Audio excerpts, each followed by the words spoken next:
A Desert Drama. Chapter 1. The public may possibly wonder why it is that they have never heard in the papers of the fate of the passengers of the Korosko. In these days of universal press agencies, responsive to the slightest stimulus, it may well seem incredible that an international incident of such importance should remain so long unchronicled. Suffice it that there were very valid reasons, both of a personal and political nature, for holding it back. The facts were well known to a good number of people at the time, and some version of them did actually appear in a provincial paper, but was generally discredited. They have now been thrown into narrative form, the incidents having been collated from the sworn statements of Colonel Cochrane of the Army and Navy Club, and from the letters of Miss Adams of Boston. These have been supplemented by the evidence of Captain Archer of the Egyptian Camel Corps, as given before the secret government inquiry at Cairo. Mr. James Stevens has refused to put his version of the matter into writing, but as these proofs have been submitted to him, and no correction or deletion has been made in them, it may be supposed that he has not succeeded in detecting any grave misstatement of fact, and that any objection which he may have to their publication depends rather upon private and personal scruples.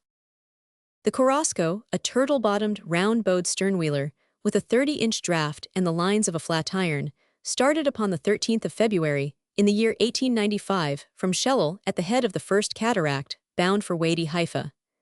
I have a passenger card for the trip, which I hereby produce. S.W. Korosko, February 13th. Passengers: Colonel Cochrane, London. Mr. Cecil Brown, London. John H. Headingley, Boston, USA. Miss Adams, Boston, USA. Miss S. Adams, Worcester, Mass., USA. Mons Fardit, Paris. Mr. and Mrs. Belmont, Dublin. James Stevens, Manchester. Rev. John Stewart, Birmingham.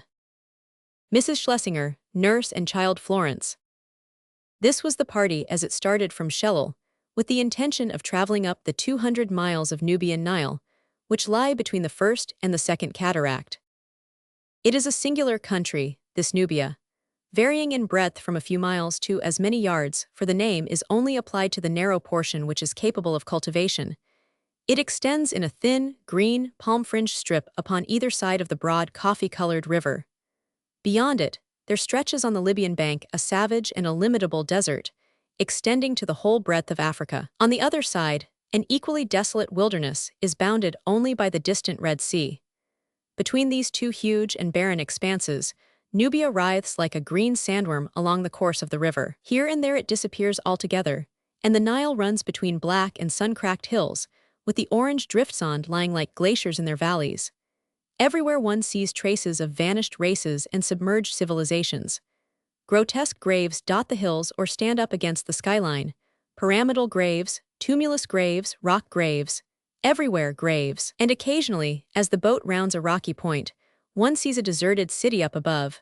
Houses, walls, battlements, with the sun shining through the empty window squares. Sometimes you learn that it has been Roman, sometimes Egyptian, sometimes all record of its name or origin has been absolutely lost.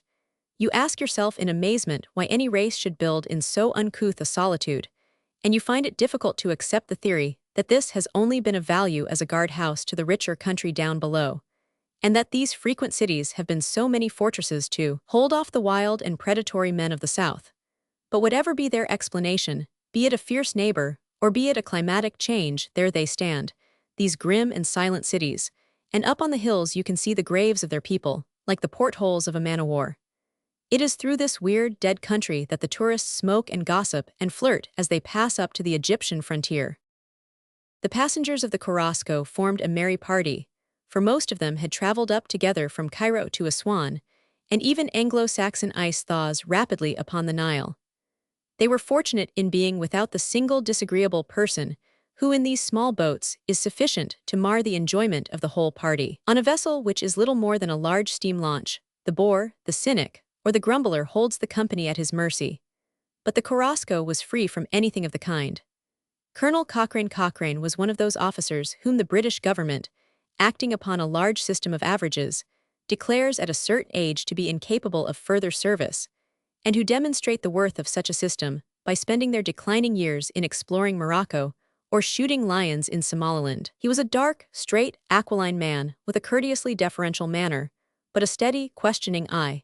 Very neat in his dress and precise in his habits, a gentleman to the tips of his trim fingernails. In his Anglo-Saxon dislike to effusiveness, he had cultivated a self-contained manner which was apt at first acquaintance to be repellent, and he seemed to those who really knew him to be at some pains to conceal the kind heart and human emotions which influenced his actions. It was respect rather than affection which he inspired among his fellow travelers, for they felt, like all who had ever met him, that he was a man with whom acquaintance was unlikely to ripen into a friendship, though a friendship when once attained would be an unchanging and inseparable part of himself. He wore a grizzled military mustache, but his hair was singularly black for a man of his years. He made no allusion in his conversation to the numerous campaigns in which he had distinguished himself, and the reason usually given for his reticence was that they dated back to such early Victorian days that he had to sacrifice his military glory at the shrine of his perennial youth. Mr. Cecil Brown, to take the names in the chance order in which they appear upon the passenger list, was a young diplomatist from a continental embassy, a man slightly tainted with the Oxford manner, and erring upon the side of unnatural and inhuman refinement, but full of interesting talk and cultured thought. He had a sad, handsome face, a small wax-tipped mustache, a low voice and a listless manner, which was relieved by a charming habit of suddenly lighting up into a rapid smile and gleam when anything caught his fancy. An acquired cynicism was eternally crushing and overlying his natural youthful enthusiasms, and he ignored what was obvious, while expressing keen appreciation for what seemed to the average man to be either trivial or unhealthy. He chose Walter Pater for his traveling author, and sat all day, reserved but affable, under the awning, with his novel and his sketchbook upon a campstool beside him. His personal dignity prevented him from making advances to others, but if they chose to address him, they found him a courteous and amiable companion. The Americans formed a group by themselves. John H. Headingley was a New Englander, a graduate of Harvard, who was completing his education by a tour round the world. He stood for the best type of young American: quick, observant, serious, eager for knowledge, and fairly free from prejudice, with a fine ballast of unsectarian but earnest religious feeling, which held him steady amid all the sudden gusts of youth. He had less of the appearance and more of the reality of culture than the young Oxford diplomatist, for he had keener emotions though less exact knowledge. Miss Adams and Miss Sadie Adams were aunt and niece, the former a little energetic, hard-featured Bostonian old maid, with a huge surplus of unused love behind her stern and swarthy features. She had never been from home before, and she was now busy upon the self-imposed task of bringing the East up to the standard of Massachusetts. She had hardly landed in Egypt before she realized that the country needed putting to rights, and since the conviction struck her, she had been very fully occupied. The saddle-galled donkeys, the starved pariah dogs, the flies round the eyes of the babies, the naked children, the importunate begging, the ragged, untidy women, they were all challenges to her conscience, and she plunged in bravely at her work of reformation. As she could not speak a word of the language, however, and was unable to make any of the delinquents understand what it was that she wanted, her passage up the Nile left the immemorial East very much as she had found it, but afforded a good deal of sympathetic amusement to her fellow travelers. No one enjoyed her efforts more than her niece, Sadie, who shared with Mrs. Belmont the distinction of being the most popular person upon the boat. She was very young, fresh from Smith College, and she still possessed many both of the virtues and of the faults of a child. She had the frankness, the trusting confidence, the innocent straightforwardness, the high spirits, and also the loquacity and the want of reverence. But even her faults caused amusement, and if she had preserved many of the characteristics of a clever child, she was none the less a tall and handsome woman, who looked older than her years on account of that low curve of the hair over the ears, and that fullness of bodice and skirt which Mr. Gibson has either initiated or imitated. The whisk of those skirts, and the frank incisive voice and pleasant, catching laugh were familiar and welcome sounds on board of the Korosko. Even the rigid colonel softened into geniality, and the Oxford-bred diplomatist forgot to be unnatural with Miss Sadie Adams as a companion. The other passengers may be dismissed more briefly. Some were interesting, some neutral, and all amiable. Monsieur Fardet was a good-natured but argumentative Frenchman, who held the most decided views as to the deep machinations of Great Britain and the illegality of her position in Egypt. Mr. Belmont was an iron-gray, sturdy Irishman, famous as an astonishingly good long-range rifle shot, who had carried off nearly every prize which Wimbledon or Bisley had to offer. With him was his wife, a very charming and refined woman, full of the pleasant playfulness of her country.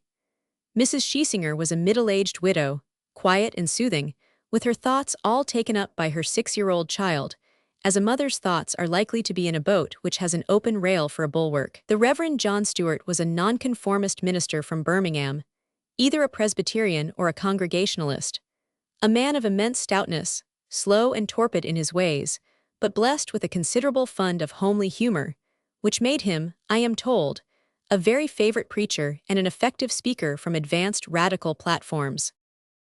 Finally, there was Mr. James Stevens, a Manchester solicitor, junior partner of Hickson, Ward and Stevens, who was traveling to shake off the effects of an attack of influenza. Stevens was a man who, in the course of 30 years, had worked himself up from cleaning the firm's windows to managing its business. For most of that long time, he had been absolutely immersed in dry, technical work, living with the one idea of satisfying old clients and attracting new ones, until his mind and soul had become as formal and precise as the laws which he expounded. A fine and sensitive nature was in danger of being as warped as a busy city man's is liable to become. His work had become an ingrained habit, and being a bachelor, he had hardly an interest in life to draw him away from it, so that his soul was being gradually bricked up like the body of a medieval nun. But at last there came this kindly illness, and nature hustled James Stevens out of his groove, and sent him into the broad world far away from roaring Manchester and his shelves full of calfskin authorities. At first, he resented it deeply. Everything seemed trivial to him compared to his own petty routine. But gradually, his eyes were opened, and he began dimly to see that it was his work which was trivial when compared to this wonderful, varied, inexplicable world of which he was so ignorant. Vaguely, he realized that the interruption to his career might be more important than the career itself. All sorts of new interests took possession of him, and the middle-aged lawyer developed an afterglow of that youth which had been wasted among his books. His character was too formed to admit of his being anything but dry and precise in his ways, and a trifle pedantic in his mode of speech. But he read and thought and observed, scoring his Baedeker with underlinings and annotations, as he had once done his Pridox's commentaries. He had traveled up from Cairo with the party, and had contracted a friendship with Miss Adams and her niece. The young American girl, with her chatter, her audacity, and her constant flow of high spirits, amused and interested him, and she in turn felt a mixture of respect and of pity for his knowledge and his limitations. So they became good friends, and people smiled to see his clouded face and her sunny one bending over the same guidebook. The little Korosko puffed and spluttered her way up the river, kicking up the white water behind her, and making more noise and fuss over her 5 knots an hour than an Atlantic liner on a record voyage. On deck, under the thick awning, sat her little family of passengers, and every few hours she eased down and sidled up to the bank to allow them to visit one more of that innumerable succession of temples. The remains, however, grow more modern as one ascends from Cairo, and travelers who have sated themselves at Gizeh and Saqqara with the contemplation of the very oldest buildings which the hands of man have constructed, become impatient of temples which are hardly older than the Christian era. Ruins which would be gazed upon with wonder and veneration in any other country are hardly noticed in Egypt. The tourists viewed with languid interest the half-Greek art of the Nubian bas-reliefs. They climbed the hill of Korosko to see the sun rise over the savage eastern desert. They were moved to wonder by the great shrine of Abu Simbel, where some old race has hollowed out a mountain as if it were a cheese. And finally, upon the evening of the 4th day of their travels, they arrived at Wadi Haifa, the frontier garrison town, some few hours after they were due, on account of a small mishap in the engine room. The next morning was to be devoted to an expedition to the famous rock of Abousir, from which a great view may be obtained of the Second Cataract. At 8:30, as the passengers sat on deck after dinner, Mansour, the dragoman, half Copt half Syrian, came forward, according to the nightly custom, to announce the program for the morrow. "Ladies and gentlemen," said he, plunging boldly into the rapid but broken stream of his English, "tomorrow you will remember not to forget to rise when the gong strikes you for to compress the journey before 12 o'clock. Having arrived at the place where the donkeys expect us, we shall ride 5 miles over the desert, passing a very fine temple of Amun-Ra, which dates itself from the 18th dynasty upon the way, and so reach the celebrated pulpit rock of Abu Sur. The pulpit rock is supposed to have been called so because it is a rock like a pulpit. When you have reached it, you will know that you are on the very edge of civilization, and that very little more will take you into the country of the Dervishes, which will be obvious to you at the top. Having passed the summit, you will perceive the full extremity of the second cataract, embracing wild natural beauties of the most dreadful variety. Here all very famous people carve their names, and so you will carve your names also. P. 26. Mansour waited expectantly for a titter, and bowed to it when it arrived. You will then return to Wadi Haifa, and there remain 2 hours to suspect SB. The camel corps, including the grooming of the beasts, and the bazaar before returning, so I wish you a very happy good night. There was a gleam of his white teeth in the lamplight, and then his long, dark petticoats, his short English covercoat, and his red tarbouche vanished successively down the ladder. The low buzz of conversation, which had been suspended by his coming, broke out anew. "I'm relying on you, Mr. Stevens, to tell me all about Abu Sur," said Miss Sadie Adams. "I do like to know what I am looking at right there at the time, and not 6 hours afterwards in my stateroom. I haven't got Abu Simbel and the wall pictures straight in my mind yet, though I saw them yesterday." "I never hope to keep up with it," said her aunt. "When I am safe back in Commonwealth Avenue, and there's no dragoman to hustle me around, I'll have time to read about it all, and then I expect I shall begin to enthuse and want to come right back again. But it's just too good of you, Mr. Stevens, to try and keep us informed. I thought that you might wish precise information, and so I prepared a small digest of the matter," said Stevens, handing a slip of paper to Miss Sadie.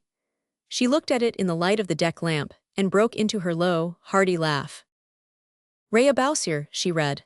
"Now, what do you mean by Ray, Mr. Stevens? You put Ray Ramesses II on the last paper you gave me." "It is a habit I have acquired, Miss Sadie," said Stevens. "It is the custom in the legal profession when they make a memo." "Make what, Mr. Stevens?" "A memo, a memorandum, you know. We put Ray so-and-so to show what it is about." "I suppose it's a good short way," said Miss Sadie, "but it feels queer somehow when applied to scenery or to dead Egyptian kings. Ray Cheops, doesn't that strike you as funny?" "No, I can't say that it does," said Stevens. "I wonder if it is true that the English have less humor than the Americans, or whether it's just another kind of humor," said the girl. She had a quiet, abstracted way of talking, as if she were thinking aloud. "I used to imagine they had less, and yet when you come to think of it, Dickens and Thackeray and Barrie, and so many other of the humorists we admire most are Britishers. Besides, I never in all my days heard people laugh so hard as in that London theatre. There was a man behind us, and every time he laughed Auntie looked round to see if a door had opened, he made such a draft. But you have some funny expressions, Mr. Stevens." "What else strikes you as funny, Miss Sadie?" "Well, when you sent me the temple ticket and the little map, you began your letter, 'Enclosed, please find,' and then at the bottom in brackets you had 2 enclos. That is the usual form in business." "Yes, in business," said Sadie demurely, and there was a silence. "There's one thing I wish," remarked Miss Adams, in the hard, metallic voice with which she disguised her softness of heart, "and that is, that I could see the legislature of this country and lay a few cold-drawn facts in front of them. I'd make a platform of my own, Mr. Stevens, and run a party on my ticket. A bill for the compulsory use of eyewash would be one of my planks, and another would be for the abolition of those yashmak veil things, which turn a woman into a bale of cotton goods, with a pair of eyes looking out of it." "I never could think why they wore them," said Sadie, "until one day I saw one with her veil lifted, then I knew." "They make me tired, those women," cried Miss Adams wrathfully. "One might as well try to preach duty and decency and cleanliness to a line of bolsters. Why, good land, it was only yesterday at Abu Simbel, Mr. Stevens, I was passing one of their houses, if you can call a mud pie like that a house, and I saw 2 of the children at the door with the usual crust of flies round their eyes, and great holes in their poor little blue gowns. So I got off my donkey, and I turned up my sleeves, and I washed their faces well with my handkerchief, and sewed up the rents. For in this country I would as soon think of going ashore without my needle case as without my white umbrella, Mr. Stevens. Then as I warmed on the job I got into the room, such a room, and I packed the folks out of it, and I fairly did the chores as if I had been the hired help. I've seen no more of that temple of Abu Simbel than if I had never left Boston. But my sakes, I saw more dust and mess than you would think they could crowd into a house the size of a Newport bathing hut.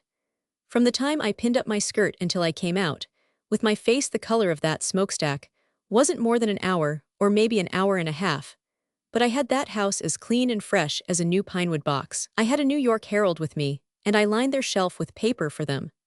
Well, Mr. Stevens, when I had done washing my hands outside, I came past the door again, and there were those two children sitting on the stoop with their eyes full of flies, and all just the same as ever, except that each had a little paper cap made out of the New York Herald upon his head. But say, Sadie, it's going on to 10 o'clock, and tomorrow an early excursion. It's just too beautiful, this purple sky and the great silver stars, said Sadie. Look at the silent desert and the black shadows of the hills. It's grand, but it's terrible, too.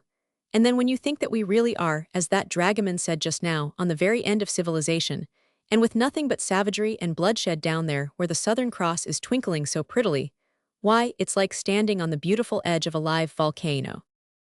Shucks, Sadie, don't talk like that, child, said the older woman, nervously. It's enough to scare anyone to listen to you. Well, but don't you feel it yourself, Auntie? Look at that great desert stretching away and away until it is lost in the shadows. Hear the sad whisper of the wind across it. It's just the most solemn thing that ever I saw in my life. I'm glad we've found something that will make you solemn, my dear, said her aunt. I've sometimes thought, sakes alive, what's that? From somewhere amongst the hill shadows upon the other side of the river, there had risen a high shrill whimpering, rising and swelling, to end in a long weary wail. It's only a jackal, Miss Adams, said Stevens. I heard one when we went out to see the Sphinx by moonlight. But the American lady had risen, and her face showed that her nerves had been ruffled. If I had my time over again, I wouldn't have come past a swan, said she. I can't think what possessed me to bring you all the way up here, Sadie. Your mother will think that I am clean crazy, and I'd never dare to look her in the eye if anything went wrong with us. I've seen all I want to see of this river, and all I ask now is to be back at Cairo again. Why, Auntie, cried the girl, it isn't like you to be faint-hearted. Well, I don't know how it is, Sadie, but I feel a bit unstrung, and that beast caterwauling over yonder was just more than I could put up with. There's one consolation, we are scheduled to be on our way home tomorrow, after we've seen this one rock or temple or whatever it is. I'm full up of rocks and temples, Mr. Stevens. I shouldn't mope if I never saw another. Come, Sadie, good night. Good night, Miss Adams. And the two ladies passed down to their cabins. Monsieur Fardet was chatting, in a subdued voice, with Headingley, the young Harvard graduate, bending forward confidentially between the whiffs of his cigarette. Dervishes, Mr. Headingley, said he, speaking excellent English but separating his syllables as a Frenchman will. There are no dervishes, they do not exist. Why, I thought the woods were full of them, said the American. Monsieur Fardet glanced across to where the red core of Colonel Cochrane's cigar was glowing through the darkness. You are an American, and you do not like the English, he whispered. It is perfectly comprehended upon the continent that the Americans are opposed to the English. Well, said Headingley with his slow, deliberate manner, I won't say that we have not our tiffs, and there are some of our people, mostly of Irish stock, who are always mad with England, but the most of us have a kindly thought for the mother country. You see, they may be aggravating folk sometimes, but after all they are our own folk, and we can't wipe that off the slate. Eh bien, said the Frenchman. At least I can say to you what I could not without offense say to these others, and I repeat that there are no dervishes. They were an invention of Lord Cromer in the year 1885. You don't say, cried Headingley. It is well known in Paris, and has been exposed in La Patrie and other of our so well-informed papers. But this is colossal, said Headingley. Do you mean to tell me, Monsieur Fardet, that the siege of Khartoum and the death of Gordon and the rest of it was just one great bluff? I will not deny that there was an emeute, but it was local, you understand, and now long forgot. Since then there has been profound peace in the Soudan. But I have heard of raids, Monsieur Fardet, and I've read of battles, too, when the Arabs tried to invade Egypt. It was only 2 days ago that we passed Toski, where the dragoman said there had been a fight. Is that all bluff also? Pa, my friend, you do not know the English. You look at them as you see them with their pipes and their contented faces, and you say, now these are good, simple folk who will never hurt anyone. but all the time they are thinking and watching and planning. Here is Egypt weak, they cry. Allens, and down they swoop like a gull upon a crust. You have no right there, says the world. Come out of it. But England has already begun to tidy everything, just like the good Miss Adams when she forces her way into the house of an Arab. Come out, says the world. Certainly, says England. Just wait one little minute until I have made everything nice and proper. So the world waits for a year or so, and then it says once again, come out. Just wait a little, says England. There is trouble at Khartoum, and when I have set that all right I shall be very glad to come out. So they wait until it is all over, and then again they say, come out. How can I come out, says England, when there are still raids and battles going on? If we were to leave, Egypt would be run over. But there are no raids, says the world. Oh, are there not, says England, and then within a week sure enough the papers are full of some new raid of dervishes. We are not all blind, Mr. Headingley. We understand very well how such things can be done. A few Bedouins, a little baksheesh, some blank cartridges, and behold a raid. Well, well, said the American, I'm glad to know the rights of this business, for it has often puzzled me. But what does England get out of it? She gets the country, monsieur. I see. You mean, for example, that there is a favorable tariff for British goods? No, monsieur, it is the same for all. Well then, she gives the contracts to Britishers. Precisely, monsieur. For example, the railroad that they are building right through the country, the one that runs alongside the river, that would be a valuable contract for the British. Monsieur Fardet was an honest man, if an imaginative one. It is a French company, monsieur, which holds the railway contract, said he. The American was puzzled. They don't seem to get much for their trouble, said he. Still, of course, there must be some indirect pull somewhere. For example, Egypt no doubt has to pay and keep all those redcoats in Cairo.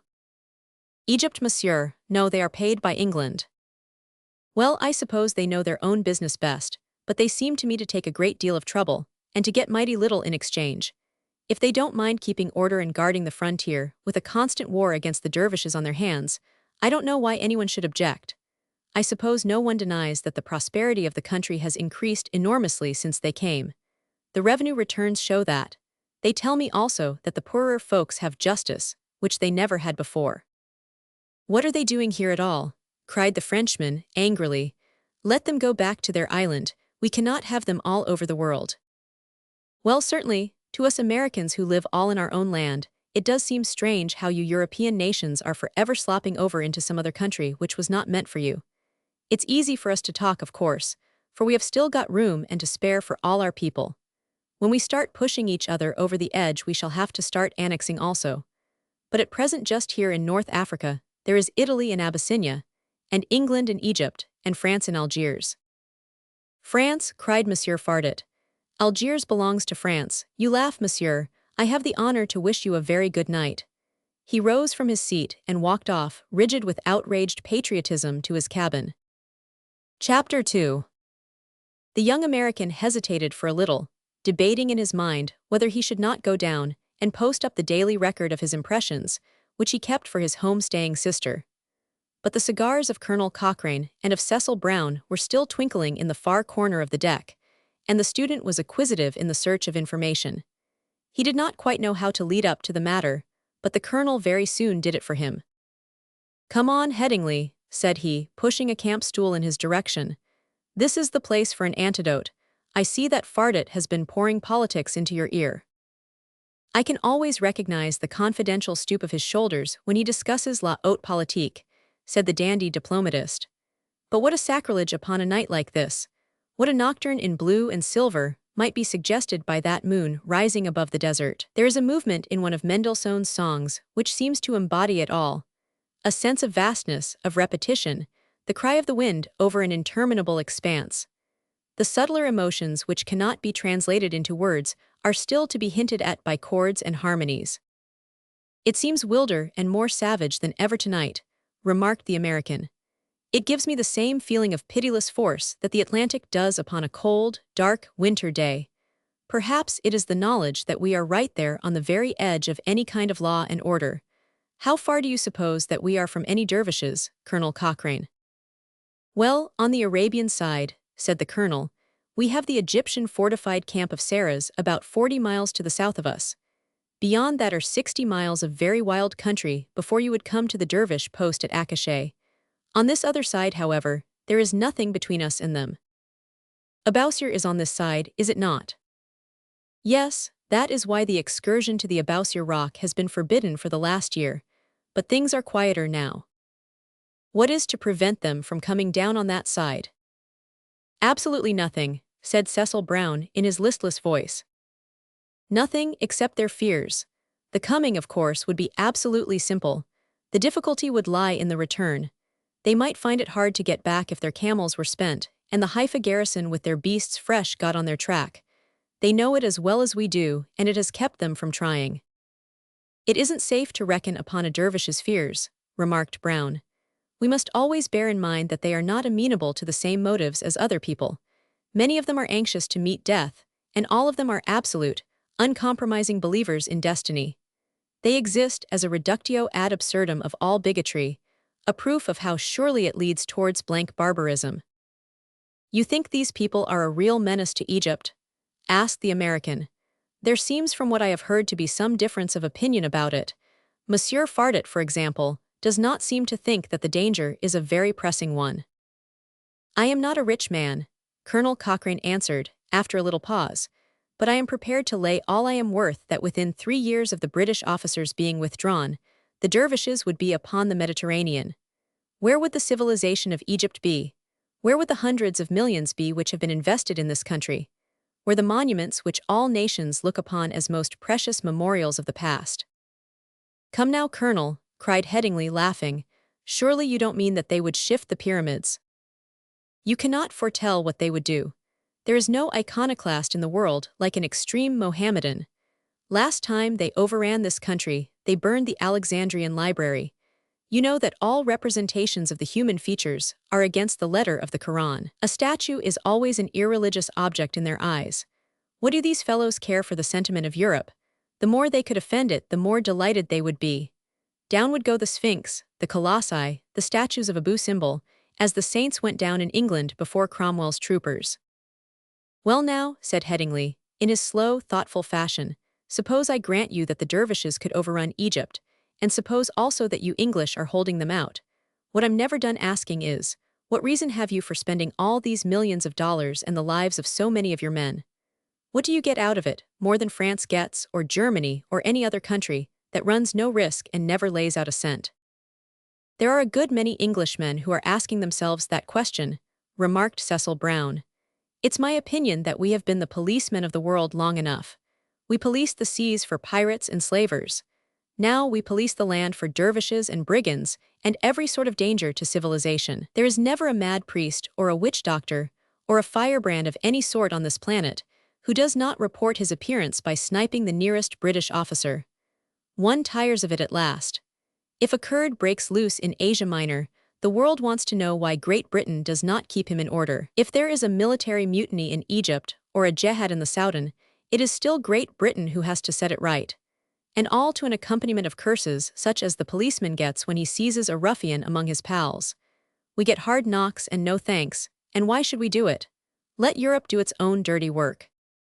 Well, said Colonel Cochrane, crossing his legs and leaning forward with the decision of a man who has definite opinions, I don't at all agree with you, Brown, and I think that to advocate such a course is to take a very limited view of our national duties. I think that behind national interests and diplomacy and all that there lies a great guiding force, a providence, in fact, which is forever getting the best out of each nation and using it for the good of the whole. When a nation ceases to respond, it is time that she went into hospital for a few centuries, like Spain or Greece. The virtue has gone out of her. A man or a nation is not here upon this earth merely to do what is pleasant and profitable. It is often called upon to carry out what is unpleasant and unprofitable, but if it is obviously right, it is mere shirking not to undertake it. Headingley nodded approvingly. Each has its own mission.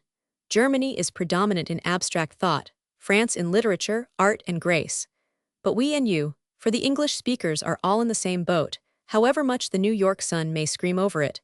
We and you have among our best men a higher conception of moral sense and public duty than is to be found in any other people. Now, these are the two qualities which are needed for directing a weaker race. You can't help them by abstract thought or by graceful art, but only by that moral sense which will hold the scales of justice even and keep itself free from every taint of corruption.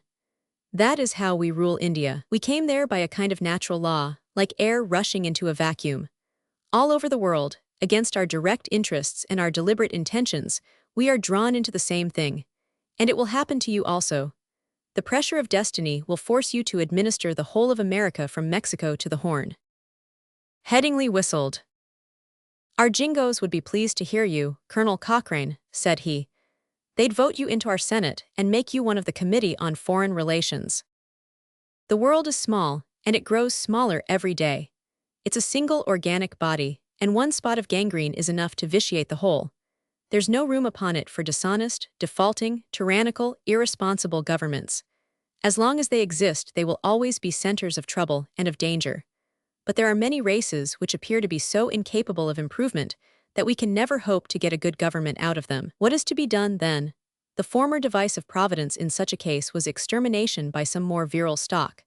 An Attila or a Tamerlane pruned off the weaker branch. Now we have a more merciful substitution of rulers, or even of mere advice from a more advanced race. That is the case with the Central Asian Khanates and with the protected states of India. If the work has to be done, and if we are the best fitted for the work, then I think that it would be a cowardice and a crime to shirk it. But who is to decide whether it is a fitting case for your interference? Objected the American. A predatory country could grab every other land in the world upon such a pretext. Events, inexorable, inevitable events will decide it.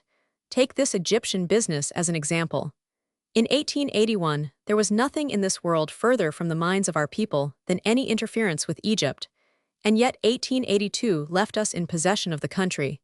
There was never any choice in the chain of events. A massacre in the streets of Alexandria, and the mounting of guns to drive out our fleet, which was there, you understand, in fulfillment of solemn treaty obligations, led to the bombardment.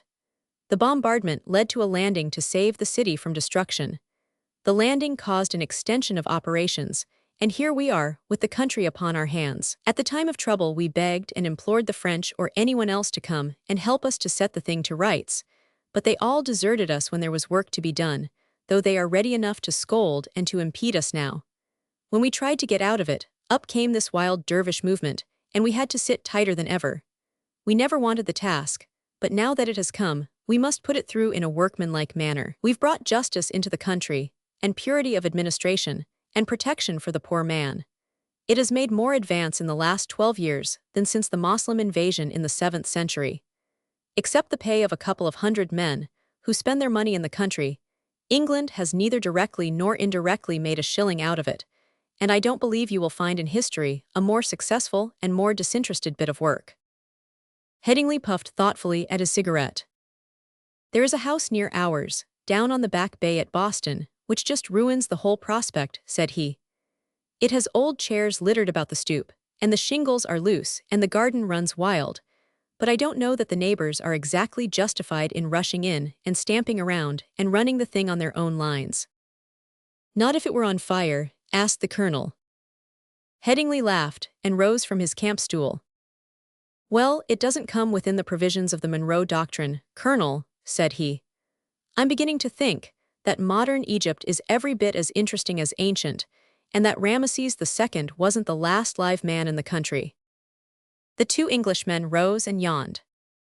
Yes, it's a whimsical freak of fortune, which has sent men from a little island in the Atlantic to administer the land of the pharaohs. We shall pass away and never leave a trace among the successive races who have held the country, for it is an Anglo-Saxon custom to write their deeds upon rocks.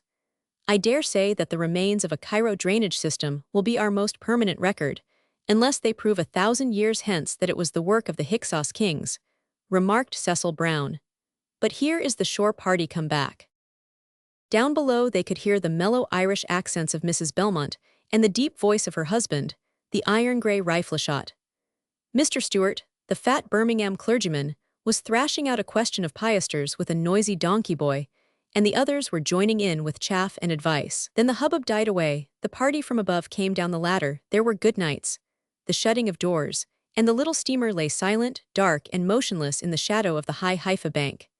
And beyond this one point of civilization and of comfort there lay the limitless, savage, unchangeable desert, straw-colored and dreamlike in the moonlight, mottled over with the black shadows of the hills. Chapter 3. Stoppa bacca, cried the native pilot to the European engineer. The bluff bows of the sternwheeler had squelched into the soft brown mud, and the current had swept the boat alongside the bank. The long gangway was thrown across, and the 6 tall soldiers of the Soudanese escort filed along it, their light blue, gold-trimmed zouave uniforms, and their jaunty yellow and red forage caps showing up bravely in the clear morning light. The Soudanese escort filed along P-54. Above them, on the top of the bank, was ranged the line of donkeys, and the air was full of the clamor of the boys. In shrill, strident voices, each was crying out the virtues of his own beast and abusing that of his neighbor. Colonel Cochrane and Mr. Belmont stood together in the bows, each wearing the broad white puggareed hat of the tourist. Miss Adams and her niece leaned against the rail beside them. "Sorry your wife isn't coming, Belmont," said the colonel. "I think she had a touch of the sun yesterday. Her head aches very badly." His voice was strong and thick like his figure. "I should stay to keep her company, Mr. Belmont," said the little American old maid. "But I learn that Mrs. Schlesinger finds the ride too long for her, and has some letters which she must mail today, so Mrs. Belmont will not be lonesome." "You're very good, Miss Adams. We shall be back, by 2 o'clock. "Is that certain?" "It must be certain, for we are taking no lunch with us, and we shall be famished by then." "Yes, I expect we shall be ready for a hock and seltzer, at any rate," said the colonel. "This desert dust gives a flavor to the worst wine." "Now, ladies and gentlemen," cried Mansour, the dragoman, moving forward with something of the priest in his flowing garments and smooth, clean-shaven face. "We must start early that we may return before the meridial heat of the weather." He ran his dark eyes over the little group of his tourists with a paternal expression. "You take your green glasses, Miss Adams, for glare very great out in the desert. Ah, Mr. Stewart, I set aside very fine donkey for you, prize donkey, sir, always put aside for the gentleman of most weight. Never mind to take your monument ticket today. Now, ladies and gentlemen, if you please." Like a grotesque frieze, the party moved one by one along the plank gangway and up the brown crumbling bank. Mr. Stevens led them, a thin, dry, serious figure, in an English straw hat. His red Baedeker gleamed under his arm, and in one hand he held a little paper of notes, as if it were a brief. He took Miss Sadie by one arm and her aunt by the other as they twirled up the bank, and the young girl's laughter rang frank and clear in the morning air as Baedeker came fluttering down at their feet. Mr. Belmont and Colonel Cochrane followed, the brims of their sun hats touching as they discussed the relative advantages of the Mauser, the Lebel, and the Lee Metford. Behind them walked Cecil Brown, listless, cynical, self-contained. The fat clergyman puffed slowly up the bank, with many gasping witticisms at his own defects. "I'm one of those men who carry everything before them," said he, glancing ruefully at his rotundity and chuckling wheezily at his own little joke. Last of all came Headingley, slight and tall, with the student stoop about his shoulders, and Fardet, the good-natured, fussy, argumentative Parisian. "You see we have an escort today," he whispered to his companion. "So I observed." "Pa," cried the Frenchman, throwing out his arms in derision, "as well have an escort from Paris to Versailles. This is all part of the play, Monsieur Headingley. It deceives no one, but it is part of the play. Pourquoi ces drôles de militaires, dragoman hein?" It was the dragoman's role to be all things to all men, so he looked cautiously round before he answered to make sure that the English were mounted and out of earshot. "100 est ridicule, monsieur," said he, shrugging his fat shoulders. "Mais que voulez-vous, 100 est l'ordre officiel Egyptian." "Egyptian, pas anglais, anglais touters anglais," cried the angry Frenchman. The frieze now was more grotesque than ever, but had changed suddenly to an equestrian one, sharply outlined against the deep blue Egyptian sky. Those who have never ridden before have to ride in Egypt, and when the donkeys break into a canter, and the Nile irregulars are at full charge, such a scene of flying veils, clutching hands, huddled swaying figures, and anxious faces is nowhere to be seen. Belmont, his square figure balanced upon a small white donkey, was waving his hat to his wife, who had come out upon the saloon deck of the Korosko. Cochrane sat very erect with a stiff military seat, hands low, head high, and heels down, while beside him rode the young Oxford man, looking about him with drooping eyelids as if he thought the desert hardly respectable and had his doubts about the universe. Behind them, the whole party was strung along the bank in varying stages of jolting and discomfort, a brown-faced, noisy donkey boy running after each donkey. Looking back, they could see the little lead-colored sternwheeler, with the gleam of Mrs. Belmont's handkerchief from the deck.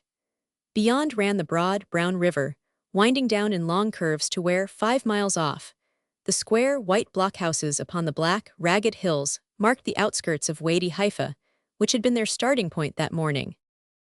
"Isn't it just too lovely for anything?" cried Sadie joyously. "I've got a donkey that runs on casters, and the saddle is just elegant. Did you ever see anything so cunning as these beads and things round his neck? You must make a memo, Ray Donkey, Mr. Stevens. Isn't that correct legal English?" Stevens looked at the pretty, animated, boyish face looking up at him from under the coquettish straw hat, and he wished that he had the courage to tell her in her own language that she was just too sweet for anything. But he feared above all things lest he should offend her, and so put an end to their present pleasant intimacy. So his compliment dwindled into a smile. "You look very happy," said he. "Well, who could help feeling good with this dry, clear air, and the blue sky and the crisp, yellow sand, and a superb donkey to carry you? I've just got everything in the world to make me happy." "Everything?" "Well, everything that I have any use for just now." "I suppose you never know what it is to be sad." "Oh, when I am miserable, I am just too miserable for words. I've sat and cried for days and days at Smith's College, and the other girls were just crazy to know what I was crying about, and guessing what the reason was that I wouldn't tell, when all the time the real true reason was that I didn't know myself. You know how it comes like a great dark shadow over you, and you don't know why or wherefore, but you've just got to settle down to it and be miserable." "But you never had any real cause." "No, Mr. Stevens, I've had such a good time all my life, that I don't think, when I look back, that I ever had any real cause for sorrow." "Well, Miss Sadie, I hope with all my heart that you will be able to say the same when you are the same age as your aunt. Surely I hear her calling." "I wish, Mr. Stevens, you would strike my donkey boy with your whip if he hits the donkey again," cried Miss Adams, jogging up on a high, raw-boned beast. "Hi, Dragoman Mansour, you tell this boy that I won't have the animals ill-used, and that he ought to be ashamed of himself. Yes, you little rascal, you ought. He's grinning at me like an advertisement for a toothpaste.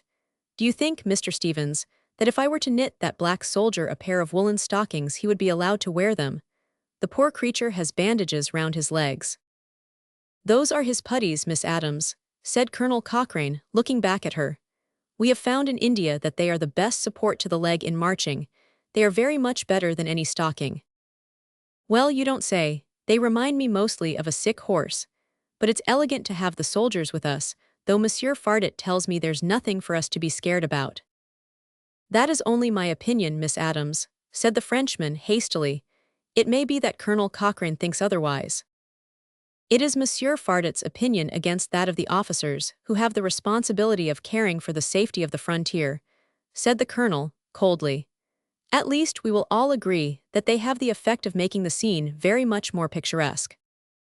The desert upon their right lay in long curves of sand, like the dunes which might have fringed some forgotten primeval sea. Topping them, they could see the black, craggy summits of the curious volcanic hills which rise upon the Libyan side. On the crest of the low sandhills, they would catch a glimpse every now and then of a tall, sky-blue soldier, walking swiftly, his rifle at the trail. For a moment the lank, warlike figure would be sharply silhouetted against the sky. Then he would dip into a hollow and disappear, while some 100 yards off another would show for an instant and vanish. "Wherever are they raised?" asked Sadie, watching the moving figures. "They look to me just about the same tint as the hotel boys in the States." "I thought some question might arise about them," said Mr. Stevens, who was never so happy as when he could anticipate some wish of the pretty American. "I made 1 or 2 references this morning in the ship's library. Here it is, Ray, that's to say, about black soldiers. I have it on my notes that they are from the 10th Soudanese Battalion of the Egyptian Army. They are recruited from the Dinkas and the Shaluks, 2 Negroid tribes living to the south of the Dervish country, near the equator." "How can the recruits come through the Dervishes, then?" asked Headingley sharply. "I dare say there is no such very great difficulty over that," said Monsieur Fardet, with a wink at the American. The older men are the remains of the old black battalions. Some of them served with Gordon at Khartoum and have his medal to show. The others are many of them deserters from the Mahdi's army, said the colonel. Well, so long as they are not wanted, they look right elegant in those blue jackets, Miss Adams observed. But if there was any trouble, I guess we would wish they were less ornamental and a bit whiter. I am not so sure of that, Miss Adams, said the colonel. I have seen these fellows in the field, and I assure you that I have the utmost confidence in their steadiness. Well, I'll take your word without trying, said Miss Adams, with a decision which made everyone smile. So far their road had lain along the side of the river, which was swirling down upon their left hand deep and strong from the cataracts above. Here and there, the rush of the current was broken by a black shining boulder over which the foam was spouting.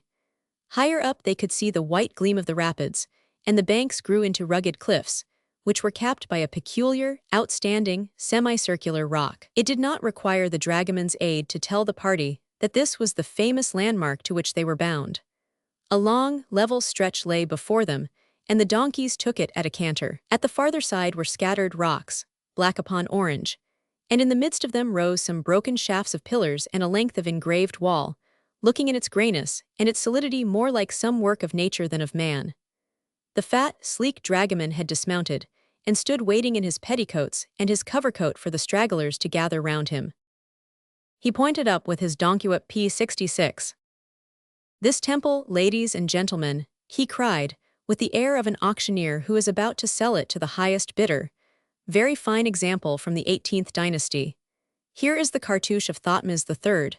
He pointed up with his donkey whip at the rude, but deep, hieroglyphics upon the wall above him. He lived 1600 years before Christ, and this is made to remember his victorious exhibition into Mesopotamia. Here we have his history from the time that he was with his mother, until he returned with captives tied to his chariot. In this you see him crowned with Lower Egypt, and with Upper Egypt offering up sacrifice in honor of his victory to the god Amun-Ra.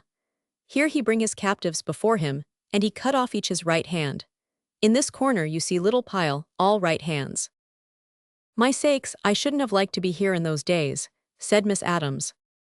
Why, there's nothing altered, remarked Cecil Brown. The East is still the East. I've no doubt that within 100 miles, or perhaps a good deal less from where you stand. Shut up, whispered the colonel, and the party shuffled on down the line of the wall with their faces up and their big hats thrown backwards. The sun behind them struck the old grey masonry with a brassy glare, and carried onto it the strange black shadows of the tourists, mixing them up with the grim, high-nosed, square-shouldered warriors, and the grotesque, rigid deities who lined it. The broad shadow of the Reverend John Stuart of Birmingham smudged out both the heathen king and the god whom he worshipped. What's this? He was asking in his wheezy voice, pointing up with a yellow aswan cane. That is a hippopotamus, said the dragoman, and the tourists all tittered, for there was just a suspicion of Mr. Stuart himself in the carving. But it isn't bigger than a little pig, he protested. You see that the king is putting his spear through it with ease. They make it small to show that it was a very small thing to the king, said the dragoman.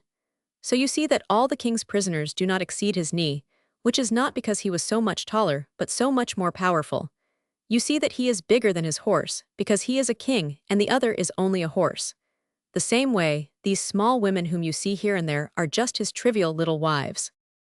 Well now, cried Miss Adams, indignantly, if they had sculpted that king's soul it would have needed a lens to see it. Fancy his allowing his wives to be put in like that. If he did it now, Miss Adams, said the Frenchman, he would have more fighting than ever in Mesopotamia. But time brings revenge. Perhaps the day will soon come when we have the picture of the big, strong wife and the trivial little husband, Hein. Cecil Brown and Headingley had dropped behind, for the glib comments of the dragoman, and the empty, light-hearted chatter of the tourists jarred upon their sense of solemnity. They stood in silence watching the grotesque procession, with its sun hats and green veils, as it passed in the vivid sunshine down the front of the old grey wall. Above them, two crested hoopoes were fluttering and calling amid the ruins of the pylon. Isn't it a sacrilege? Said the Oxford man at last. Well now, I'm glad you feel that about it, because it's how it always strikes me, Headingley answered with feeling. I'm not quite clear in my own mind how these things should be approached, if they are to be approached at all, but I am sure this is not the way. On the whole, I prefer the ruins that I have not seen to those which I have. The young diplomatist looked up with his peculiarly bright smile, which faded away too soon into his languid, blasé mask. "I've got a map," said the American, "and sometimes far away from anything in the very midst of the waterless, trackless desert, I see ruins marked upon it, or remains of a temple, perhaps. For example, the temple of Jupiter Ammon, which was one of the most considerable shrines in the world, was hundreds of miles from anywhere. Those are the ruins, solitary, unseen, unchanging through the centuries, which appeal to one's imagination. But when I present a check at the door and go in as if it were Barnum's show, all the subtle feeling of romance goes right out of it." "Absolutely," said Cecil Brown, looking over the desert with his dark, intolerant eyes. "If one could come wandering here alone, stumble upon it by chance, as it were, and find one's self in absolute solitude in the dim light of the temple, with these grotesque figures all around, it would be perfectly overwhelming. A man would be prostrated with wonder and awe. But when Belmont is puffing his bulldog pipe, and Stewart is wheezing, and Miss Sadie Adams is laughing, and that jay of a dragoman speaking his piece," said Headingley, "I want to stand and think all the time, and I never seem to get the chance. I was ripe for manslaughter when I stood before the Great Pyramid, and couldn't get a quiet moment because they would boost me on to the top. I took a kick at one man, which would have sent him to the top in one jump if I had hit meat. But fancy traveling all the way from America to see the pyramid, and then finding nothing better to do than to kick an Arab in front of it." The Oxford man laughed in his gentle, tired fashion. "They are starting again," said he, and the two hastened forwards to take their places at the tail of the absurd procession. Their route ran now among large, scattered boulders, and between stony, shingly hills. A narrow, winding path curved in and out amongst the rocks. Behind them their view was cut off by similar hills, black and fantastic, like the slag heaps at the shaft of a mine. A silence fell upon the little company, and even Sadie's bright face reflected the harshness of nature. The escort had closed in, and marched beside them, their boots scrunching among the loose black rubble. Colonel Cochrane and Belmont were still riding together in the van. A silence fell upon the little company, P-72. "Do you know, Belmont," said the colonel in a low voice, "you may think me a fool, but I don't like this one little bit." Belmont gave a short, gruff laugh. "It seemed all right in the saloon of the Korosko, but now that we are here we do seem rather up in the air," said he. "Still, you know, a party comes here every week, and nothing has ever yet gone wrong." "I don't mind taking my chances when I am on the warpath," the colonel answered. "That's all straightforward and in the way of business. But when you have women with you, and a helpless crowd like this, it becomes really dreadful. Of course, the chances are 100 to 1 that we have no trouble, but if we should have, well, it won't bear thinking about. The wonderful thing is their complete unconsciousness that there is any danger whatever." "Well, I like the English tailor-made dresses well enough for walking, Mr. Stevens," said Miss Sadie from behind them. "But for an afternoon dress, I think the French have more style than the English. Your milliners have a more severe cut, and they don't do the cunning little ribbons and bows and things in the same way." The colonel smiled at Belmont. "She is quite serene in her mind, at any rate," said he. "Of course, I wouldn't say what I think to anyone but you, and I dare say it will all prove to be quite unfounded." "Well, I could imagine parties of dervishes on the prowl," said Belmont. "But what I cannot imagine is that they should just happen to come to the Pulpit Rock on the very morning when we are due there. Considering that our movements have been freely advertised, and that everyone knows a week beforehand what our program is, and where we are to be found, it does not strike me as being such a wonderful coincidence." "It is a very remote chance," said Belmont stoutly, but he was glad in his heart that his wife was safe and snug on board the steamer. And now they were clear of the rocks again, with a fine stretch of firm yellow sand extending to the very base of the conical hill which lay before them. "Ayah, ayah," cried the boys, and whack came their sticks upon the flanks of the donkeys, which broke into a gallop, and away they all streamed over the plain. It was not until they had come to the end of the path which curves up the hill that the dragoman called a halt. "Now, ladies and gentlemen, we are arrived for the so famous Pulpit Rock of Abousir. From the summit you will presently enjoy a panorama of remarkable fertility.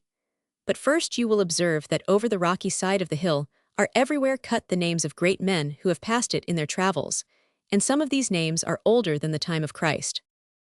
Got Moses?" asked Miss Adams. "Auntie, I'm surprised at you," cried Sadie. "Well, my dear, he was in Egypt, and he was a great man, and he may have passed this way." "Moses's name very likely there, and the same with Herodotus," said the dragoman gravely. "Both have been long worn away, but there on the brown rock you will see Belzoni, and up higher is Gordon. There is hardly a name famous in the Soudan which you will not find if you like. And now, with your permission, we shall take goodbye of our donkeys and walk up the path, and you will see the river and the desert from the summit of the top." A minute or two of climbing brought them out upon the semicircular platform which crowns the rock. Below them on the far side was a perpendicular black cliff, 150 feet high, with the swirling, foam-streaked river roaring past its base. The swish of the water and the low roar as it surged over the midstream boulders boomed through the hot, stagnant air. Far up and far down they could see the course of the river, 1/4 of a mile in breadth, and running very deep and strong, with sleek black eddies and occasional spoutings of foam. On the other side was a frightful wilderness of black, scattered rocks, which were the debris carried down by the river at high flood. In no direction were there any signs of human beings or their dwellings. "On the far side," said the dragoman, waving his donkey whip towards the east, "is the military line which conducts Wadi Haifa to Saras. Saras lies to the south, under that black hill. Those two blue mountains which you see very far away are in Dongola, more than 100 miles from Saras. The railway there is 40 miles long, and has been much annoyed by the Dervishes, who are very glad to turn the rails into spears. The telegraph wires are also much appreciated thereby.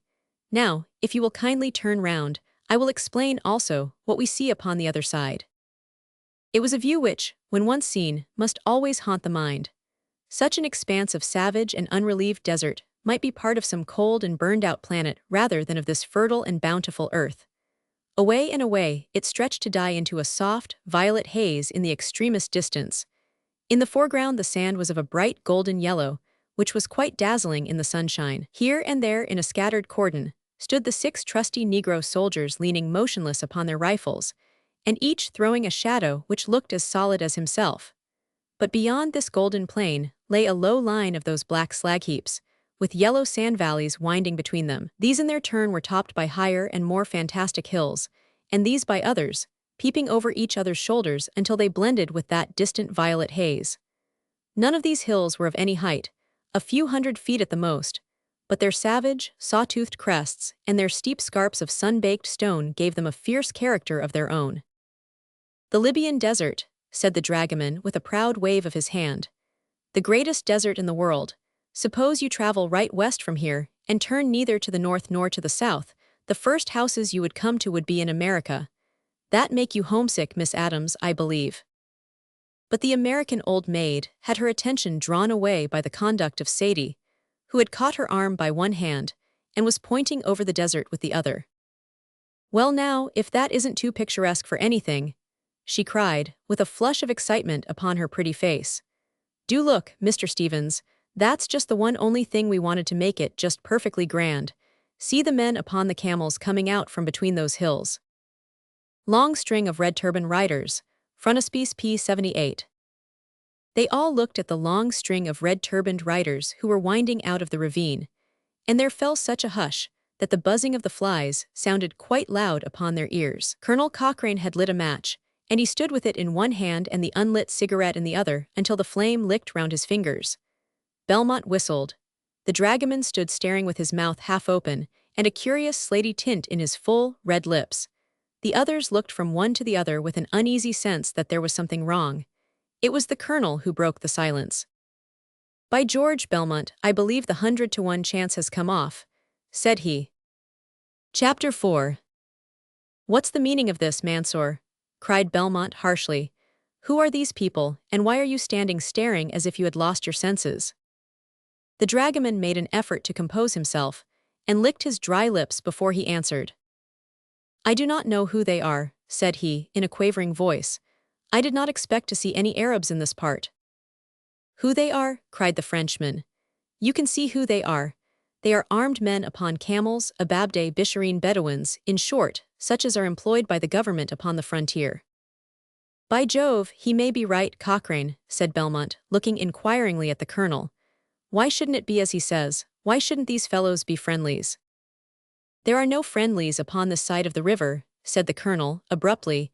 "I am perfectly certain about that. There is no use in mincing matters. We must prepare for the worst." But in spite of his words, they stood stock-still, in a huddled group, staring out over the plain. Their nerves were numbed by the sudden shock, and to all of them it was like a scene in a dream, vague, impersonal, and unreal. The men upon the camels had streamed out from a gorge which lay a mile or so distant on the side of the path along which they had traveled.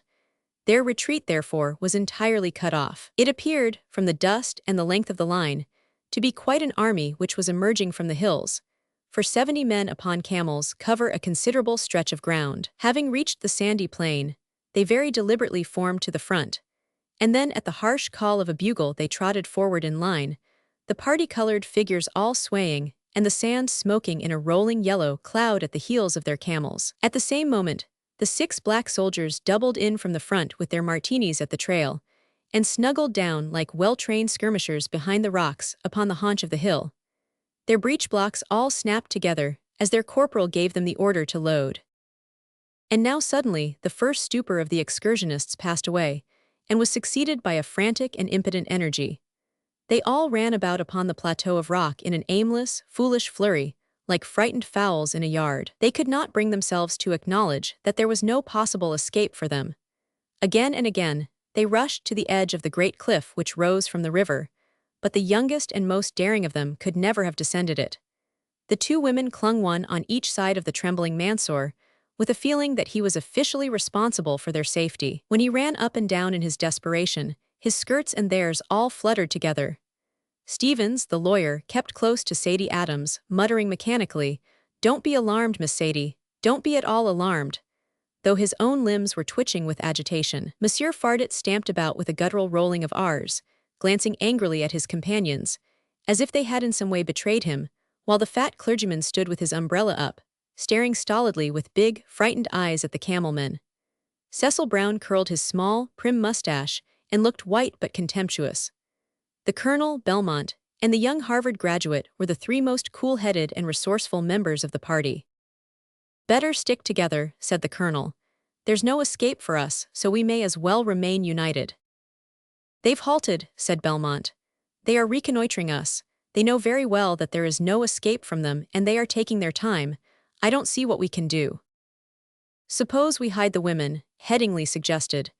"They can't know how many of us are here. When they have taken us, the women can come out of their hiding place and make their way back to the boat." "Admirable," cried Colonel Cochrane. "Admirable, this way please, Miss Adams. Bring the ladies here, Mansour, there is not an instant to be lost." There was a part of the plateau which was invisible from the plain, and here in feverish haste they built a little cairn. Many flaky slabs of stone were lying about, and it did not take long to prop the largest of these against a rock, so as to make a lean-to, and then to put 2 side pieces to complete it. The slabs were of the same color as the rock, so that to a casual glance the hiding place was not very visible. The 2 ladies were squeezed into this, and they crouched together, Sadie's arms thrown round her aunt. When they had walled them up, the men turned with lighter hearts to see what was going on. As they did so, there rang out the sharp, peremptory crack of a rifle-shot from the escort, followed by another and another. But these isolated shots were drowned in the long, spattering roll of an irregular volley from the plain, and the air was full of the fit of the bullets. The tourists all huddled behind the rocks, with the exception of the Frenchman, who still stamped angrily about, striking his sun hat with his clenched hand. Belmont and Cochrane crawled down to where the Soudanese soldiers were firing slowly and steadily, resting their rifles upon the boulders in front of them. The Arabs had halted about 500 yards away, and it was evident from their leisurely movements that they were perfectly aware that there was no possible escape for the travelers. They had paused to ascertain their number before closing in upon them. Most of them were firing from the backs of their camels, but a few had dismounted and were kneeling here and there, little shimmering white spots against the golden background. Their shots came sometimes singly in quick, sharp throbs, and sometimes in a rolling volley, with a sound like a boy's stick drawn across iron railings. The hill buzzed like a beehive, and the bullets made a sharp, crackling sound as they struck against the rocks. "You do no good by exposing yourself, P-86. "You do no good by exposing yourself," said Belmont, drawing Colonel Cochrane behind a large, jagged boulder, which already furnished a shelter for 3 of the Soudanese. "A bullet is the best we have to hope for," said Cochrane grimly. "What an infernal fool I have been, Belmont, not to protest more energetically against this ridiculous expedition. I deserve whatever I get, but it is hard on these poor souls who never knew the danger. I suppose there's no help for us." "Not the faintest." "Don't you think this firing might bring the troops up from Haifa?" "They'll never hear it. It is a good 6 miles from here to the steamer. From that to Haifa would be another 5. Well, when we don't return, the steamer will give the alarm. And where shall we be by that time?" "My poor Nora, my poor little Nora," muttered Belmont in the depths of his grizzled mustache. "What do you suppose that they will do with us, Cochrane?" he asked after a pause. "They may cut our throats, or they may take us as slaves to Khartoum. I don't know that there is much to choose. There's one of us out of his troubles anyhow." The soldier next them had sat down abruptly and leaned forward over his knees. His movement and attitude were so natural that it was hard to realize that he had been shot through the head. He neither stirred nor groaned. His comrades bent over him for a moment, and then, shrugging their shoulders, they turned their dark faces to the Arabs once more. Belmont picked up the dead man's martini and his ammunition pouch. "Only 3 more rounds, Cochrane," said he, with the little brass cylinders upon the palm of his hand. "We've let them shoot too soon and too often. We should have waited for the rush." "You're a famous shot, Belmont," cried the colonel. "I've heard of you as one of the cracks. Don't you think you could pick off their leader? Which is he?" "As far as I can make out, it is that one on the white camel on their right front. I mean the fellow who is peering at us from under his 2 hands." Belmont thrust in his cartridge and altered the sights. "It's a shocking bad light for judging distance," said he. "This is where the low point-blank trajectory of the Lee Metford comes in useful. Well, we'll try him at 500. He fired, but there was no change in the white camel or the peering rider. "Did you see any sand fly?" "No, I saw nothing. I fancy I took my sight a trifle too full. Try him again." Man and rifle and rock were equally steady, but again the camel-in-chief remained unharmed. The 3rd shot must have been nearer, for he moved a few paces to the right, as if he were becoming restless. Belmont threw the empty rifle down, with an exclamation of disgust. "It's this confounded light," he cried, and his cheeks flushed with annoyance. "Think of my wasting 3 cartridges in that fashion. If I had him at Bisley, I'd shoot the turban off him, but this vibrating glare means refraction. What's the matter with the Frenchman?" Monsieur Fardet was stamping about the plateau with the gestures of a man who has been stung by a wasp. Escrit nom," he shouted, showing his strong white teeth under his black waxed mustache. He wrung his right hand violently, and as he did so, he sent a little spray of blood from his fingertips. A bullet had chipped his wrist. Headingley ran out from the cover where he had been crouching, with the intention of dragging the demented Frenchman into a place of safety.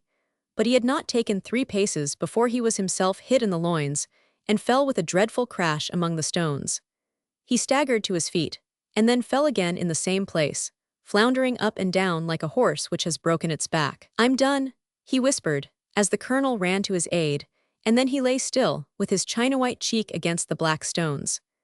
When but a year before he had wandered under the elms of Cambridge, surely the last fate upon this earth which he could have predicted for himself would be that he should be slain by the bullet of a fanatical Mohammedan in the wilds of the Libyan desert.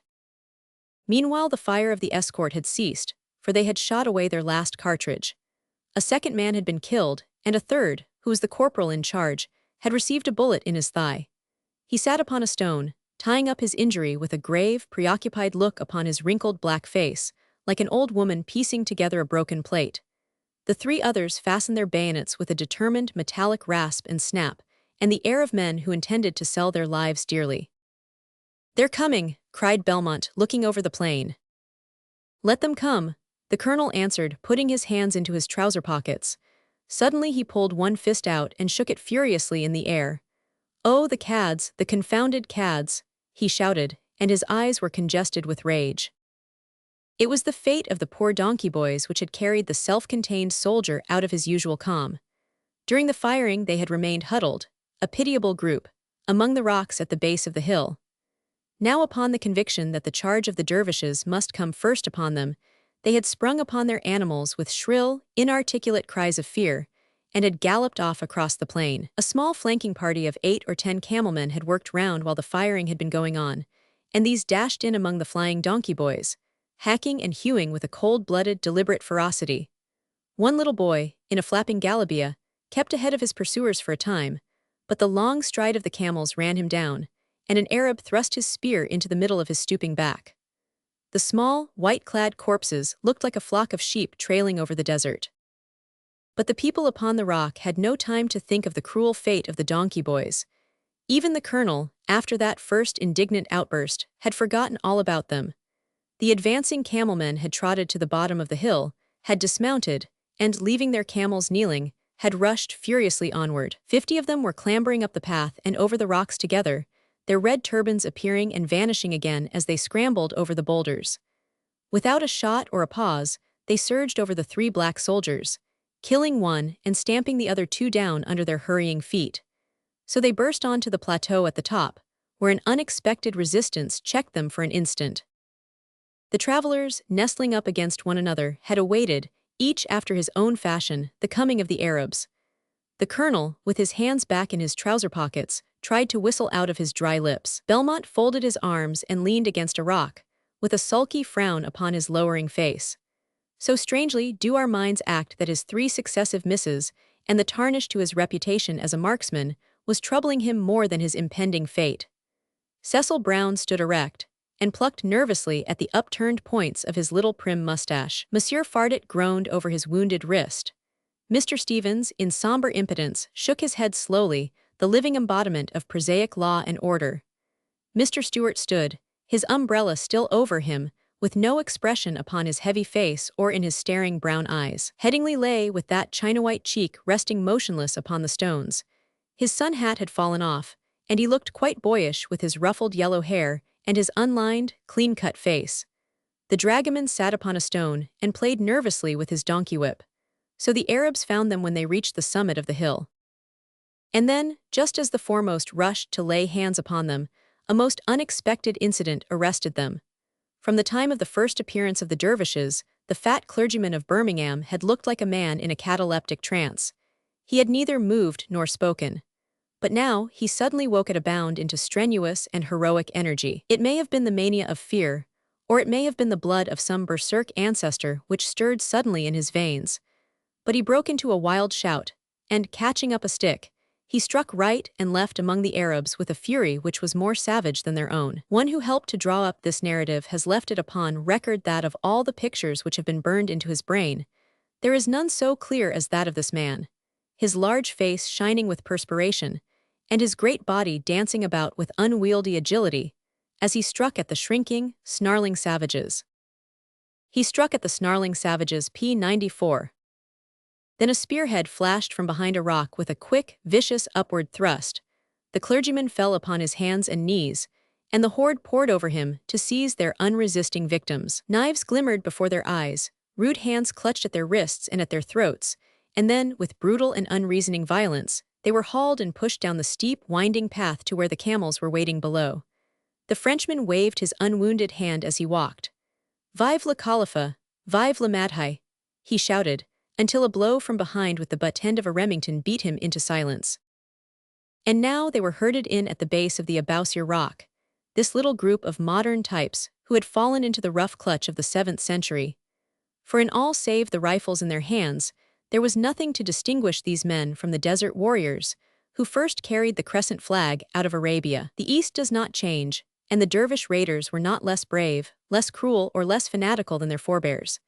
They stood in a circle, leaning upon their guns and spears, and looking with exultant eyes at the disheveled group of captives. They were clad in some approach to uniform, red turbans gathered around the neck as well as the head, so that the fierce face looked out of a scarlet frame. Yellow, untanned shoes, and white tunics with square, brown patches led into them. All carried rifles, and one had a small, discolored bugle slung over his shoulder. Half of them were Negroes, fine, muscular men, with the limbs of a jet Hercules, and the other half were Baggara Arabs, small, brown and wiry, with little vicious eyes and thin, cruel lips. The chief was also a Baggara, but he was a taller man than the others, with a black beard which came down over his chest, and a pair of hard, cold eyes, which gleamed like glass from under his thick black brows. They were fixed now upon his captives, and his features were grave with thought. Mr. Stewart had been brought down, his hat gone, his face still flushed with anger, and his trousers sticking in one part to his leg. The two surviving Soudanese soldiers, their black faces and blue coats blotched with crimson, stood silently at attention upon one side of this forlorn group of castaways. The chief stood for some minutes, stroking his black beard, while his fierce eyes glanced from one pale face to another along the miserable line of his captives. In a harsh, imperious voice, he said something which brought Mansor, the dragoman, to the front, with bent back and outstretched, supplicating palms. To his employers there had always seemed to be something comic in that flapping skirt and short covercoat above it. But now, under the glare of the midday sun, with those faces gathered round them, it appeared rather to add a grotesque horror to the scene. The dragoman salaamed like some ungainly, automatic doll, and then, as the chief rasped out a curt word or two, he fell suddenly upon his face, rubbing his forehead into the sand and flapping upon it with his hands. Fell suddenly upon his face P97. "What's that, Cochrane?" asked Belmont. "Why is he making an exhibition of himself?" "As far as I can understand, it is all up with us," the colonel answered. "But this is absurd," cried the Frenchman excitedly. "Why should these people wish any harm to me? I have never injured them. On the other hand, I have always been their friend. If I could but speak to them, I would make them comprehend. Hola, dragoman Mansor." The excited gestures of Monsieur Fardet drew the sinister eyes of the Baggara chief upon him. Again he asked a curt question, and Mansor, kneeling in front of him, answered it. "Tell him that I am a Frenchman, dragoman. Tell him that I am a friend of the Khalifa. Tell him that my countrymen have never had any quarrel with him, but that his enemies are also ours." "The chief asks what religion you call your own," said Mansor. "The Khalifa, he says, has no necessity for any friendship from those who are infidels and unbelievers. Tell him that in France, we look upon all religions as good. The chief says that none but a blaspheming dog and the son of a dog would say that all religions are one as good as the other. He says that if you are indeed the friend of the Khalifa, you will accept the Quran and become a true believer upon the spot. If you will do so, he will promise on his side to send you alive to Khartoum. And if not, you will fare in the same way as the others. Then you may make my compliments to Monsieur the Chief, and tell him that it is not the custom for Frenchmen to change their religion under compulsion." The chief said a few words, and then turned to consult with a short, sturdy Arab at his elbow. "He says, Monsieur Fardet," said the dragoman, "that if you speak again he will make a trough out of you for the dogs to feed from. Say nothing to anger him, sir, for he is now talking what is to be done with us." "Who is he?" asked the colonel. "It is Ali Wad Ibrahim, the same who raided last year and killed all of the Nubian village." "I've heard of him," said the colonel. "He has the name of being one of the boldest and the most fanatical of all the Khalifa's leaders. Thank God that the women are out of his clutches." The two Arabs had been talking in that stern, restrained fashion which comes so strangely from a southern race. Now they both turned to the dragoman, who was still kneeling upon the sand. They plied him with questions, pointing first to one and then to another of their prisoners. Then they conferred together once more, and finally said something to Mansor, with a contemptuous wave of the hand to indicate that he might convey it to the others. "Thank heaven, gentlemen, I think that we are saved for the present time," said Mansor, wiping away the sand which had stuck to his perspiring forehead. "Ali Wad Ibrahim says that though an unbeliever should have only the edge of the sword from one of the sons of the Prophet, yet it might be of more profit to the Beit el-Mal at Omdurman if it had the gold which your people will pay for you. Until it comes, you can work as the slaves of the Khalifa, unless he should decide to put you to death. You are to mount yourselves upon the spare camels and to ride with the party." The chief had waited for the end of the explanation. Now he gave a brief order, and a Negro stepped forward with a long, dull-colored sword in his hand. The dragoman squealed like a rabbit who sees a ferret, and threw himself frantically down upon the sand once more. "What is it, Cochrane?"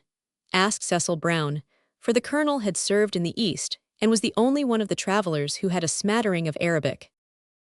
"As far as I can make out, he says there is no use keeping the dragoman, as no one would trouble to pay a ransom for him, and he is too fat to make a good slave." "Poor devil," cried Brown. "Here, Cochrane, tell them to let him go. We can't let him be butchered like this in front of us. Say that we will find the money amongst us. I will be answerable for any reasonable sum." "I'll stand in as far as my means will allow," cried Belmont. "We will sign a joint bond or indemnity," said the lawyer.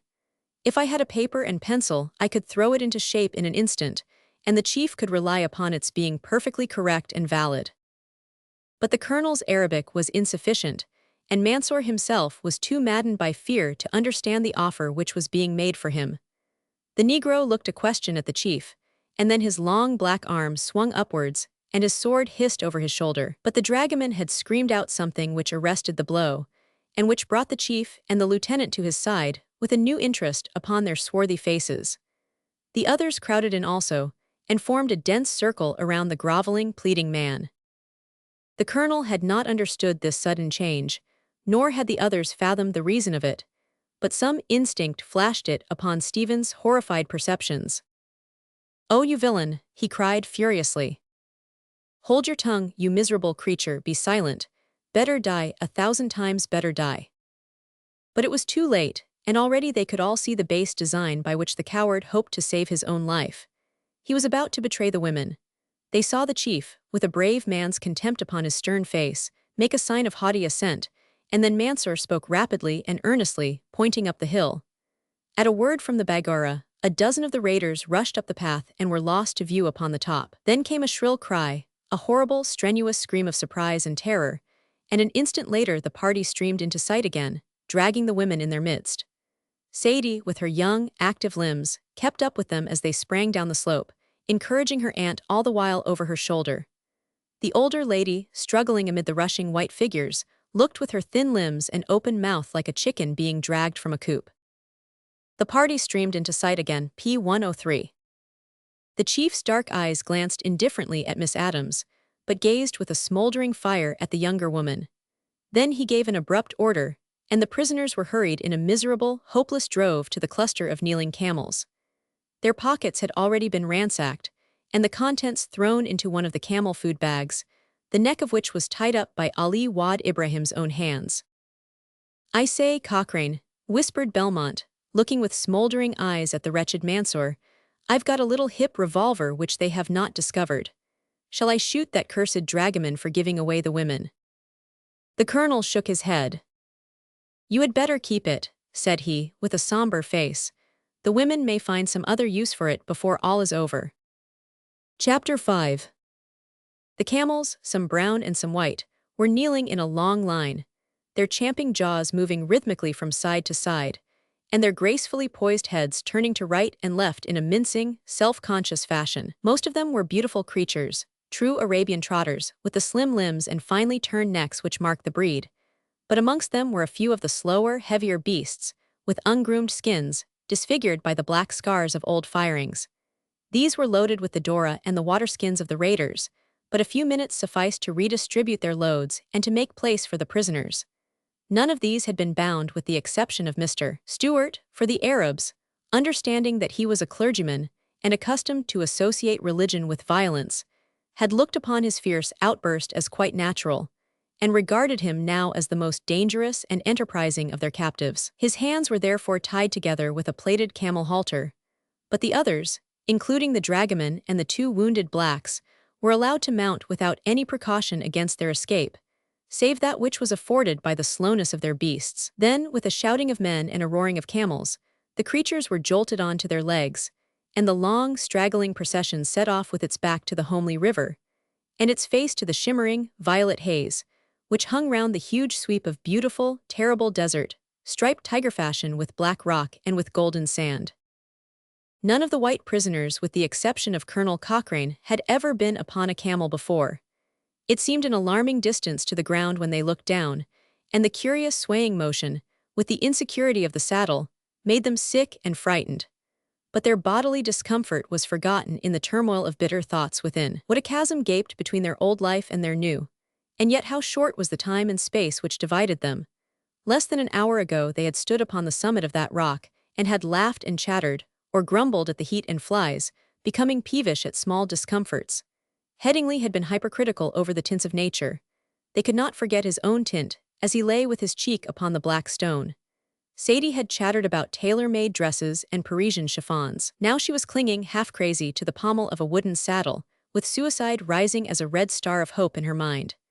Humanity, reason, argument, all were gone, and there remained the brutal humiliation of force. And all the time, down there by the second rocky point, their steamer was waiting for them. Their saloon, with the white napery and the glittering glasses, the latest novel, and the London papers. The least imaginative of them could see it so clearly. The white awning, Mrs. Schlesinger with her yellow sun hat, Mrs. Belmont lying back in the canvas chair. There it lay almost in sight of them, that little floating chip broken off from home, and every silent, ungainly step of the camels was carrying them more hopelessly away from it. That very morning how beneficent Providence had appeared, how pleasant was life. A little commonplace, perhaps, but so soothing and restful, and now. The red headgear, patched jibbehs, and yellow boots had already shown to the colonel that these men were no wandering party of robbers, but a troop from the regular army of the Khalifa. Now, as they struck across the desert, they showed that they possessed the rude discipline which their work demanded. A mile ahead, and far out on either flank, rode their scouts, dipping and rising among the yellow sandhills. Ali Wad Ibrahim headed the caravan, and his short, sturdy lieutenant brought up the rear. The main party straggled over a couple of 100 yards, and in the middle was the little, dejected clump of prisoners. No attempt was made to keep them apart, and Mr. Stevens soon contrived that his camel should be between those of the two ladies. "Don't be downhearted, Miss Adams," said he. "This is a most indefensible outrage, but there can be no question that steps will be taken in the proper quarter to set the matter right.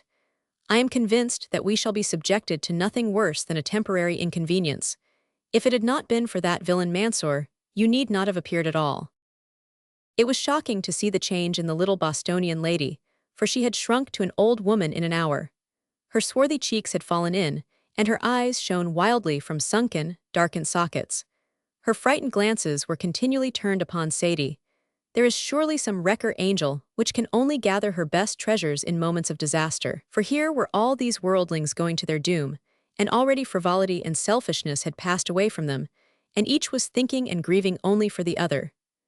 Sadie thought of her aunt thought of Sadie, the men thought of the women, Belmont thought of his wife, and then he thought of something else also, and he kicked his camel's shoulder with his heel until he found himself upon the near side of Miss Adams.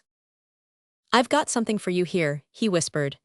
"We may be separated soon, so it is as well to make our arrangements." "Separated," wailed Miss Adams. "Don't speak loud, for that infernal Mansour may give us away again. I hope it won't be so, but it might. We must be prepared for the worst. For example, they might determine to get rid of us men and to keep you." Miss Adams shuddered. "What am I to do? For God's sake, tell me what I am to do, Mr. Belmont. I am an old woman, I have had my day. I could stand it if it was only myself. But Sadie, I am clean crazed when I think of her. There's her mother waiting at home, and she clasped her thin hands together in the agony of her thoughts. "Put your hand out under your dust cloak," said Belmont, sidling his camel up against hers. "Don't miss your grip of it. There, now hide it in your dress, and you'll always have a key to unlock any door. Don't miss your grip of it, P111. Miss Adams felt what it was which he had slipped into her hand, and she looked at him for a moment in bewilderment. Then she pursed up her lips and shook her stern, brown face in disapproval. But she pushed the little pistol into its hiding place, all the same, and she rode with her thoughts in a whirl. Could this indeed be she, Eliza Adams of Boston, whose narrow, happy life had oscillated between the comfortable house in Commonwealth Avenue and the Tremont Presbyterian Church? Here she was, hunched upon a camel with her hand upon the butt of a pistol, and her mind weighing the justifications of murder. "Oh, life, sly, sleek, treacherous life, how are we ever to trust you? Show us your worst and we can face it, but it is when you are sweetest and smoothest that we have most to fear from you." "At the worst, Miss Sadie, it will only be a question of ransom," said Stevens, arguing against his own convictions. "Besides, we are still close to Egypt, far away from the Dervish country. There is sure to be an energetic pursuit. You must try not to lose your courage and to hope for the best." "No, I am not scared, Mr. Stevens," said Sadie, turning towards him a blanched face which belied her words. "We're all in God's hands, and surely He won't be cruel to us.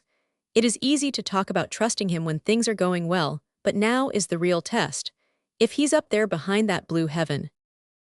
He is, said a voice behind them, and they found that the Birmingham clergyman had joined the party. His tied hands clutched onto his Makloofa saddle, and his fat body swayed dangerously from side to side with every stride of the camel. His wounded leg was oozing with blood and clotted with flies, and the burning desert sun beat down upon his bare head, for he had lost both hat and umbrella in the scuffle. A rising fever flecked his large, white cheeks with a touch of color, and brought a light into his brown ox eyes. He had always seemed a somewhat gross and vulgar person to his fellow travelers. Now, this bitter healing draught of sorrow had transformed him. He was purified, spiritualized, exalted. He had become so calmly strong that he made the others feel stronger as they looked upon him. He spoke of life and of death, of the present, and their hopes of the future. And the black cloud of their misery began to show a golden rift or two. Cecil Brown shrugged his shoulders, for he could not change in an hour the convictions of his life. But the others, even Fardet, the Frenchman, were touched and strengthened. They all took off their hats when he prayed. Then the colonel made a turban out of his red silk cummerbund and insisted that Mr. Stewart should wear it. With his homely dress and gorgeous headgear, he looked like a man who has dressed up to amuse the children. And now the dull, ceaseless, insufferable torment of thirst was added to the aching weariness, which came from the motion of the camels. The sun glared down upon them, and then up again from the yellow sand, and the great plains shimmered and glowed until they felt as if they were riding over a cooling sheet of molten metal. Their lips were parched and dried, and their tongues like tags of leather. They lisped curiously in their speech, for it was only the vowel sounds which would come without an effort. Miss Adams's chin had dropped upon her chest, and her great hat concealed her face. "Auntie will faint if she does not get water," said Sadie. "Oh, Mr. Stevens, is there nothing we could do?" The dervishes riding near were all Baggara with the exception of one Negro, an uncouth fellow with a face pitted with smallpox. His expression seemed good-natured when compared with that of his Arab comrades, and Stevens ventured to touch his elbow and to point to his waterskin, and then to the exhausted lady. The Negro shook his head brusquely, but at the same time he glanced significantly towards the Arabs, as if to say that, if it were not for them, he might act differently. Then he laid his black forefinger upon the breast of his jibbeh. "Tippy-tilly," said he. "What's that?" asked Colonel Cochrane. "Tippy-tilly," repeated the Negro, sinking his voice as if he wished only the prisoners to hear him. The colonel shook his head. "My Arabic won't bear much strain. I don't know what he is saying," said he. "Tippy-tilly, Hicks Pasha," the Negro repeated. "I believe the fellow is friendly to us, but I can't quite make him out," said Cochrane to Belmont. "Do you think that he means that his name is Tippy-tilly and that he killed Hicks Pasha?" The Negro showed his great white teeth at hearing his own words coming back to him. "Ewa," said he, "Tippy-tilly Bimbashi Mormer born." "By Jove, I got it," cried Belmont. "He's trying to speak English. Tippy-tilly is as near as he can get to Egyptian artillery. He has served in the Egyptian artillery under Bimbashi Mortimer. He was taken prisoner when Hicks Pasha was destroyed and had to turn Dervish to save his skin. How's that?" The colonel said a few words of Arabic and received a reply, but two of the Arabs closed up, and the Negro quickened his pace and left them. "You are quite right," said the colonel. "The fellow is friendly to us and would rather fight for the Khedive than for the Khalifa. I don't know that he can do us any good, but I've been in worse holes than this and come out right side up. After all, we are not out of reach of pursuit, and won't be for another 48 hours. Belmont calculated the matter out in his slow, deliberate fashion. "It was about 12 that we were on the rock," said he. "They would become alarmed aboard the steamer if we did not appear at 2. "Yes," the colonel interrupted, "that was to be our lunch hour. I remember saying that when I came back I would have. Oh Lord, it's best not to think about it." "The rise was a sleepy old crock," Belmont continued, "but I have absolute confidence in the promptness and decision of my wife. She would insist upon an immediate alarm being given. Suppose they started back at 2:30, they should be at Haifa by 3, since the journey is downstream. How long did they say that it took to turn out the Camel Corps? Give them an hour. And another hour to get them across the river. They would be at the Abousir Rock and pick up the tracks by 6 o'clock. After that, it is a clear race. We are only 4 hours ahead, and some of these beasts are very spent. We may be saved yet, Cochrane." Some of us may. I don't expect to see the Padre alive tomorrow, nor Miss Adams either. They are not made for this sort of thing, either of them. Then again, we must not forget that these people have a trick of murdering their prisoners when they think that there is a chance of a rescue. See here, Belmont, in case you get back and I don't, there's a matter of a mortgage that I want you to set right for me. They rode on with their shoulders inclined to each other, deep in the details of business. The friendly Negro who had talked of himself as Tippy Tilly had managed to slip a piece of cloth soaked in water into the hand of Mr. Stevens, and Miss Adams had moistened her lips with it. Even the few drops had given her renewed strength, and now that the first crushing shock was over, her wiry, elastic, Yankee nature began to reassert itself. "These people don't look as if they would harm us, Mr. Stevens," said she. "I guess they have a working religion of their own, such as it is, and that what's wrong to us is wrong to them." Stevens shook his head in silence. He had seen the death of the donkey boys, and she had not. "Maybe we are sent to guide them into a better path," said the old lady. "Maybe we are specially singled out for a good work among them." If it were not for her niece, her energetic and enterprising temperament was capable of glorying in the chance of evangelizing Khartoum, and turning Omdurman into a little well-drained, broad-avenued replica of a New England town. "Do you know what I am thinking of all the time?" said Sadie. "You remember that temple that we saw, when was it? Why, it was this morning." They gave an exclamation of surprise, all three of them. Yes, it had been this morning, and it seemed away and away in some dim past experience of their lives, so vast was the change, so new and so overpowering the thoughts which had come between them. They rode in silence, full of this strange expansion of time, until at last Stevens reminded Sadie that she had left her remark unfinished. "Oh yes, it was the wall picture on that temple that I was thinking of. Do you remember the poor string of prisoners who are being dragged along to the feet of the great king? How dejected they looked among the warriors who led them. Who could have thought that within 3 hours the same fate should be our own? And Mr. Headingley—" She turned her face away and began to cry. "Don't take on, Sadie," said her aunt. "Remember what the minister said just now, that we are all right there in the hollow of God's hand. Where do you think we are going, Mr. Stevens?" The red edge of his Baedeker still projected from the lawyer's pocket, for it had not been worth their captor's while to take it. He glanced down at it. "If they will only leave me this, I will look up a few references when we halt. I have a general idea of the country, for I drew a small map of it the other day. The river runs from south to north, so we must be traveling almost due west.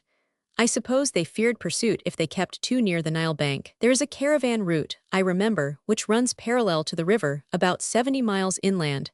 If we continue in this direction for a day we ought to come to it. There is a line of wells through which it passes. It comes out at a Siout, if I remember right, upon the Egyptian side. On the other side it leads away into the Dervish country, so perhaps—" His words were interrupted by a high, eager voice which broke suddenly into a torrent of jostling words without meaning, pouring strenuously out in angry assertions and foolish repetitions. The pink had deepened to scarlet upon Mr. Stewart's cheeks, his eyes were vacant but brilliant, and he gabbled as he rode. "Kindly Mother Nature. She will not let her children be mishandled too far. This is too much, she says. This wounded leg, these crusted lips, this anxious, weary mind. Come away for a time, until your body becomes more habitable." And so she coaxes the mind away into the nirvana of delirium, while the little cell workers tinker and toil within to get things better for its homecoming. When you see the veil of cruelty which nature wears, try and peer through it, and you will sometimes catch a glimpse of a very homely, kindly face behind. The Arab guards looked askance at this sudden outbreak of the clergyman, for it verged upon lunacy, and lunacy is to them a fearsome and supernatural thing. One of them rode forward and spoke with the emir. When he returned, he said something to his comrades, one of whom closed in upon each side of the minister's camel, so as to prevent him from falling. The friendly Negro sidled his beast up to the colonel, and whispered to him. "We are going to halt presently, Belmont," said Cochrane. "Thank God, they may give us some water, we can't go on like this. I told Tippy Tilly that, if he could help us, we would turn him into a bimbashi when we got him back into Egypt. I think he's willing enough if he only had the power. By Jove, Belmont, do look back at the river." Their route, which had lain through sand-strewn khors with jagged, black edges, places up which one would hardly think it possible that a camel could climb, opened out now onto a hard, rolling plain, covered thickly with rounded pebbles, dipping and rising to the violet hills upon the horizon. So regular were the long, brown pebble-strewn curves that they looked like the dark rollers of some monstrous groundswell. Here and there, a little straggling sage-green tuft of camel grass sprouted up between the stones. Brown plains and violet hills, nothing else in front of them. Behind lay the black jagged rocks through which they had passed with orange slopes of sand, and then far away a thin line of green to mark the course of the river. How cool and beautiful that green looked in the stark, abominable wilderness. On one side they could see the high rock, the accursed rock which had tempted them to their ruin. On the other the river curved, and the sun gleamed upon the water. Oh, that liquid gleam and the insurgent animal cravings, the brutal primitive longings, which for the instant took the soul out of all of them. They had lost families, countries, liberty, everything, but it was only of water, water, water that they could think. Mr. Stewart, in his delirium, began roaring for oranges, and it was insufferable for them to have to listen to him. Only the rough, sturdy Irishman rose superior to that bodily craving. That gleam of river must be somewhere near Haifa, and his wife might be upon the very water at which he looked. He pulled his hat over his eyes, and rode in gloomy silence, biting at his strong, iron-gray mustache. Looking for some landmark p. 124. Slowly the sun sank towards the west, and their shadows began to trail along the path where their hearts would go. It was cooler, and a desert breeze had sprung up, whispering over the rolling, stone-strewed plain. The emir at their head had called his lieutenant to his side, and the pair had peered about, their eyes shaded by their hands, looking for some landmark. Then, with a satisfied grunt, the chief's camel had seemed to break short off at its knees, and then at its hocks, going down in 3 curious, broken-jointed jerks until its stomach was stretched upon the ground. As each succeeding camel reached the spot it lay down also, until they were all stretched in one long line. The riders sprang off and laid out the chopped tibbin upon cloths in front of them, for no well-bred camel will eat from the ground. In their gentle eyes, their quiet, leisurely way of eating, and their condescending, mincing manner, there was something both feminine and genteel, as though a party of prim old maids had foregathered in the heart of the Libyan desert. There was no interference with the prisoners, either male or female, for how could they escape in the center of that huge plain?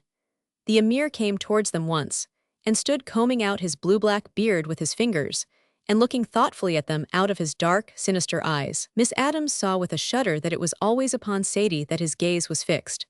Then, seeing their distress, he gave an order, and a negro brought a water-skin, from which he gave each of them about half a tumblerful. It was hot and muddy and tasted of leather, but oh, how delightful it was to their parched palates. The emir said a few abrupt words to the dragoman and left. Ladies and gentlemen, Mansour began, with something of his old consequential manner, but a glare from the colonel's eyes struck the words from his lips, and he broke away into a long, whimpering excuse for his conduct. "How could I do anything otherwise?" he wailed, "with the very knife at my throat." "You will have the very rope round your throat if we all see Egypt again," growled Cochrane savagely. "In the meantime—" "That's all right, Colonel," said Belmont, "but for our own sakes we ought to know what the chief has said. For my part, I'll have nothing to do with the blackguard. I think that is going too far. We are bound to hear what he has to say." Cochrane shrugged his shoulders. Privations had made him irritable, and he had to bite his lip to keep down a bitter answer. He walked slowly away, with his straight-legged military stride. "What did he say then?" asked Belmont, looking at the dragoman with an eye which was as stern as the colonel's. "He seems to be in a somewhat better manner than before. He said that if he had more water you should have it, but that he is himself short in supply. He said that tomorrow we shall come to the wells of Selima, and everybody shall have plenty, and the camels too." "Did he say how long we stopped here?" "Very little rest," he said, and then forwards. "Oh, Mr. Belmont." "Hold your tongue," snapped the Irishman, and began once more to count times and distances. If it all worked out as he expected, if his wife had insisted upon the indolent rise giving an instant alarm at Haifa, then the pursuers should be already upon their track. The camel corps or the Egyptian horse would travel by moonlight better and faster than in the daytime. He knew that it was the custom at Haifa to keep at least a squadron of them, all ready to start at any instant.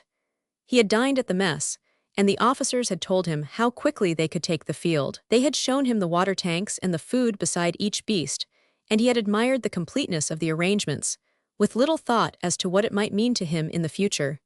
It would be at least an hour before they would all get started again from their present halting place. That would be a clear hour gained, perhaps by next morning. And then, suddenly, his thoughts were terribly interrupted. The colonel, raving like a madman, appeared upon the crest of the nearest slope, with an Arab hanging on to each of his wrists.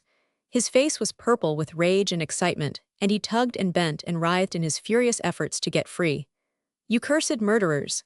he shrieked, and then, seeing the others in front of him, "Belmont," he cried, "they've killed Cecil Brown." What had happened was this. In his conflict with his own ill humor, Cochrane had strolled over this nearest crest, and had found a group of camels in the hollow beyond, with a little knot of angry, loud-voiced men beside them. Brown was the center of the group, pale, heavy-eyed, with his upturned, spiky mustache and listless manner. They had searched his pockets before, but now they were determined to tear off all his clothes in the hope of finding something which he had secreted. A hideous Negro, with silver bangles in his ears, grinned and jabbered in the young diplomatist's impassive face. There seemed to the colonel to be something heroic and almost inhuman in that white calm, and those abstracted eyes. His coat was already open, and the Negro's great black paw flew up to his neck and tore his shirt down to the waist. And at the sound of that rip, and at the abhorrent touch of those coarse fingers, this man about town, this finished product of the 19th century, dropped his life traditions and became a savage facing a savage. His face flushed, his lips curled back, he chattered, his teeth like an ape, and his eyes, those indolent eyes which had always twinkled so placidly, were gorged and frantic. He threw himself upon the Negro and struck him again and again, feebly but viciously, in his broad, black face. He hit like a girl round arm with an open palm. The man winced away for an instant, appalled by this sudden blaze of passion. Then with an impatient, snarling cry he slid a knife from his long, loose sleeve and struck upwards under the whirling arm. Brown sat down at the blow and began to cough as a man coughs who has choked at dinner, furiously, ceaselessly, spasm after spasm. Then the angry red cheeks turned to a mottled pallor, there were liquid sounds in his throat, and clapping his hand to his mouth, he rolled over onto his side. P-130. The Negro, with a brutal grunt of contempt, slid his knife up his sleeve once more, while the colonel, frantic with impotent anger, was seized by the bystanders, and dragged, raving with fury, back to his forlorn party. His hands were lashed with a camel halter, and he lay at last, in bitter silence, beside the delirious nonconformist. So Headingley was gone, and Cecil Brown was gone, and their haggard eyes were turned from one pale face to another, to know which they should lose next of that frieze of light-hearted riders who had stood out so clearly against the blue morning sky when viewed from the deck chairs of the Korosko. 2 gone out of 10, and a third out of his mind. The pleasure trip was drawing to its climax. Fardet, the Frenchman, was sitting alone with his chin resting upon his hands and his elbows upon his knees, staring miserably out over the desert, when Belmont saw him start suddenly and prick up his head like a dog who hears a strange step. Then, with clenched fingers, he bent his face forward and stared fixedly towards the black eastern hills through which they had passed. Belmont followed his gaze, and yes, there was something moving there. He saw the twinkle of metal and the sudden gleam and flutter of some white garment. A Dervish vidette upon the flank turned his camel twice round as a danger signal and discharged his rifle in the air. The echo of the crack had hardly died away before they were all in their saddles, Arabs and Negroes. Another instant, and the camels were on their feet and moving slowly towards the point of alarm. Several armed men surrounded the prisoners, slipping cartridges into their Remingtons as a hint to them to remain still. "By heaven, they are men on camels," cried Cochrane, his troubles all forgotten as he strained his eyes to catch sight of these newcomers. "I do believe that it is our own people." In the confusion, he had tugged his hands free from the halter which bound them. "They've been smarter than I gave them credit for," said Belmont, his eyes shining from under his thick brows. "They are here a long 2 hours before we could have reasonably expected them. Hurrah, Monsieur Fardet, que va bien, n'est-ce pas? Hurrah, hurrah, merveilleusement bien, vivent les Anglais, yelled the excited Frenchman as the head of a column of cavalry began to wind out from among the rocks. "See here, Belmont," cried the colonel. "These fellows will want to shoot us if they see it is all up. I know their ways, and we must be ready for it. Will you be ready to jump on the fellow with the blind eye, and I'll take the big nigger if I can get my arms around him. Stevens, you must do what you can. You fardet comprenez vous, il est nécessaire to plug these Johnnies before they can hurt us. You dragoman, tell those two Soudanese soldiers that they must be ready, but, his words died into a murmur and he swallowed once or twice. These are Arabs, said he, and it sounded like another voice. Of all the bitter day, it was the very bitterest moment.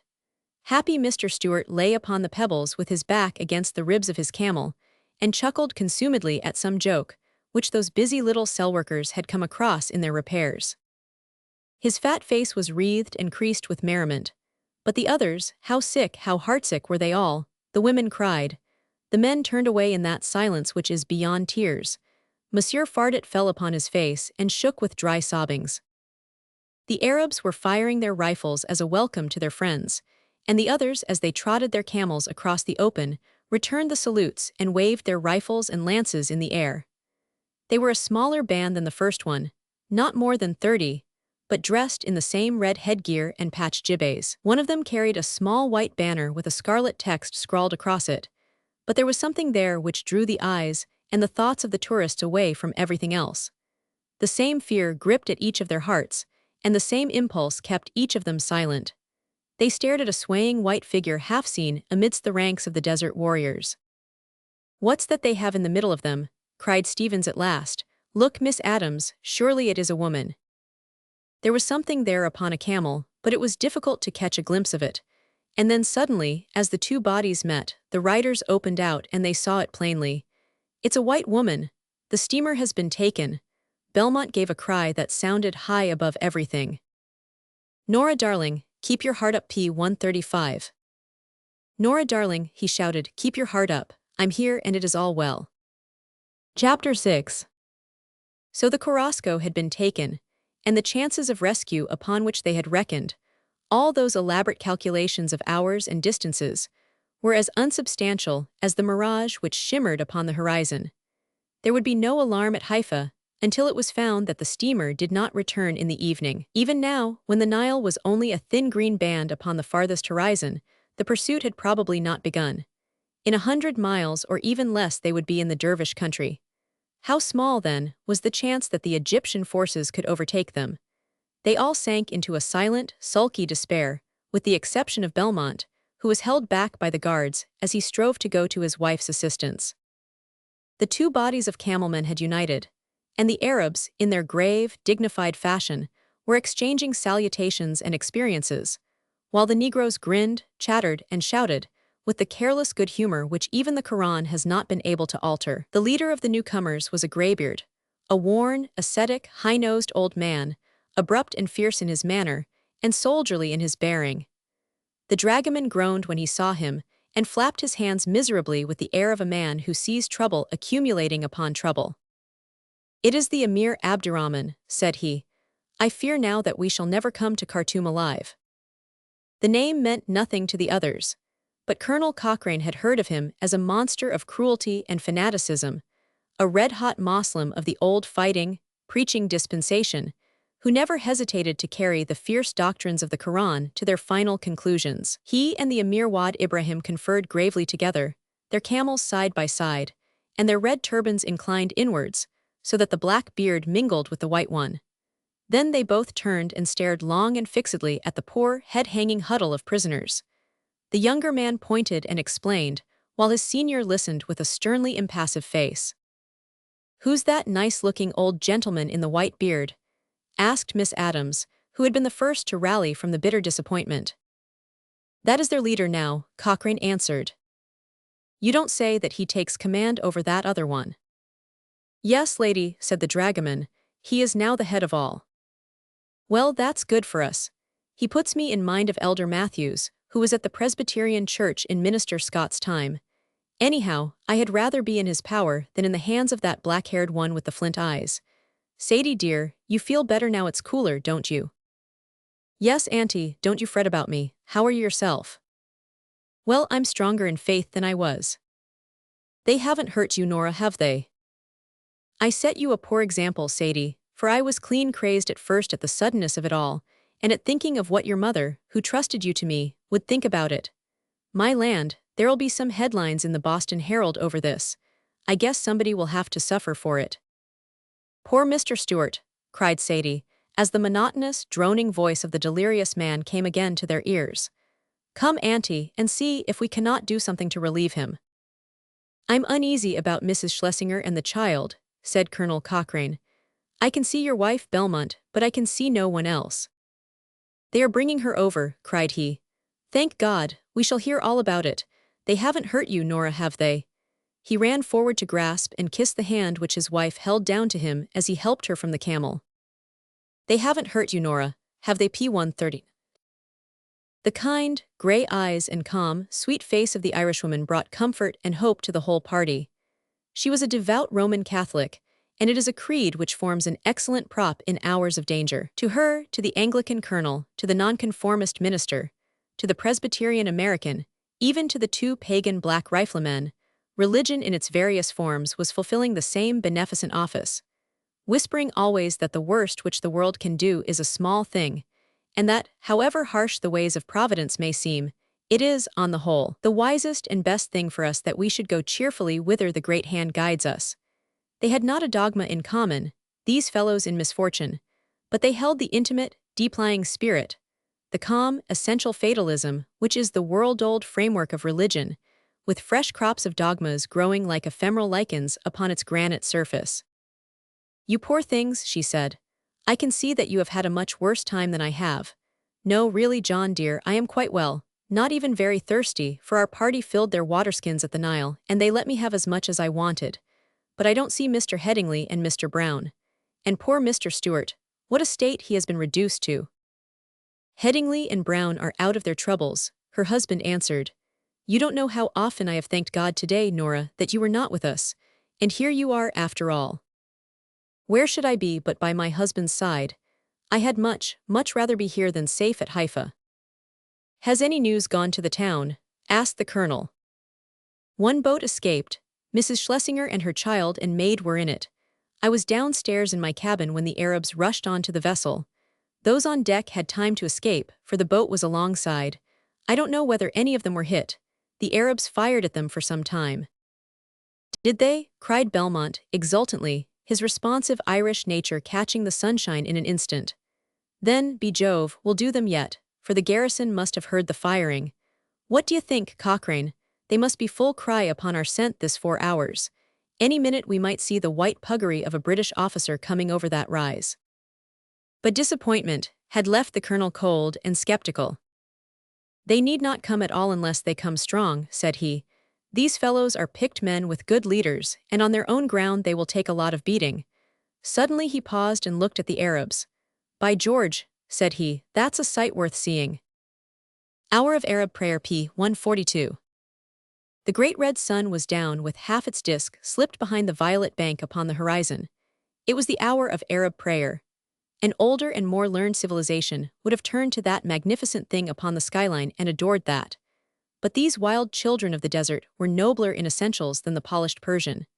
To them, the ideal was higher than the material, and it was with their backs to the sun, and their faces to the central shrine of their religion that they prayed. And how they prayed, these fanatical Moslems! Rapt, absorbed, with yearning eyes and shining faces, rising, stooping, groveling with their foreheads upon their praying carpets. Who could doubt, as he watched their strenuous, heart-whole devotion, that here was a great living power in the world? Reactionary but tremendous, countless millions, all thinking as one from Cape Juby to the confines of China. Let a common wave pass over them. Let a great soldier or organizer arise among them to use the grand material at his hand. And who shall say that this may not be the besom with which Providence may sweep the rotten, decadent, impossible, half-hearted south of Europe, as it did 1,000 years ago, until it makes room for a sounder stock? And now as they rose to their feet the bugle rang out, and the prisoners understood that, having traveled all day, they were fated to travel all night also. Belmont groaned, for he had reckoned upon the pursuers catching them up before they left this camp. But the others had already got into the way of accepting the inevitable. A flat Arab loaf had been given to each of them. What effort of the chef of the postboat had ever tasted like that dry brown bread? And then, luxury of luxuries, they had a second ration of a glass of water, for the fresh-filled bags of the newcomers had provided an ample supply. If the body would but follow the lead of the soul as readily as the soul does that of the body, what a heaven the earth might be. Now, with their base material wants satisfied for the instant, their spirits began to sing within them, and they mounted their camels with some sense of the romance of their position. Mr. Stewart remained babbling upon the ground, and the Arabs made no effort to lift him into his saddle. His large, white, upturned face glimmered through the gathering darkness. "High dragoman, tell them that they are forgetting Mr. Stewart," cried the colonel. "No use, sir," said Mansour. "They say that he is too fat and that they will not take him any farther. He will die, they say, and why should they trouble about him?" "Not take him," cried Cochrane. "Why, the man will perish of hunger and thirst. Where's the emir? Hi!" he shouted as the black-bearded Arab passed, with a tone like that in which he used to summon a dilatory donkey boy. The chief did not deign to answer him, but said something to one of the guards, who dashed the butt of his Remington into the colonel's ribs. The old soldier fell forward gasping. P. 145. The old soldier fell forward gasping, and was carried on half senseless, clutching at the pommel of his saddle. The women began to cry, and the men with muttered curses and clenched hands writhed in that hell of impotent passion, where brutal injustice and ill-usage have to go without check or even remonstrance. Belmont gripped at his hip pocket for his little revolver, and then remembered that he had already given it to Miss Adams. If his hot hand had clutched it, it would have meant the death of the emir and the massacre of the party. And now, as they rode onwards, they saw one of the most singular of the phenomena of the Egyptian desert in front of them, though the ill treatment of their companion had left them in no humor for appreciating its beauty. When the sun had sunk, the horizon had remained of a slaty violet hue, but now this began to lighten and to brighten until a curious false dawn developed, and it seemed as if a vacillating sun was coming back along the path which it had just abandoned. A rosy pink hung over the west, with beautifully delicate sea-green tints along the upper edge of it. Slowly these faded into slate again, and the night had come. It was but 24 hours since they had sat in their canvas chairs, discussing politics by starlight on the saloon deck of the Korosko, only 12 since they had breakfasted there, and had started spruce and fresh upon their last pleasure trip. What a world of fresh impressions had come upon them since then! How rudely they had been jostled out of their take-it-for-granted complacency.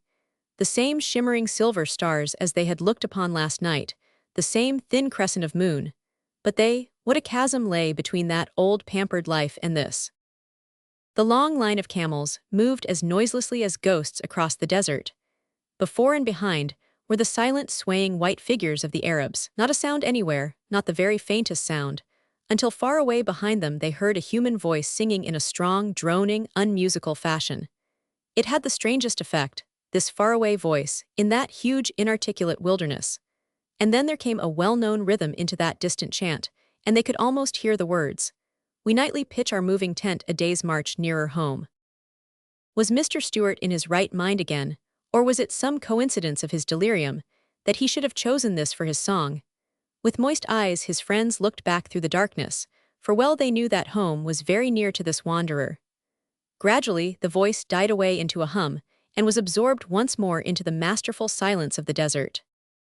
"My dear old chap, I hope you're not hurt," said Belmont, laying his hand upon Cochrane's knee.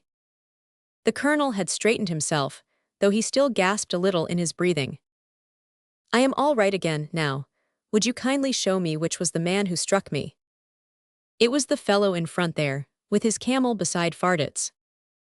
The young fellow with the mustache. I can't see him very well in this light, but I think I could pick him out again. Thank you, Belmont. But I thought some of your ribs were gone." "No, it only knocked the wind out of me." "You must be made of iron. It was a frightful blow.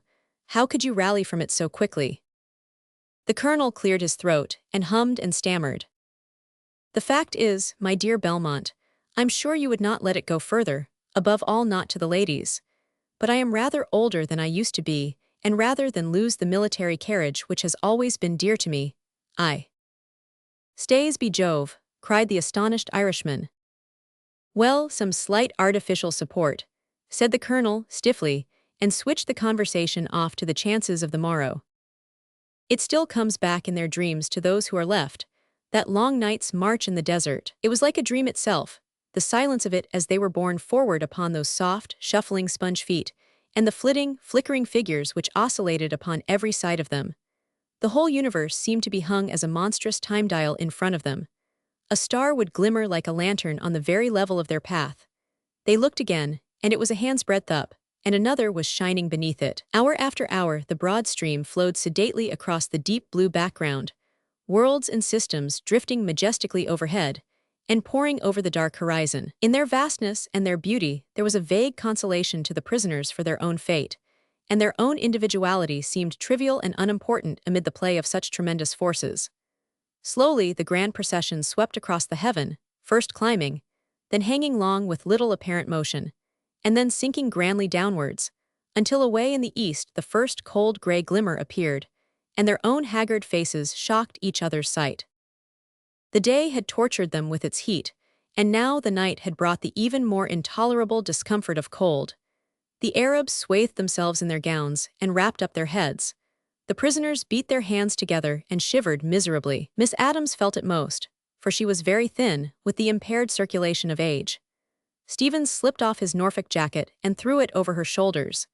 He rode beside Sadie, and whistled and chatted to make her believe that her aunt was really relieving him by carrying his jacket for him, but the attempt was too boisterous not to be obvious. And yet it was so far true that he probably felt the cold less than any of the party, for the old fire was burning in his heart, and a curious joy was inextricably mixed with all his misfortunes, so that he would have found it hard to say if this adventure had been the greatest evil or the greatest blessing of his lifetime. Aboard the boat, Sadie's youth, her beauty, her intelligence and humor, all made him realize that she could at the best only be expected to charitably endure him. But now he felt that he was really of some use to her, that every hour she was learning to turn to him as one turns to one's natural protector.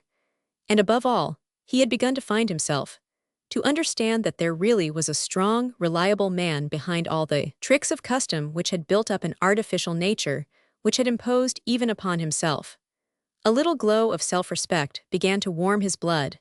He had missed his youth when he was young, and now in his middle age it was coming up like some beautiful belated flower. "I do believe that you are all the time enjoying it, Mr. Stevens," said Sadie, with some bitterness. "I would not go so far as to say that," he answered, "but I am quite certain that I would not leave you here." "Certain that I would not leave you here, P. 152. It was the nearest approach to tenderness which he had ever put into a speech, and the girl looked at him in surprise.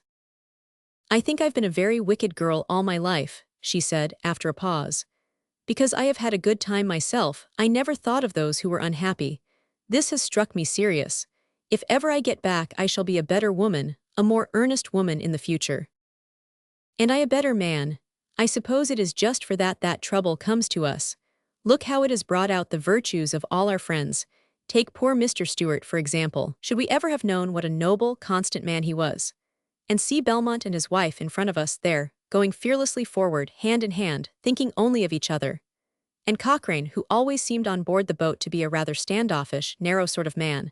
Look at his courage and his unselfish indignation when anyone is ill-used. Fardet, too, is as brave as a lion. I think misfortune has done us all good." Sadie sighed. "Yes, if it would end right here one might say so. But if it goes on and on for a few weeks or months of misery, and then ends in death, I don't know where we reap the benefit of those improvements of character which it brings. Suppose you escape, what will you do?" The lawyer hesitated, but his professional instincts were still strong. "I will consider whether an action lies, and against whom. It should be with the organizers of the expedition for taking us to the Abousir Rock, or else with the Egyptian government for not protecting their frontiers. It will be a nice legal question. And what will you do, Sadie?" It was the first time that he had ever dropped the formal miss, but the girl was too much in earnest to notice it. "I will be more tender to others," she said. "I will try to make someone else happy in memory of the miseries which I have endured." "You have done nothing all your life but made others happy. You cannot help doing it," said he. The darkness made it more easy for him to break through the reserve which was habitual with him. "You need this rough schooling far less than any of us. How could your character be changed for the better? You show how little you know me. I have been very selfish and thoughtless. At least you had no need for all these strong emotions. You were sufficiently alive without them. Now it has been different with me." Why did you need emotions, Mr. Stevens? Because anything is better than stagnation. Pain is better than stagnation. I have only just begun to live. Hitherto I have been a machine upon the earth's surface. I was a one-idea'd man, and a one-idea'd man is only one remove from a dead man. That is what I have only just begun to realize. For all these years I have never been stirred, never felt a real throb of human emotion pass through me. I had no time for it. I had observed it in others, and I had vaguely wondered whether there was some want in me which prevented my sharing the experience of my fellow mortals. But now these last few days have taught me how keenly I can live, that I can have warm hopes and deadly fears, that I can hate and that I can, well, that I can have every strong feeling which the soul can experience. I have come to life. I may be on the brink of the grave, but at least I can say now that I have lived. And why did you lead this soul-killing life in England? I was ambitious, I wanted to get on, and then there were my mother and my sisters to be thought of. Thank heaven, here is the morning coming. Your aunt and you will soon cease to feel the cold. And you without your coat. Oh, I have a very good circulation. I can manage very well in my shirt sleeves. And now the long, cold, weary night was over, and the deep blue-black sky had lightened to a wonderful mauve-violet, with the larger stars still glinting brightly out of it. Behind them, the gray line had crept higher and higher, deepening into a delicate rose-pink, with the fan-like rays of the invisible sun shooting and quivering across it. Then suddenly, they felt its warm touch upon their backs, and there were hard black shadows upon the sand in front of them. The dervishes loosened their cloaks and proceeded to talk cheerily among themselves. The prisoners also began to thaw, and eagerly ate the dora which was served out for their breakfasts. A short halt had been called, and a cup of water handed to each. "Can I speak to you, Colonel Cochrane?" asked the dragoman. "No, you can't," snapped the colonel. "But it is very important. All our safety may come from it." The colonel frowned and pulled at his mustache. "Well, what is it?" he asked at last. "You must trust to me, for it is as much to me as to you to get back to Egypt. My wife and home and children are on one part and a slave for life upon the other. You have no cause to doubt it." "Well, go on." "You know the black man who spoke with you, the one who had been with Hicks?" "Yes, what of him?" "He has been speaking with me during the night. I have had a long talk with him. He said that he could not very well understand you, nor you him, and so he came to me." "What did he say?" "He said that there were 8 Egyptian soldiers among the Arabs, 6 black and 2 fellahin. He said that he wished to have your promise, that they should all have very good reward if they helped you to escape." "Of course they shall." "They asked for 100 Egyptian pounds each." "They shall have it." "I told him that I would ask you, but that I was sure that you would agree to it." "What do they purpose to do?" "They could promise nothing, but what they thought best was that they should ride their camels not very far from you, so that if any chance should come, they would be ready to take advantage." "Well, you can go to him and promise 200 pounds each if they will help us. You do not think we could buy over some Arabs?" Mansour shook his head. "Too much danger to try," said he. "Suppose you try and fail, then that will be the end to all of us. I will go tell what you have said." He strolled off to where the old Negro gunner was grooming his camel and waiting for his reply.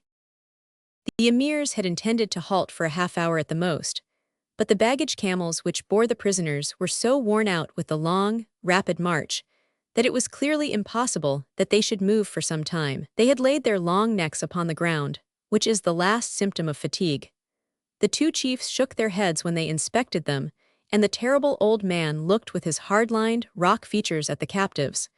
Then he said something to Mansour, whose face turned a shade more sallow as he listened.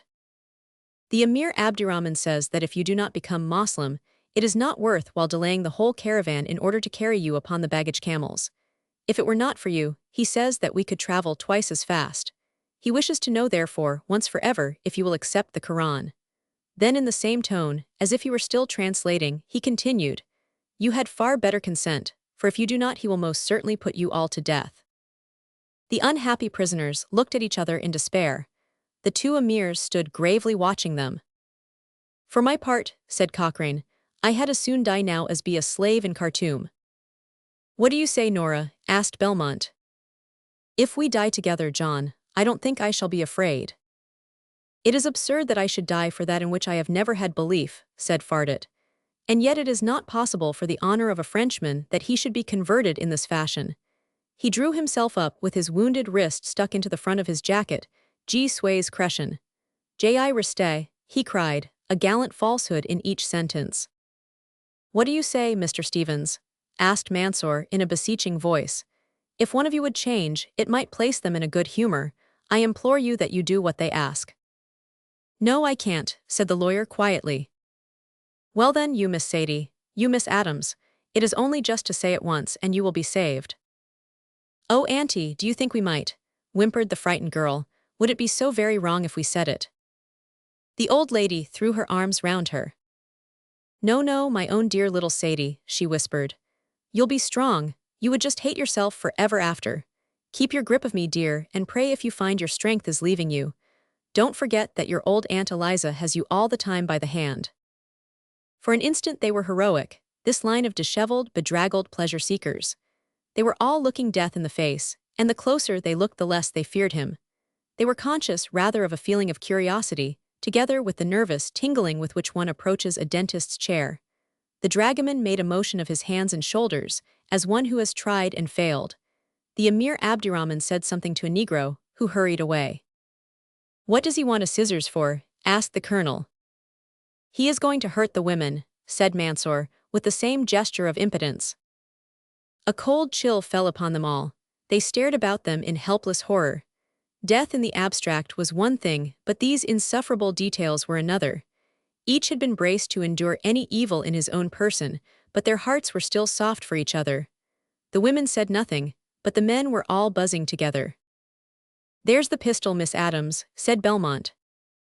"Give it here, we won't be tortured, we won't stand it."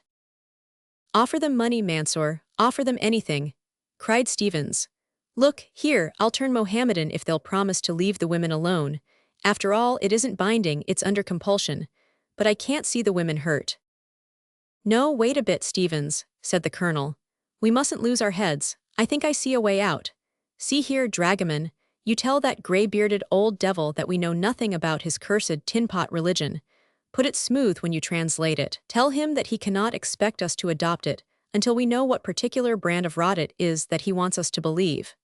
Tell him that if he will instruct us, we are perfectly willing to listen to his teaching, and you can add that any creed which turns out such beauties as him, and that other bounder with the black beard, must claim the attention of everyone."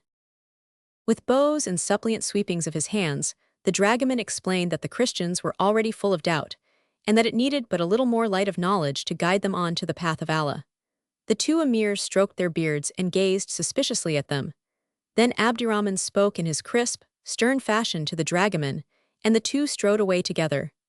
An instant later the bugle rang out as a signal to mount. "What he says is this," Mansour explained as he rode in the middle of the prisoners. "We shall reach the wells by midday and there will be a rest. His own mullah, a very good and learned man, will come to give you an hour of teaching. At the end of that time you will choose one way or the other. When you have chosen, it will be decided whether you are to go to Khartoum or to be put to death. That is his last word. They won't take ransom." Wad Ibrahim would, but the Emir Abdirahman is a terrible man. I advise you to give in to him. "What have you done yourself? You are a Christian too." Mansour blushed as deeply as his complexion would allow. "I was yesterday morning. Perhaps I will be tomorrow morning. I serve the Lord as long as what he asks seem reasonable, but this is very otherwise."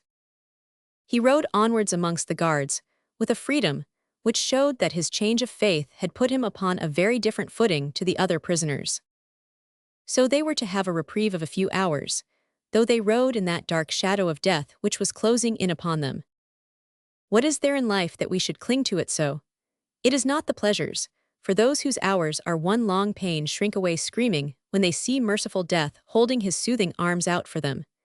It is not the associations, for we will change all of them before we walk of our own free wills down that broad road which every son and daughter of man must tread. Is it the fear of losing the I, that dear, intimate I, which we think we know so well, although it is eternally doing things which surprise us?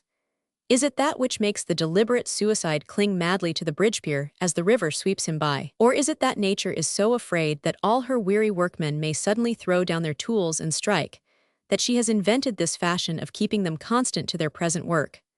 But there it is, and all these tired, harassed, humiliated folk rejoiced in the few more hours of suffering which were left to them. Chapter 7. There was nothing to show them, as they journeyed onwards, that they were not on the very spot that they had passed at sunset upon the evening before.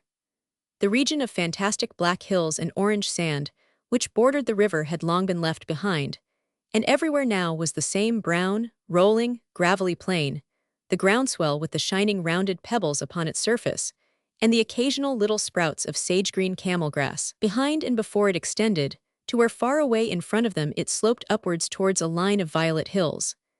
The sun was not high enough yet to cause the tropical shimmer, and the wide landscape, brown with its violet edging, stood out with a hard clearness in that dry, pure air. The long caravan straggled along at the slow swing of the baggage camels. Far out on the flanks rode the vedettes, halting at every rise, and peering backwards with their hands shading their eyes. In the distance, their spears and rifles seemed to stick out of them, straight and thin, like needles in knitting. "How far do you suppose we are from the Nile?" asked Cochrane. He rode with his chin on his shoulder and his eyes straining wistfully to the eastern skyline. "A good 50 miles, Belmont answered. "Not so much as that," said the colonel.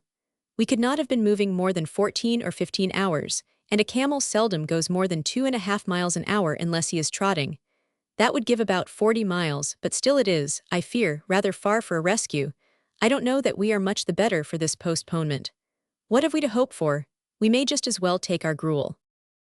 "Never say die," cried the cheery Irishman. "There's plenty of time between this and midday. Hamilton and Headley of the Camel Corps are good boys, and they'll be after us like a streak. They'll have no baggage camels to hold them back, you can lay your life on that. Little did I think, when I dined with them at mess that last night, and they were telling me all their precautions against a raid, that I should depend upon them for our lives." "Well, we'll play the game out, but I'm not very hopeful," said Cochrane. "Of course, we must keep the best face we can before the women. I see that Tippy Tilly is as good as his word, for those 5 niggers and the 2 brown Johnnies must be the men he speaks of. They all ride together and keep well up, but I can't see how they are going to help us." "I've got my pistol back," whispered Belmont, and his square chin and strong mouth set like granite. "If they try any games on the women, I mean to shoot them all 3 with my own hand, and then we'll die with our minds easy." "Man," said Cochrane, and they rode on in silence. None of them spoke much. A curious, dreamy, irresponsible feeling crept over them. It was as if they had all taken some narcotic drug, the merciful anodyne which nature uses when a great crisis has fretted the nerves too far. They thought of their friends and of their past lives in the comprehensive way in which one views that which is completed. A subtle sweetness mingled with the sadness of their fate. They were filled with the quiet serenity of despair. "It's devilish pretty," said the colonel, looking about him. "I always had an idea that I should like to die in a real, good, yellow London fog. You couldn't change for the worse." "I should have liked to have died in my sleep," said Sadie. "How beautiful to wake up and find yourself in the other world. There was a piece that Hetty Smith used to say at the college, 'Say not good night, but in some brighter world wish me good morning.'" The Puritan aunt shook her head at the idea.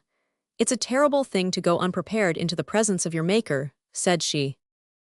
"It's the loneliness of death that is terrible," said Mrs. Belmont.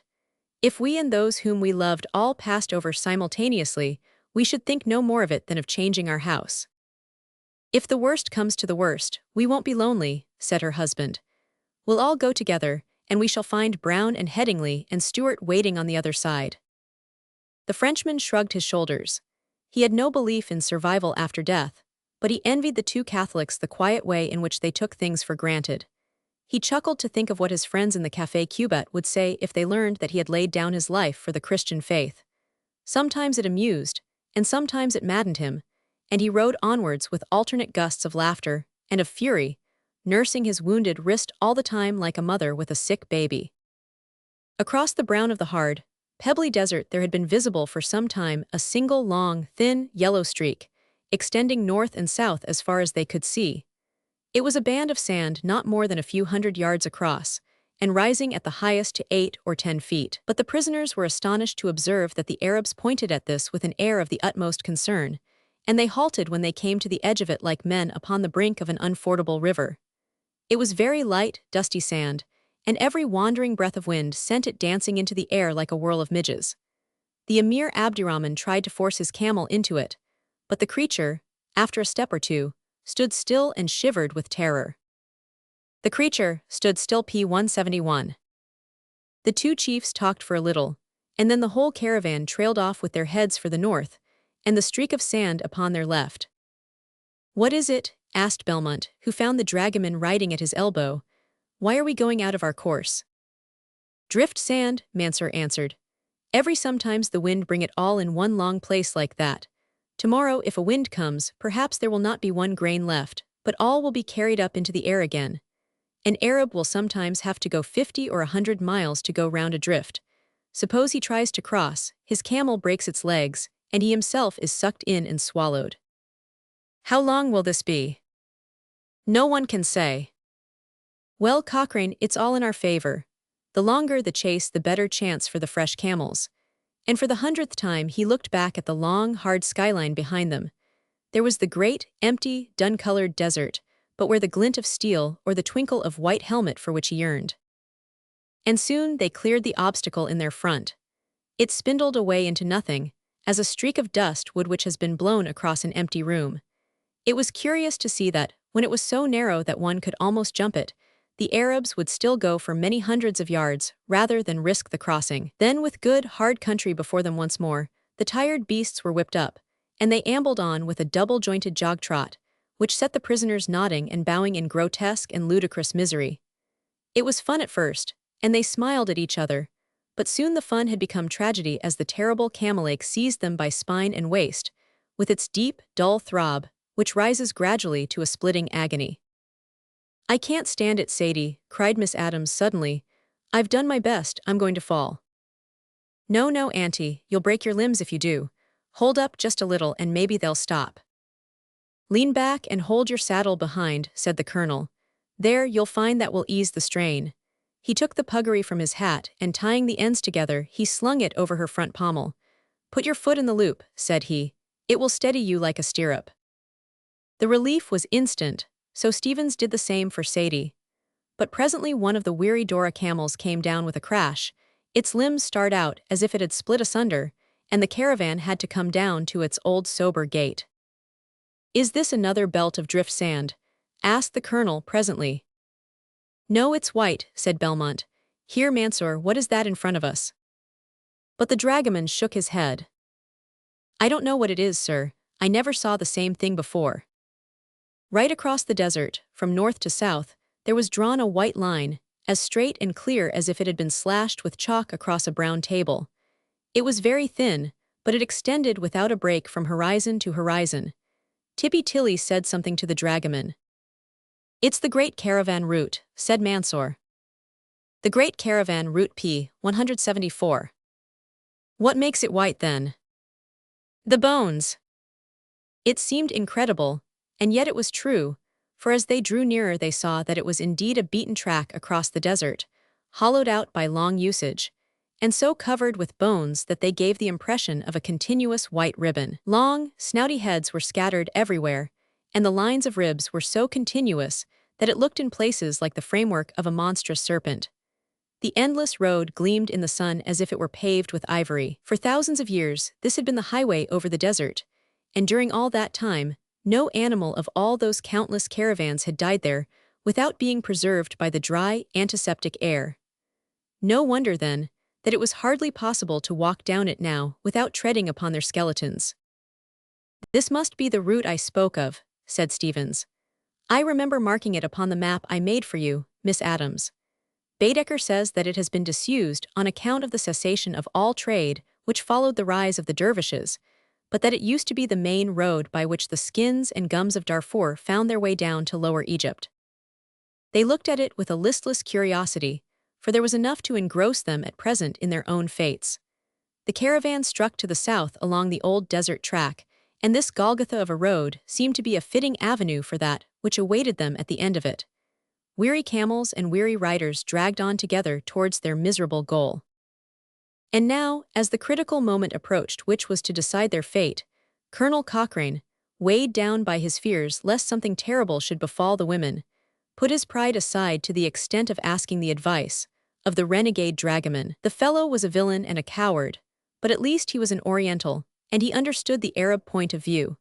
His change of religion had brought him into closer contact with the Dervishes, and he had overheard their intimate talk.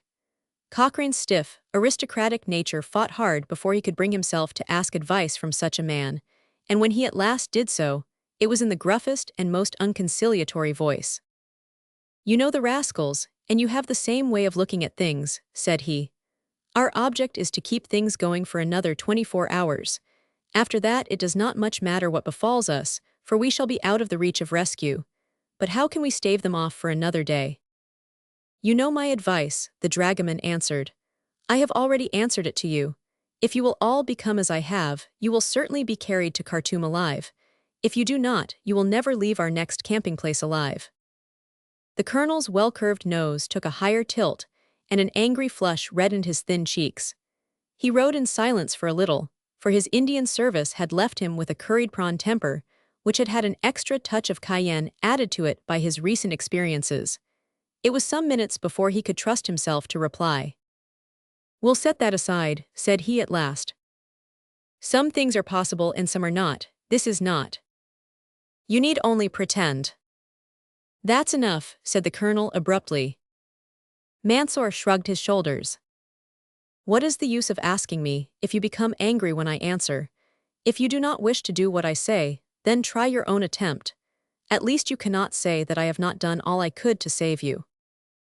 "I'm not angry," the colonel answered after a pause in a more conciliatory voice, "but this is climbing down rather farther than we care to go. Now, what I thought is this. You might, if you chose, give this priest, or mullah who is coming to us, a hint that we really are softening a bit upon the point. I don't think, considering the hole that we are in, that there can be very much objection to that. Then, when he comes, we might play up and take an interest and ask for more instruction, and in that way hold the matter over for a day or two. Don't you think that would be the best game?" "You will do as you like," said Mansour. "I have told you once forever what I think. If you wish that I speak to the mullah, I will do so. It is the fat little man with the grey beard, upon the brown camel in front there. I may tell you that he has a name among them for converting the infidel, and he has a great pride in it, so that he would certainly prefer that you were not injured if he thought that he might bring you into Islam." "Tell him that our minds are open then," said the colonel. "I don't suppose the padre would have gone so far, but now that he is dead I think we may stretch a point. You go to him, Mansour, and if you work it well we will agree to forget what is past. By the way, has Tippy Tilly said anything?" "No, sir. He has kept his men together, but he does not understand yet how he can help you." "Neither do I. Well, you go to the mullah, and I'll tell the others what we have agreed." The prisoners all acquiesced in the colonel's plan, with the exception of the old New England lady, who absolutely refused even to show any interest in the Mohammedan creed. "I guess I am too old to bow the knee to Baal," she said. The most that she would concede was that she would not openly interfere with anything which her companions might say or do. "And who is to argue with the priest?" asked Fardit, as they all rode together, talking the matter over. "It is very important that it should be done in a natural way, for if he thought that we were only trying to gain time he would refuse to have any more to say to us." "I think Cochrane should do it, as the proposal is his," said Belmont. "Pardon me," cried the Frenchman. "I will not say a word against our friend the colonel, but it is not possible that a man should be fitted for everything. It will all come to nothing if he attempts it. The priest will see through the colonel." "Will he?" said the colonel with dignity. "Yes, my friend, he will, for like most of your countrymen, you are very wanting in sympathy for the ideas of other people, and it is the great fault which I find with you as a nation." "Oh, drop the politics," cried Belmont impatiently. "I do not talk politics. What I say is very practical. How can Colonel Cochrane pretend to this priest that he is really interested in his religion when, in effect, there is no religion in the world to him outside some little church in which he has been born and bred? I will say this for the colonel, that I do not believe he is at all a hypocrite, and I am sure that he could not act well enough to deceive such a man as this priest." The colonel sat with a very stiff back, and the blank face of a man who is not quite sure whether he is being complimented or insulted. "You can do the talking yourself if you like," said he at last. "I should be very glad to be relieved of it. I think that I am best fitted for it, since I am equally interested in all creeds. When I ask for information, it is because in verity I desire it, and not because I am playing a part. I certainly think that it would be much better if Monsieur Fardet would undertake it," said Mrs. Belmont, with decision, and so the matter was arranged. The sun was now high, and it shone with dazzling brightness upon the bleached bones which lay upon the road. Again the torture of thirst fell upon the little group of survivors, and again, as they rode with withered tongues and crusted lips, a vision of the saloon of the Korosko danced like a mirage before their eyes, and they saw the white napery, the wine carts by the places, the long necks of the bottles, the siphons upon the sideboard. Sadie, who had borne up so well, became suddenly hysterical, and her shrieks of senseless laughter jarred horribly upon their nerves. Her aunt on one side of her and Mr. Stevens on the other did all they could to soothe her, and at last the weary, overstrung girl relapsed into something between a sleep and a faint, hanging limp over her pommel, and only kept from falling by the friends who clustered round her. The baggage camels were as weary as their riders, and again they had to jerk at their nose ropes to prevent them from lying down. From horizon to horizon stretched that one hue arch of speckless blue, and up its monstrous concavity crept the inexorable sun, like some splendid but barbarous deity, who claimed a tribute of human suffering as his immemorial right. Their course still lay along the old trade route, but their progress was very slow, and more than once the two emirs rode back together and shook their heads as they looked at the weary baggage camels on which the prisoners were perched. The greatest laggard of all was one which was ridden by a wounded Soudanese soldier. It was limping badly with a strained tendon, and it was only by constant prodding that it could be kept with the others. The Emir Wad Ibrahim raised his Remington as the creature hobbled past, and sent a bullet through its brain. The wounded man flew forwards out of the high saddle and fell heavily upon the hard track. His companions in misfortune, looking back, saw him stagger to his feet with a dazed face. At the same instant, a Bagora slipped down from his camel with a sword in his hand. Sword in his hand p. 184. "Don't look," cried Belmont to the ladies, and they all rode on with their faces to the south. They heard no sound, but the Bagora passed them a few minutes afterwards. He was cleaning his sword upon the hairy neck of his camel, and he glanced at them with a quick, malicious gleam of his teeth as he trotted by. But those who are at the lowest pitch of human misery are at least secured against the future. That vicious, threatening smile which might once have thrilled them left them now unmoved, or stirred them at most to vague resentment. There were many things to interest them in this old trade route, had they been in a condition to take notice of them. Here and there along its course were the crumbling remains of ancient buildings, so old that no date could be assigned to them, but designed in some far-off civilization to give the travelers shade from the sun or protection from the ever-lawless children of the desert. The mud bricks with which these refuges were constructed showed that the material had been carried over from the distant Nile. Once, upon the top of a little knoll, they saw the shattered plinth of a pillar of red Aswan granite, with the wide-winged symbol of the Egyptian god across it, and the cartouche of the second Ramesses beneath. After 3,000 years, one cannot get away from the ineffaceable footprints of the warrior king. It is surely the most wonderful survival of history that one should still be able to gaze upon him, high-nosed and masterful, as he lies with his powerful arms crossed upon his chest, majestic even in decay, in the Gizeh Museum. To the captives, the cartouche was a message of hope, as a sign that they were not outside the sphere of Egypt. "They've left their card here once, and they may again," said Belmont, and they all tried to smile. And now they came upon one of the most satisfying sights on which the human eye can ever rest. Here and there, in the depressions at either side of the road, there had been a thin scurf of green, which meant that water was not very far from the surface. And then, quite suddenly, the track dipped down into a bowl-shaped hollow, with a most dainty group of palm trees, and a lovely greensward at the bottom of it. The sun gleaming upon that brilliant patch of clear, restful color, with the dark glow of the bare desert around it, made it shine like the purest emerald in a setting of burnished copper. And then it was not its beauty only, but its promise for the future. Water, shade, all that weary travelers could ask for. Even Sadie was revived by the cheery sight, and the spent camels snorted and stepped out more briskly, stretching their long necks and sniffing the air as they went. After the unhomely harshness of the desert, it seemed to all of them that they had never seen anything more beautiful than this. They looked below at the greensward with the dark, star-like shadows of the palm crowns, and then they looked up at those deep green leaves against the rich blue of the sky, and they forgot their impending death in the beauty of that nature to whose bosom they were about to return. The wells in the center of the grove consisted of 7 large and 2 small saucer-like cavities, filled with peat-colored water enough to form a plentiful supply for any caravan. Camels and men drank it greedily, though it was tainted by the all-pervading natron. The camels were picketed, the Arabs threw their sleeping mats down in the shade, and the prisoners, after receiving a ration of dates and of doora, were told that they might do what they would during the heat of the day, and that the mullah would come to them before sunset. The ladies were given the thicker shade of an acacia tree, and the men lay down under the palms. The great green leaves swished slowly above them. They heard the low hum of the Arab talk, and the dull champing of the camels, and then in an instant, by that most mysterious and least understood of miracles, one was in a green Irish valley, and another saw the long straight line of Commonwealth Avenue, and a third was dining at a little round table, opposite to the bust of Nelson in the Army and Navy Club, and for him, the swishing of the palm branches had been transformed into the long-drawn hum of Pall Mall. So the spirits went their several ways, wandering back along strange, untraced tracks of the memory, while the weary, grimy bodies lay senseless under the palm trees in the oasis of the Libyan desert. Grimy bodies lay senseless under the palm trees. P. 188. Chapter 8. Colonel Cochrane was awakened from his slumber by someone pulling at his shoulder. As his eyes opened, they fell upon the black, anxious face of Tippy Tilly, the old Egyptian gunner.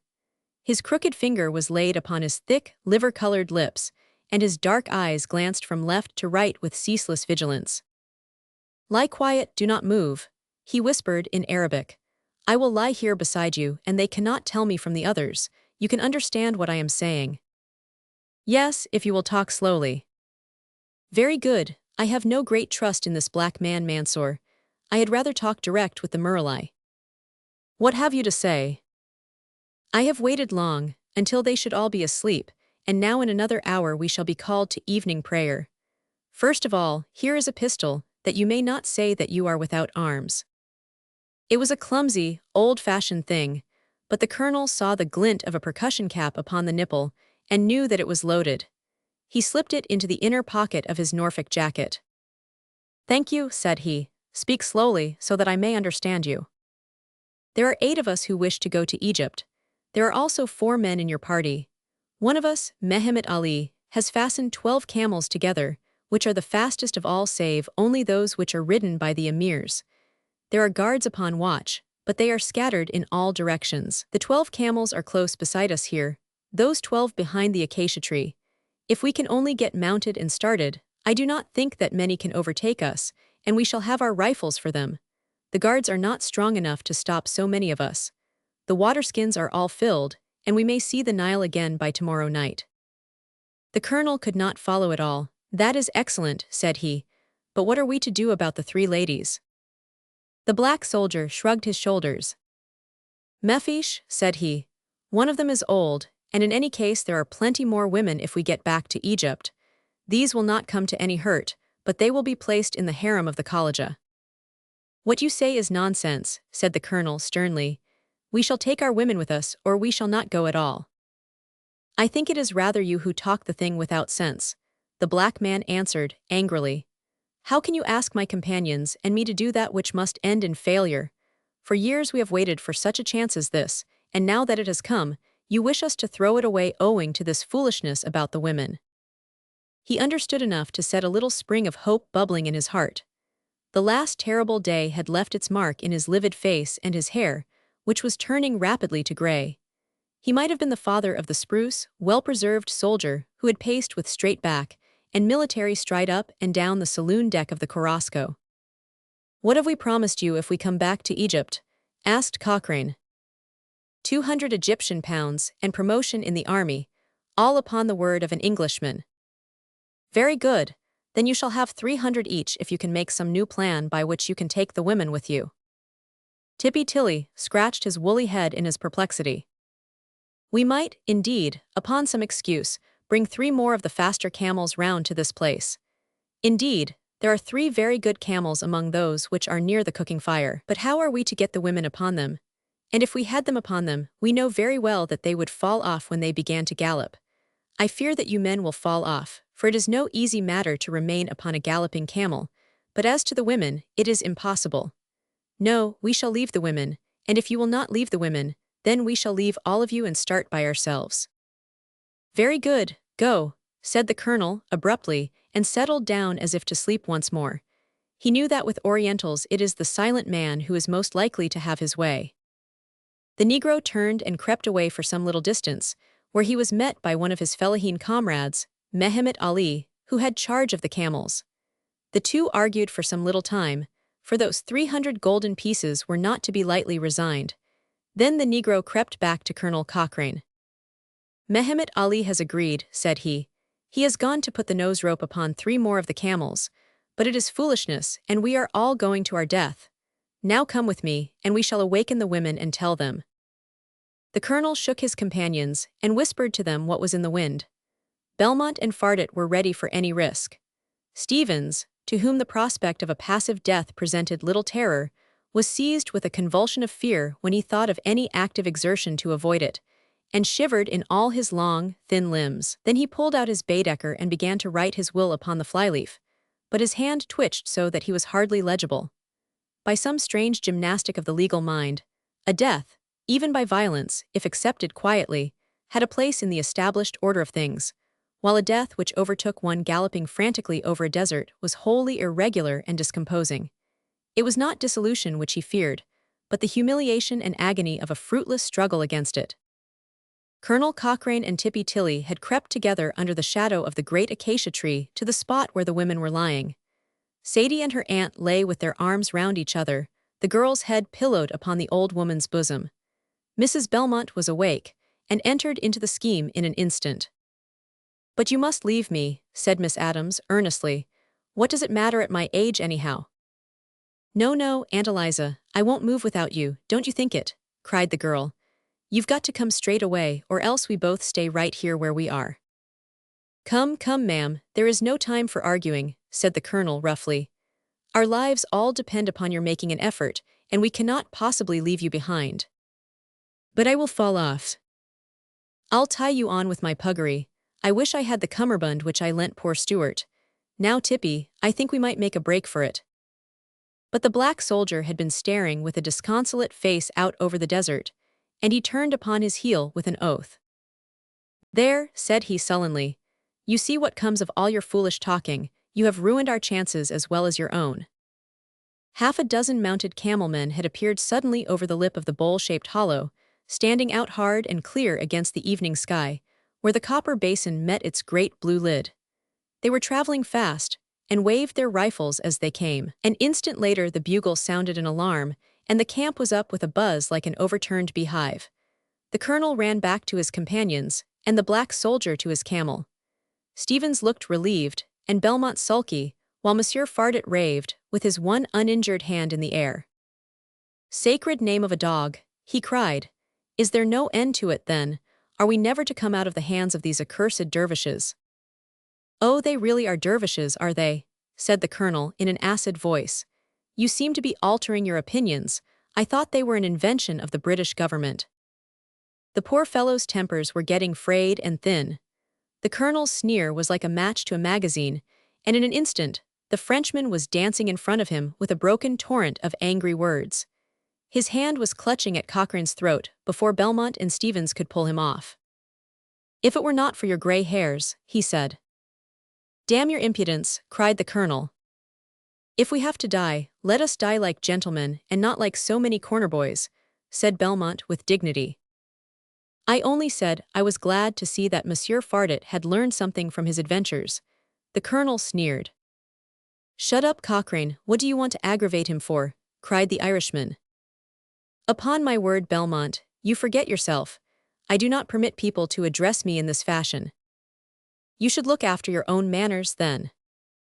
"Gentlemen, gentlemen, here are the ladies," cried Stevens, and the angry, overstrained men relapsed into a gloomy silence, pacing up and down, and jerking viciously at their mustaches. It is a very catching thing, ill temper, for even Stevens began to be angry at their anger, and to scowl at them as they passed him.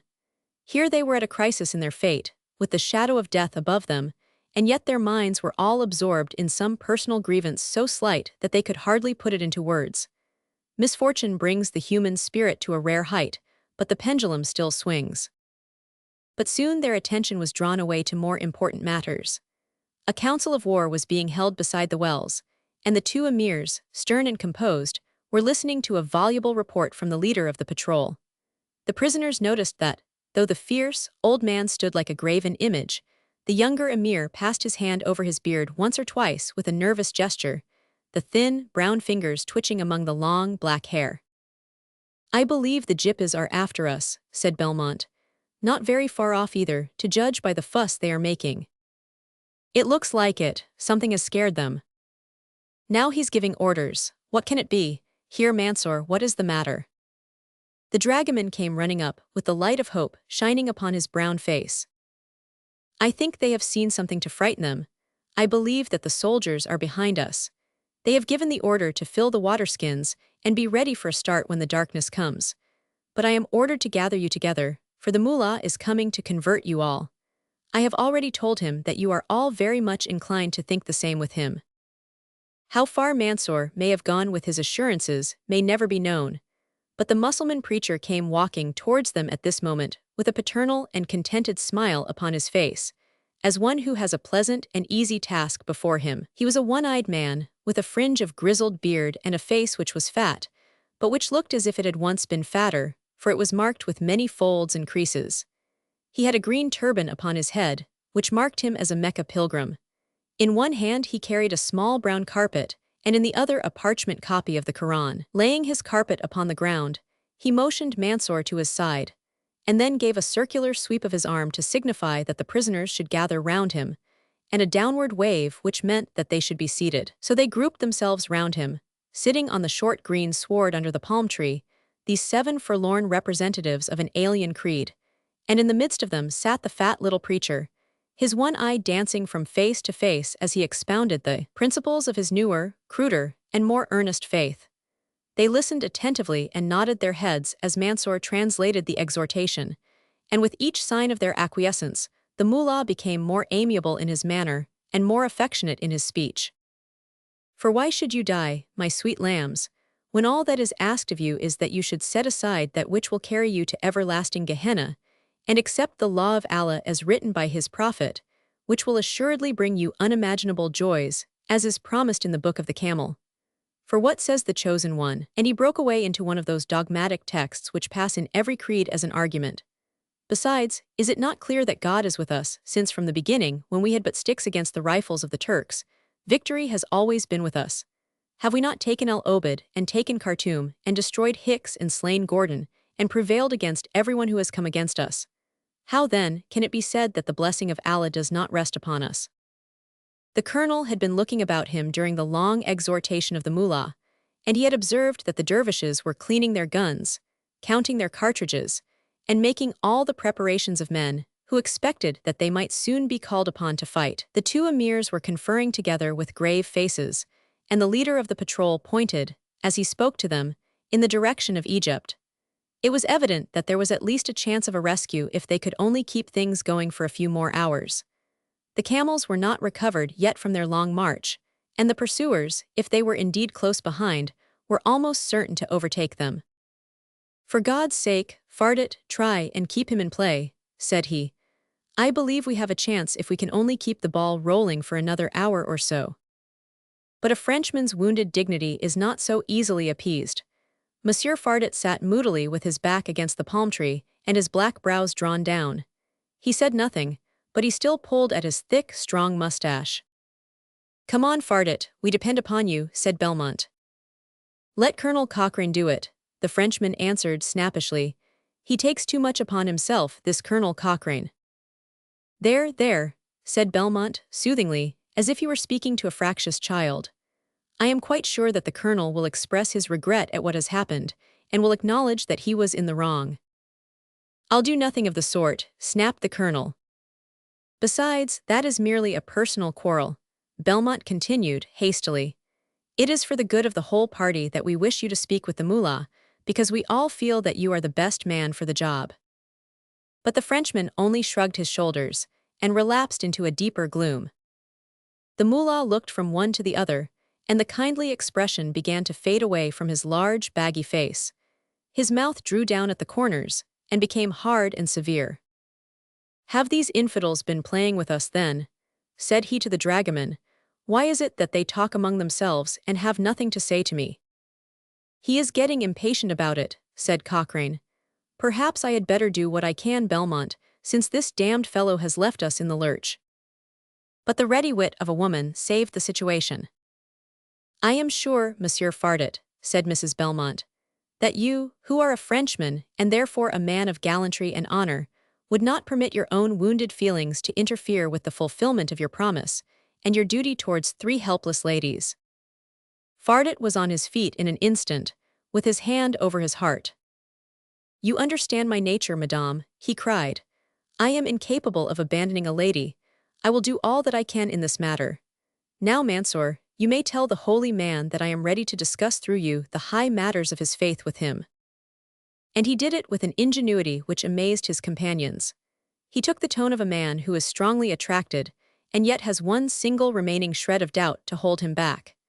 Yet as that one shred was torn away by the mullah, there was always some other stubborn little point which prevented his absolute acceptance of the faith of Islam. And his questions were all so mixed up with personal compliments to the priest and self-congratulations that they should have come under the teachings of so wise a man and so profound a theologian, that the hanging pouches under the mullah's eyes quivered with his satisfaction, and he was led happily and hopefully onwards from explanation to explanation, while the blue overhead turned into violet, and the green leaves into black, until the great serene stars shone out once more between the crowns of the palm trees.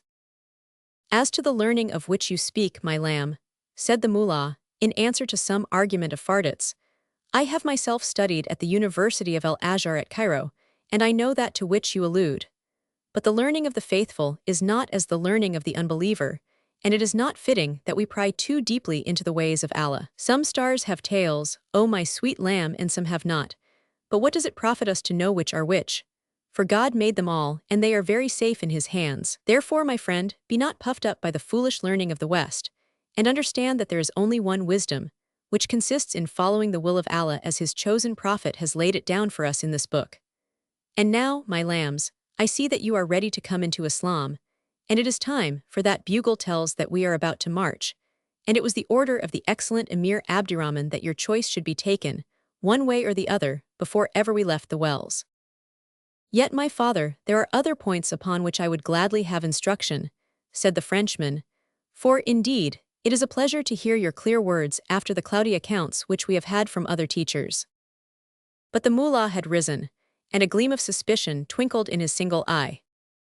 "This further instruction may well come afterwards," said he, "since we shall travel together as far as Khartoum, and it will be a joy to me to see you grow in wisdom and in virtue as we go." He walked over to the fire, and stooping down with the pompous slowness of a stout man, he returned with 2 half-charred sticks, which he laid crosswise upon the ground. The dervishes came clustering over to see the new converts admitted into the fold. They stood round in the dim light, tall and fantastic, with the high necks and supercilious heads of the camels swaying above them. "Now," said the mullah, and his voice had lost its conciliatory and persuasive tone, "there is no more time for you.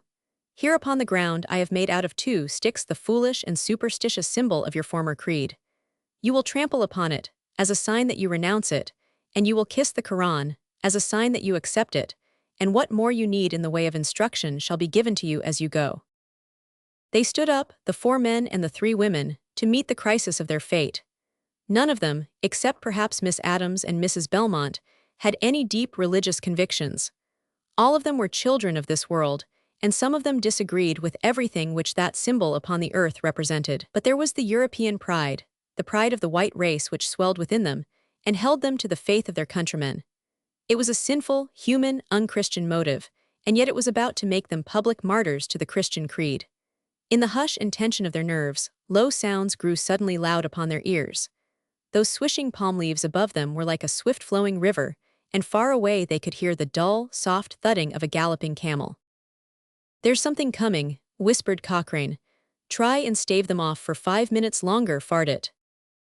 The Frenchman stepped out with a courteous wave of his uninjured arm, and the air of a man who is prepared to accommodate himself to anything. "You will tell this holy man that I am quite ready to accept his teaching, and so I am sure are all my friends," said he to the dragoman. "But there is one thing which I should wish him to do in order to set at rest any possible doubts which may remain in our hearts. Every true religion can be told by the miracles which those who profess it can bring about. Even I, who am but a humble Christian, can, by virtue of my religion, do some of these. But you, since your religion is superior, can no doubt do far more, and so I beg you to give us a sign that we may be able to say that we know that the religion of Islam is the more powerful." Behind all his dignity and reserve, the Arab has a good fund of curiosity. The hush among the listening Arabs showed how the words of the Frenchman, as translated by Mansour, appealed to them. "Such things are in the hands of Allah," said the priest. "It is not for us to disturb his laws, but if you have yourself such powers as you claim, let us be witnesses to them." Took a large, shining date out of the mullah's beard p. 210. The Frenchman stepped forward, and raising his hand, he took a large, shining date out of the mullah's beard. This he swallowed and immediately produced once more from his left elbow. He had often given his little conjuring entertainment on board the boat, and his fellow passengers had had some good-natured laughter at his expense, for he was not quite skillful enough to deceive the critical European intelligence. But now, it looked as if this piece of obvious palming might be the point upon which all their fates would hang. A deep hum of surprise rose from the ring of Arabs, and deepened as the Frenchman drew another date from the nostril of a camel and tossed it into the air, from which, apparently, it never descended. That gaping sleeve was obvious enough to his companions, but the dim light was all in favor of the performer. So delighted and interested was the audience that they paid little heed to a mounted camel-man who trotted swiftly between the palm trunks.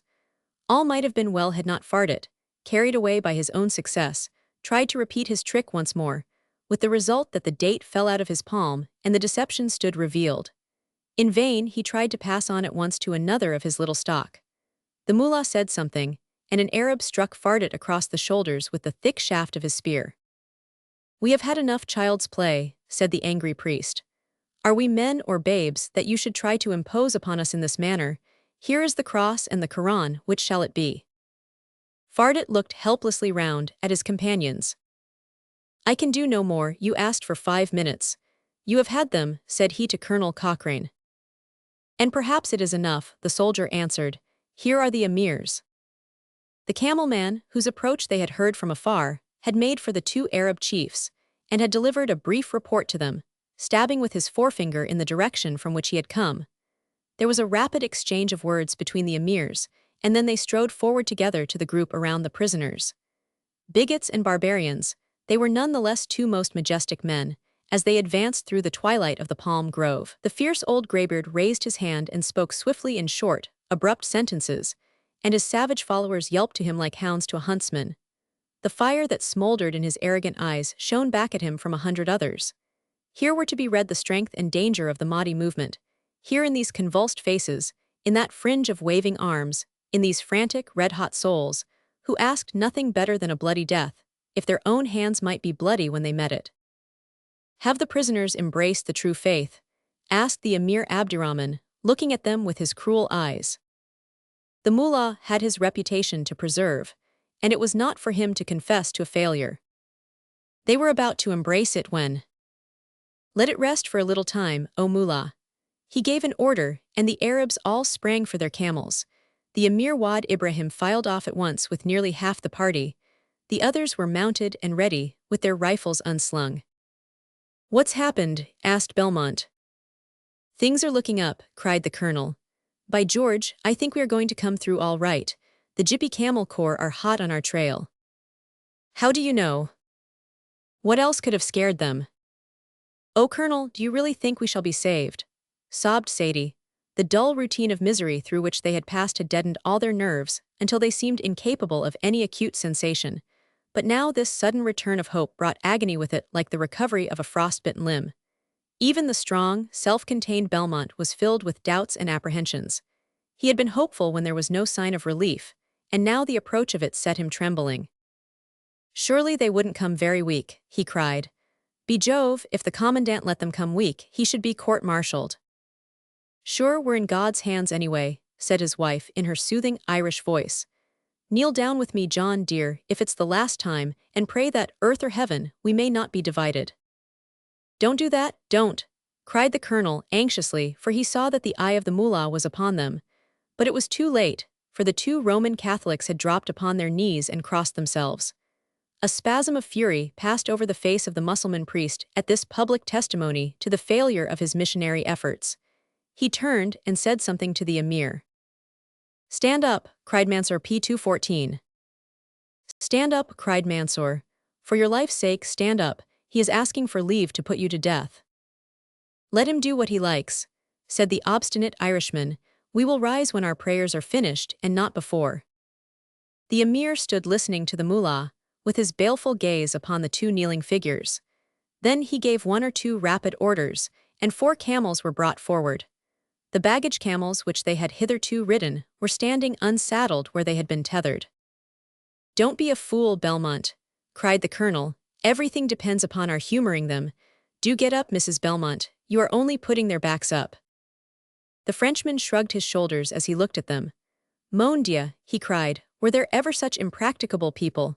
Voila, he added with a shriek as the 2 American ladies fell upon their knees beside Mrs. Belmont.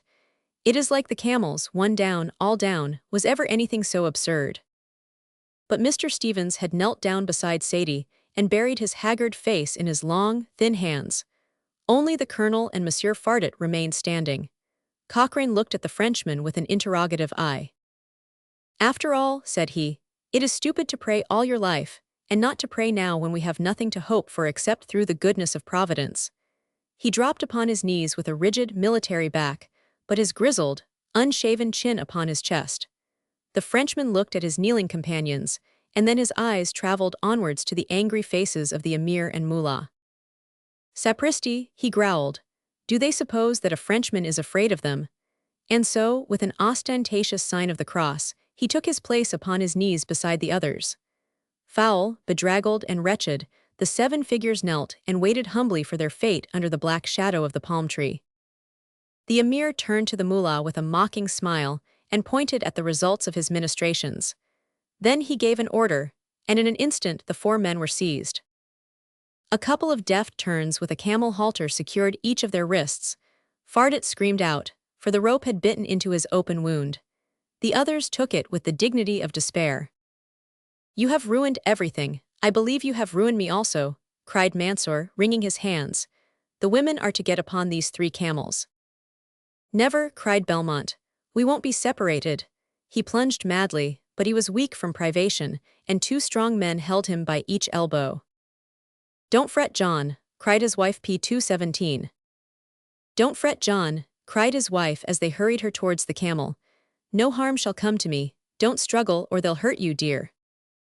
The 4 men writhed as they saw the women dragged away from them. All their agonies had been nothing to this. Sadie and her aunt appeared to be half senseless from fear. Only Mrs. Belmont kept a brave face. When they were seated, the camels rose, and were led under the tree behind where the 4 men were standing. I've a pistol in me pocket, said Belmont, looking up at his wife. I would give me soul to be able to pass it to you. Keep it, John, and it may be useful yet. I have no fears. Ever since we prayed I have felt as if our guardian angels had their wings round us. She was like a guardian angel herself as she turned to the shrinking Sadie and coaxed some little hope back into her despairing heart. The short, thick Arab, who had been in command of Wad Ibrahim's rearguard, had joined the emir and the mullah. The 3 consulted together, with occasional oblique glances towards the prisoners. Then the emir spoke to Mansur. The chief wishes to know which of you 4 is the richest man, said the dragoman. His fingers were twitching with nervousness and plucking incessantly at the front of his covercoat. Why does he wish to know? Asked the colonel. I do not know. But it is evident, cried Monsieur Fardet. He wishes to know which is the best worth keeping for his ransom. I think we should see this thing through together, said the colonel. It's really for you to decide, Stevens, for I have no doubt that you are the richest of us. I don't know that I am, the lawyer answered, but in any case, I have no wish to be placed upon a different footing to the others. The emir spoke again in his harsh, rasping voice. He says, Mansour translated, that the baggage camels are spent, and that there is only one beast left which can keep up. It is ready now for one of you, and you have to decide among yourselves which is to have it.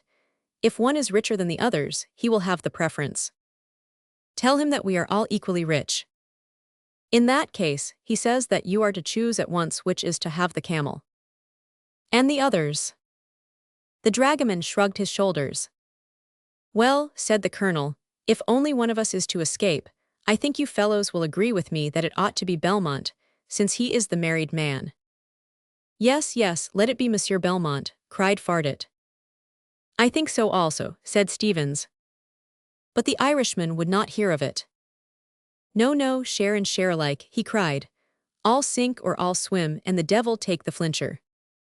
They wrangled among themselves, until they became quite heated in this struggle of unselfishness. Someone had said that the colonel should go because he was the oldest, and the colonel was a very angry man. One would think I was an octogenarian, he cried. These remarks are quite uncalled for. Well then, said Belmont, let us all refuse to go. But this is not very wise, cried the Frenchman. See, my friends, here are the ladies being carried off alone. Surely it would be far better that one of us should be with them to advise them. They looked at one another in perplexity. What Fardit said was obviously true, but how could one of them desert his comrades? The emir himself suggested the solution. The chief says, said Mansour, that if you cannot settle who is to go, you had better leave it to Allah and draw lots. I don't think we can do better, said the colonel, and his three companions nodded their assent. It was the mullah who approached them with 4 splinters of palm bark protruding from between his fingers. He says that he who draws the longest has the camel, says Mansour. We must agree to abide absolutely by this, said Cochrane, and again his companions nodded. The dervishes had formed a semicircle in front of them, with a fringe of the oscillating heads of the camels. Before them was a cooking fire, which threw its red light over the group.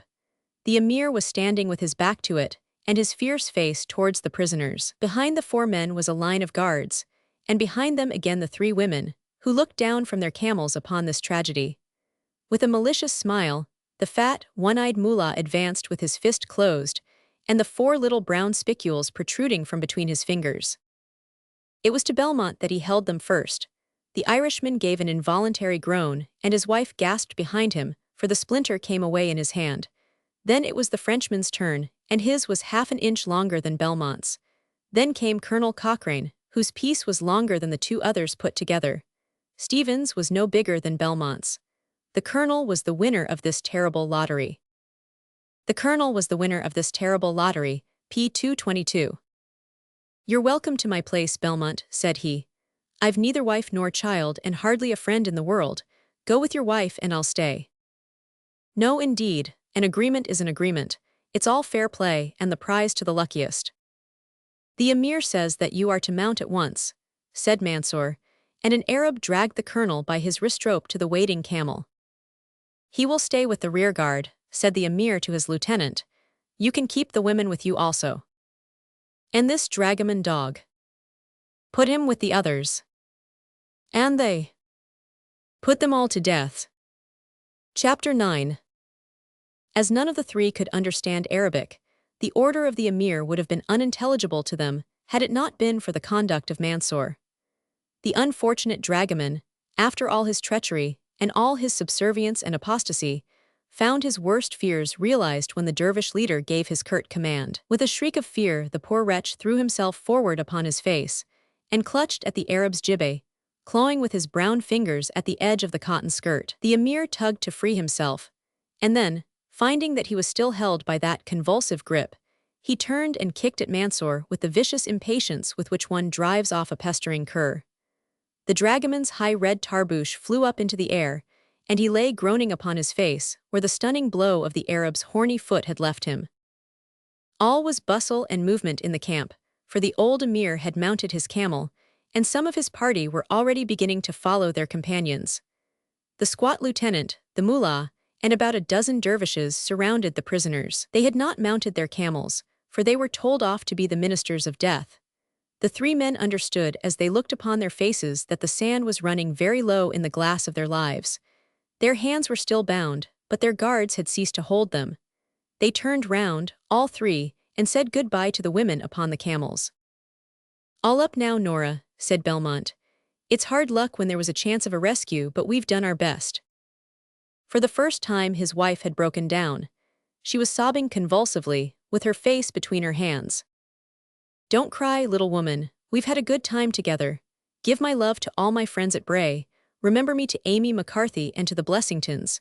You'll find there is enough and to spare, but I would take Rogers's advice about the investments. Mind that."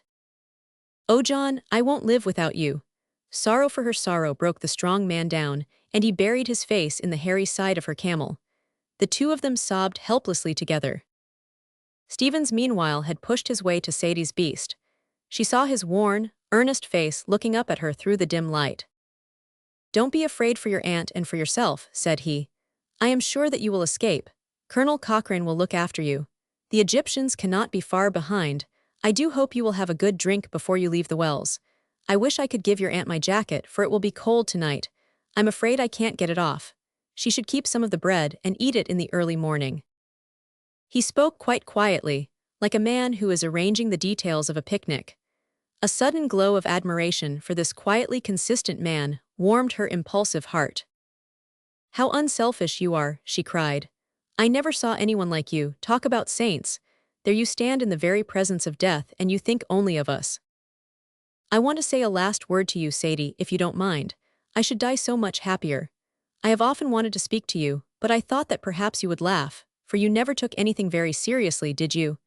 That was quite natural, of course, with your high spirits, but still it was very serious to me. But now I am really a dead man, so it does not matter very much what I say." "Oh, don't, Mr. Stevens," cried the girl. "I won't if it is very painful to you. As I said, it would make me die happier, but I don't want to be selfish about it. If I thought it would darken your life afterwards, or be a sad recollection to you, I would not say another word." "What did you wish to say?" "It was only to tell you how I loved you. I always loved you. From the first I was a different man when I was with you. But of course it was absurd, I knew that well enough. I never said anything, and I tried not to make myself ridiculous, but I just want you to know about it now that it can't matter one way or the other. You'll understand that I really do love you when I tell you that, if it were not that I knew you were frightened and unhappy, these last 2 days in which we have been always together would have been infinitely the happiest of my life." The girl sat pale and silent, looking down with wondering eyes at his upturned face. She did not know what to do or say in the solemn presence of this love, which burned so brightly under the shadow of death. To her child's heart, it seemed incomprehensible, and yet she understood that it was sweet and beautiful also. "I won't say any more," said he. "I can see that it only bothers you. But I wanted you to know, and now you do know, so it is all right. Thank you for listening so patiently and gently. Goodbye, little Sadie. I can't put my hand up. Will you put yours down?" "Goodbye, little Sadie P229. She did so, and Stevens kissed it. Then he turned and took his place once more between Belmont and Fardit. In his whole life of struggle and success, he had never felt such a glow of quiet contentment as suffused him at that instant when the grip of death was closing upon him. There is no arguing about love. It is the innermost fact of life, the one which obscures and changes all the others, the only one which is absolutely satisfying and complete. Pain is pleasure, and want is comfort, and death is sweetness when once that golden mist is round it. So it was that Stevens could have sung with joy as he faced his murderers. He really had not time to think about them. The important, all-engrossing, delightful thing was that she could not look upon him as a casual acquaintance any more. Through all her life she would think of him, she would know. Colonel Cochrane's camel was at one side, and the old soldier, whose wrists had been freed, had been looking down upon the scene, and wondering in his tenacious way whether all hope must really be abandoned. It was evident that the Arabs who were grouped round the victims were to remain behind with them, while the others who were mounted would guard the 3 women and himself. He could not understand why the throats of his companions had not been already cut, unless it were that with an Eastern refinement of cruelty, this rearguard would wait until the Egyptians were close to them, so that the warm bodies of their victims might be an insult to the pursuers. No doubt that was the right explanation. The colonel had heard of such a trick before. But in that case, there would not be more than 12 Arabs with the prisoners. Were there any of the friendly ones among them? If Tippy Tilly and 6 of his men were there, and if Belmont could get his arms free and his hand upon his revolver, they might come through yet. The colonel craned his neck and groaned in his disappointment. He could see the faces of the guards in the firelight. They were all Baggara Arabs, men who were beyond either pity or bribery. Tippy Tilly and the others must have gone on with the advance. For the first time, the stiff old soldier abandoned hope. "Goodbye, you fellows, God bless you," he cried, as a Negro pulled at his camel's nose ring and made him follow the others. The women came after him, in a misery too deep for words. Their departure was a relief to the 3 men who were left. "I am glad they're gone," said Stevens from his heart. "Yes, yes, it is better," cried Fardet. "How long are we to wait?" "Not very long now," said Belmont grimly, as the Arabs closed in around them.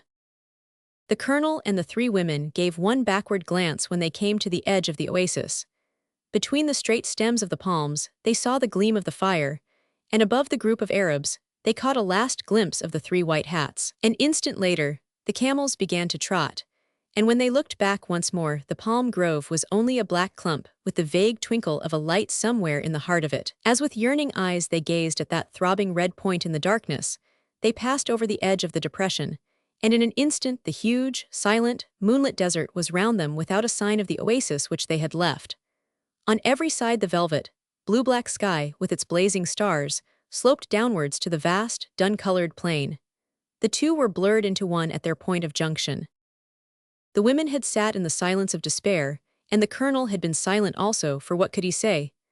But suddenly all 4 started in their saddles, and Sadie gave a sharp cry of dismay. In the hush of the night there had come from behind them the petulant crack of a rifle, then another, then several together, with a brisk rat-tat-tat, and then, after an interval, one more. "It may be the rescuers, it may be the Egyptians," cried Mrs. Belmont with a sudden flicker of hope. "Colonel Cochrane, don't you think it may be the Egyptians?" "Yes, yes," Sadie whimpered, "it must be the Egyptians." The colonel had listened expectantly, but all was silent again. Then he took his hat off with a solemn gesture. "There is no use deceiving ourselves, Mrs. Belmont," said he. "We may as well face the truth. Our friends are gone from us, but they have met their end like brave men." "But why should they fire their guns? They had spears." She shuddered as she said it. "That is true," said the colonel. "I would not for the world take away any real grounds of hope which you may have, but on the other hand, there is no use in preparing bitter disappointments for ourselves. If we had been listening to an attack, we should have heard some reply. Besides, an Egyptian attack would have been an attack in force. No doubt it is, as you say, a little strange that they should have wasted their cartridges. By Jove, look at that." He was pointing over the eastern desert. 2 figures were moving across its expanse, swiftly and stealthily, furtive dark shadows against the lighter ground. They saw them dimly, dipping and rising over the rolling desert, now lost, now reappearing in the uncertain light. They were flying away from the Arabs. And then, suddenly they halted upon the summit of a sandhill, and the prisoners could see them outlined plainly against the sky. They were camel-men, but they sat their camels astride as a horseman sits his horse. "Jippy Camel Corps," cried the colonel. "2 men," said Miss Adams, in a voice of despair. "Only a vidette, ma'am, throwing feelers out all over the desert. This is one of them. Main body 10 miles off, as likely as not. There they go giving the alarm. Good old Camel Corps." The self-contained, methodical soldier had suddenly turned almost inarticulate with his excitement. There was a red flash upon the top of the sandhill, and then another, followed by the crack of the rifles. Then with a whisk the 2 figures were gone, as swiftly and silently as 2 trout in a stream. The Arabs had halted for an instant, as if uncertain whether they should delay their journey to pursue them or not. There was nothing left to pursue now, for amid the undulations of the sanddrift, the vedettes might have gone in any direction. The emir galloped back along the line, with exhortations and orders. Then the camels began to trot, and the hopes of the prisoners were dulled by the agonies of the terrible jolt. Mile after mile and mile after mile, They sped onwards over that vast expanse, the women clinging as best they might to the pommels, the colonel almost as spent as they, but still keenly on the lookout for any sign of the pursuers. I think, cried Mrs. Belmont, that something is moving in front of us." The colonel raised himself upon his saddle and screened his eyes from the moonshine. "By Jove, you're right there, ma'am. There are men over yonder." They could all see them now, a straggling line of riders far ahead of them in the desert. "They are going in the same direction as we," cried Mrs. Belmont, whose eyes were very much better than the colonel's. Cochrane muttered an oath into his mustache. "Look at the tracks there," said he. "Of course, it's our own vanguard who left the palm grove before us. The chief keeps us at this infernal pace in order to close up with them." As they drew closer, they could see plainly that it was indeed the other body of Arabs, and presently the Emir Wad Ibrahim came trotting back to take counsel with the Emir Abdurrahman. They pointed in the direction in which the vedettes had appeared, and shook their heads like men who have many and grave misgivings. Then the raiders joined into one long, straggling line, and the whole body moved steadily on towards the Southern Cross, which was twinkling just over the skyline in front of them. Hour after hour the dreadful trot continued, while the fainting ladies clung on convulsively, and Cochrane, worn out but indomitable, encouraged them to hold out, and peered backwards over the desert for the first glad signs of their pursuers. The blood throbbed in his temples, and he cried that he heard the roll of drums coming out of the darkness. In his feverish delirium, he saw clouds of pursuers at their very heels, and during the long night, he was forever crying glad tidings which ended in disappointment and heartache. The rise of the sun showed the desert stretching away around them, with nothing moving upon its monstrous face except themselves. With dull eyes and heavy hearts, they stared round at that huge and empty expanse. Their hopes thinned away like the light morning mist upon the horizon. It was shocking to the ladies to look at their companion and to think of the spruce, hale old soldier who had been their fellow passenger from Cairo. As in the case of Miss Adams, old age seemed to have pounced upon him in one spring. His hair, which had grizzled hour by hour during his privations, was now of a silvery white. White stubble, too, had obscured the firm, clean line of his chin and throat. The veins of his face were injected, and his features were shot with heavy wrinkles. He rode with his back arched and his chin sunk upon his breast, for the old, time-rotted body was worn out, but in his bright, alert eyes there was always a trace of the gallant tenant who lived in the shattered house. Delirious, spent, and dying, he preserved his chivalrous, protecting air as he turned to the ladies, shot little scraps of advice and encouragement at them, and peered back continually for the help which never came. An hour after sunrise the raiders called a halt, and food and water were served out to all. Then, at a more moderate pace, they pursued their southern journey, their long, straggling line trailing out over a quarter of a mile of desert.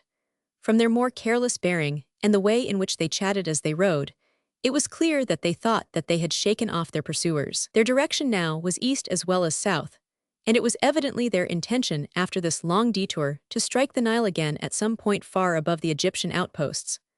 Already the character of the scenery was changing, and they were losing the long levels of the pebbly desert, and coming once more upon those fantastic, sunburned black rocks, and that rich orange sand through which they had already passed. On every side of them rose the scaly, conical hills with their loose, slag-like debris, and jagged-edged cores, with sinuous streams of sand running like watercourses down their center. The camels followed each other, twisting in and out among the boulders, and scrambling with their adhesive, spongy feet over places which would have been impossible for horses. Among the broken rocks, those behind could sometimes only see the long, undulating, darting necks of the creatures in front, as if it were some nightmare procession of serpents. Indeed, it had much the effect of a dream upon the prisoners, for there was no sound, save the soft, dull padding and shuffling of the feet. The strange, wild frieze moved slowly and silently onwards amid a setting of black stone and yellow sand, with the one arch of vivid blue spanning the rugged edges of the ravine. Miss Adams, who had been frozen into silence during the long cold night, began to thaw now in the cheery warmth of the rising sun. She looked about her, and rubbed her thin hands together. "Why, Sadie," she remarked, "I thought I heard you in the night, dear, and now I see that you have been crying." "I have been thinking, Auntie. Well, we must try and think of others, dearie, and not of ourselves. It's not of myself, Auntie. Never fret about me, Sadie. No, Auntie, I was not thinking of you. Was it of anyone in particular? Of Mr. Stephen's auntie, how gentle he was and how brave. To think of him fixing up every little thing for us, and trying to pull his jacket over his poor roped-up hands, with those murderers waiting all round his. He's my saint and hero from now ever after. Well, he's out of his troubles anyhow, said Miss Adams, with that bluntness which the years bring with them. Then I wish I was also. I don't see how that would help him. Well, I think he might feel less lonesome, said Sadie, and drooped her saucy little chin upon her breast. The four had been riding in silence for some little time, when the colonel clapped his hand to his brow with a gesture of dismay. Good God, he cried, I am going off my head. Again and again they had perceived it during the night, but he had seemed quite rational since daybreak. They were shocked, therefore, at this sudden outbreak, and tried to calm him with soothing words. Mad as a hatter, he shouted, whatever do you think I saw? Don't trouble about it, whatever it was, said Mrs. Belmont, laying her hand soothingly upon his as the camels closed together. It is no wonder that you are overdone. You have thought and worked for all of us so long. We shall halt presently, and a few hours' sleep will quite restore you. But the colonel looked up again, and again he cried out in his agitation and surprise. I never saw anything plainer in my life, he groaned. It is on the point of rock on our right front, poor old Stuart with my red cummerbund round his head just the same as we left him. The ladies had followed the direction of the colonel's frightened gaze, and in an instant they were all as amazed as he. On this pinnacle stood a motionless figure, P242. There was a black, bulging ridge like a bastion upon the right side of the terrible khor, up which the camels were winding. At one point it rose into a small pinnacle. On this pinnacle stood a solitary, motionless figure clad entirely in black, save for a brilliant dash of scarlet upon his head. There could not surely be two such short, sturdy figures, or such large, colorless faces in the Libyan desert. His shoulders were stooping forward, and he seemed to be staring intently down into the ravine. His pose and outline were like a caricature of the great Napoleon. Can it possibly be he? It must be, it is, cried the ladies. You see he is looking towards us and waving his hand. Good heavens, they'll shoot him. Get down, you fool, or you'll be shot, roared the colonel, but his dry throat would only emit a discordant croaking. Several of the dervishes had seen the singular apparition upon the hill, and had unslung their Remingtons, but a long arm suddenly shot up behind the figure of the Birmingham clergyman, a brown hand seized upon his skirts, and he disappeared with a snap.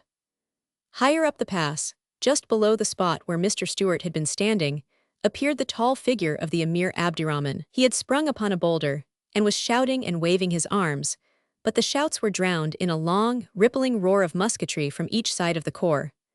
The bastion-like cliff was fringed with gun barrels, with red tarbooshes drooping over the triggers. From the other lip also came the long spurts of flame and the angry clatter of the rifles. The raiders were caught in an ambuscade. The emir fell, but was up again and waving. There was a splotch of blood upon his long white beard. He kept pointing and gesticulating, but his scattered followers could not understand what he wanted. Some of them came tearing down the pass, and some from behind were pushing to the front. A few dismounted and tried to climb up sword in hand to that deadly line of muzzles, but one by one they were hit, and came rolling from rock to the bottom of the ravine. The shooting was not very good. One Negro made his way unharmed up the whole side, only to have his brains dashed out with the butt end of a martini at the top. The emir had fallen off his rock and lay in a crumpled heap, like a brown and white patchwork quilt at the bottom of it. And then when half of them were down, it became evident, even to those exalted fanatical souls, that there was no chance for them, and that they must get out of these fatal rocks and into the desert again.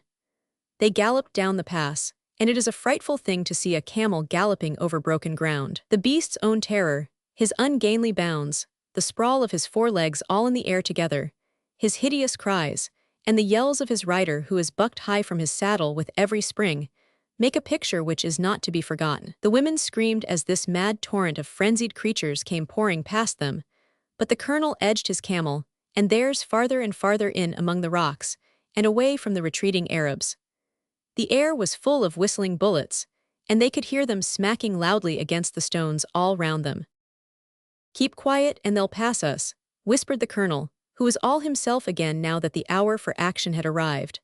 I wish to heaven I could see Tippy Tilly or any of his friends. Now is the time for them to help us.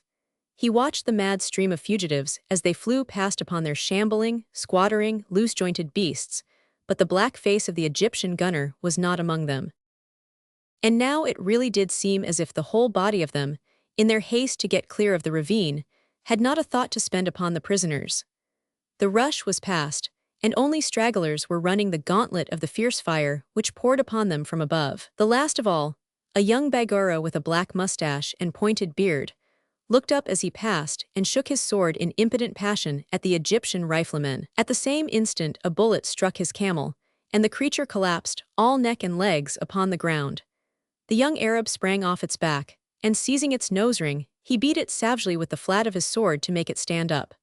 But the dim, glazing eye told its own tale, and in desert warfare the death of the beast is the death of the rider. The Bagora glared round like a lion at bay, his dark eyes flashing murderously from under his red turban. A crimson spot, and then another, sprang out upon his dark skin, but he never winced at the bullet wounds.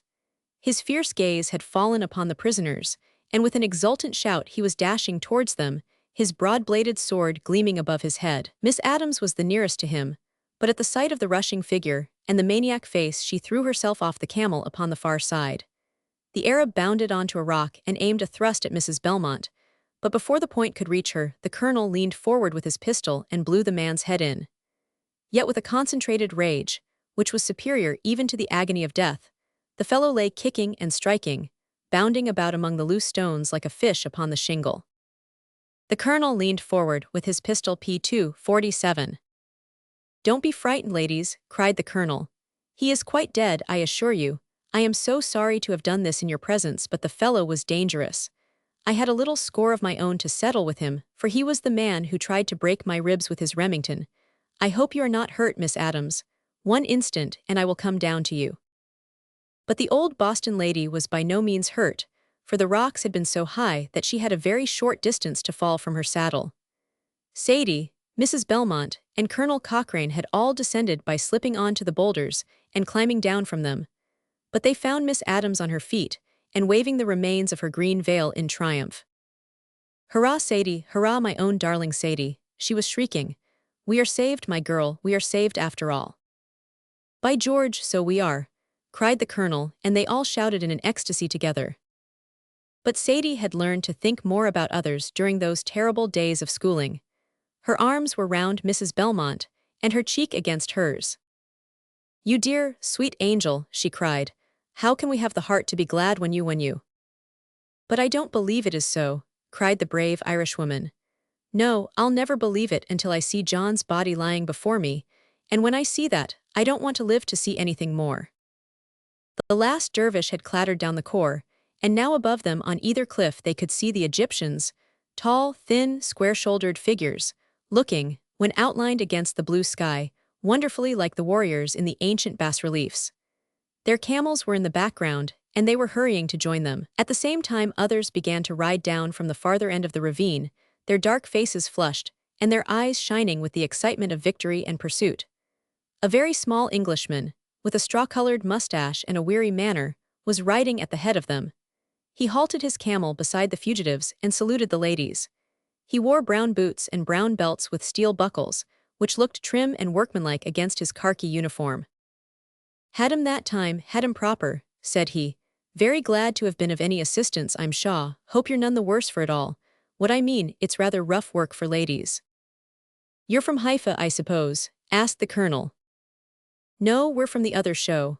We're the Sarah's crowd, you know. We met in the desert and we headed 'em off and the other Johnnies headed them behind. We've got 'em on toast, I tell you. Get up on that rock and you'll see things happen. It's going to be a knockout in one round this time. We left some of our people at the wells. We are very uneasy about them," said the colonel. "I suppose you have not heard anything of them." The young officer looked serious and shook his head. "Bad job that," said he. "They're a poisonous crowd when you put 'em in a corner. What I mean, we never expected to see you alive, and we're very glad to pull any of you out of the fire. The most we hoped was that we might revenge you." "Any other Englishman with you?" "Archer is with the flanking party. He'll have to come past, for I don't think there is any other way down. We've got one of your chaps up there, a funny old bird with a red topknot. See you later, I hope. Good day, ladies." He touched his helmet, tapped his camel, and trotted on after his men. "We can't do better than stay where we are until they are all past," said the colonel, for it was evident now that the men from above would have to come round. In a broken single file they went past, black men and brown, Soudanese and Fellahin, but all of the best, for the Camel Corps is the corps d'élite of the Egyptian army. Each had a brown bandolier over his chest and his rifle held across his thigh. A large man with a drooping black mustache and a pair of binoculars in his hand was riding at the side of them. "Halloa, Archer," croaked the colonel. The officer looked at him, with the vacant, unresponsive eye of a complete stranger. "I'm Cochrane, you know, we traveled up together." "Excuse me, sir, but you have the advantage of me," said the officer. "I knew a Colonel Cochrane, but you are not the man. He was 3 inches taller than you, with black hair and—" "That's all right," cried the colonel testily. "You try a few days with the Dervishes and see if your friends will recognize you." "Good God, Cochrane, is it really you? I could not have believed it. Great Scott, what you must have been through. I've heard before of fellows going grey in a night, but by Jove." "Quite so," said the colonel, flushing. "Allow me to hint to you, Archer, that if you could get some food and drink for these ladies, instead of discussing my personal appearance, it would be much more practical." "That's all right," said Captain Archer. "Your friend Stuart knows that you are here, and he is bringing some stuff round for you. Poor fare, ladies, but the best we have. You're an old soldier, Cochrane. Get up on the rocks presently and you'll see a lovely sight. No time to stop, for we shall be in action again in 5 minutes. Anything I can do before I go?" "You haven't got such a thing as a cigar?" asked the colonel wistfully. "You haven't got such a thing as a cigar P253. Archer drew a thick satisfying partaga from his case and handed it down, with half a dozen wax vestas.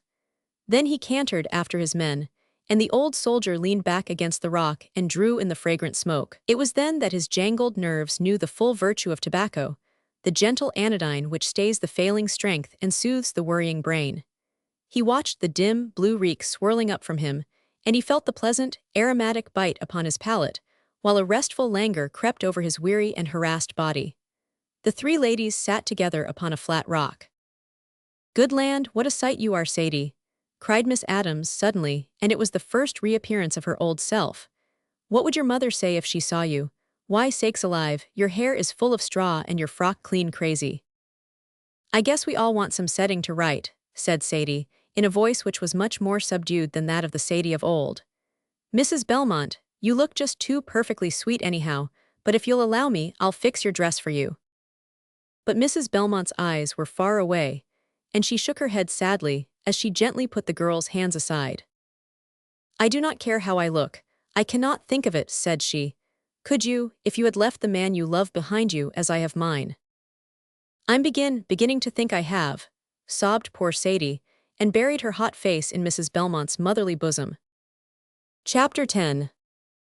The Camel Corps had all passed onwards down the corps in pursuit of the retreating Dervishes, and for a few minutes, the escaped prisoners had been left alone. But now there came a cheery voice calling upon them, and a red turban bobbed about among the rocks, with the large white face of the nonconformist minister smiling from beneath it. He had a thick lance with which to support his injured leg, and this murderous crutch combined with his peaceful appearance to give him a most incongruous aspect, as of a sheep which has suddenly developed claws. Behind him were 2 Negroes with a basket and a waterskin. Not a word, P255. Not a word, he cried as he stumped up to them. "I know exactly how you feel, I've been there myself. Bring the water, Ali, only half a cup, Miss Adams, you shall have some more presently. Now your turn, Mrs. Belmont. Dear me, you poor souls, how my heart does bleed for you. There's bread and meat in the basket, but you must be very moderate at first." He chuckled with joy and slapped his fat hands together as he watched them. "But the others?" he asked, his face turning grave again. The colonel shook his head. "We left them behind at the wells. I fear that it is all over with them." "Tut, tut," cried the clergyman in a boisterous voice which could not cover the despondency of his expression. "You thought, no doubt, that it was all over with me, but here I am in spite of it. Never lose heart, Mrs. Belmont. Your husband's position could not possibly be as hopeless as mine was. When I saw you standing on that rock up yonder, I put it down to delirium," said the colonel. If the ladies had not seen you, I should never have ventured to believe it. I am afraid that I behaved very badly. Captain Archer says that I nearly spoiled all their plans, and that I deserved to be tried by a drumhead court trial and shot. The fact is that, when I heard the Arabs beneath me, I forgot myself in my anxiety to know if any of you were left. I wonder that you were not shot without any drumhead court-martial, said the colonel. But how in the world did you get here? The Haifa people were close upon our track at the time when I was abandoned, and they picked me up in the desert. I must have been delirious, I suppose, for they tell me that they heard my voice, singing hymns, a long way off, and it was that, under the providence of God, which brought them to me. They had a camel ambulance, and I was quite myself again by next day. I came with the Sarah's people after we met them, because they have the doctor with them. My wound is nothing, and he says that a man of my habit will be the better for the loss of blood. And now, my friends, his big brown eyes lost their twinkle and became very solemn and reverent. We have all been upon the very confines of death, and our dear companions may be so at this instant.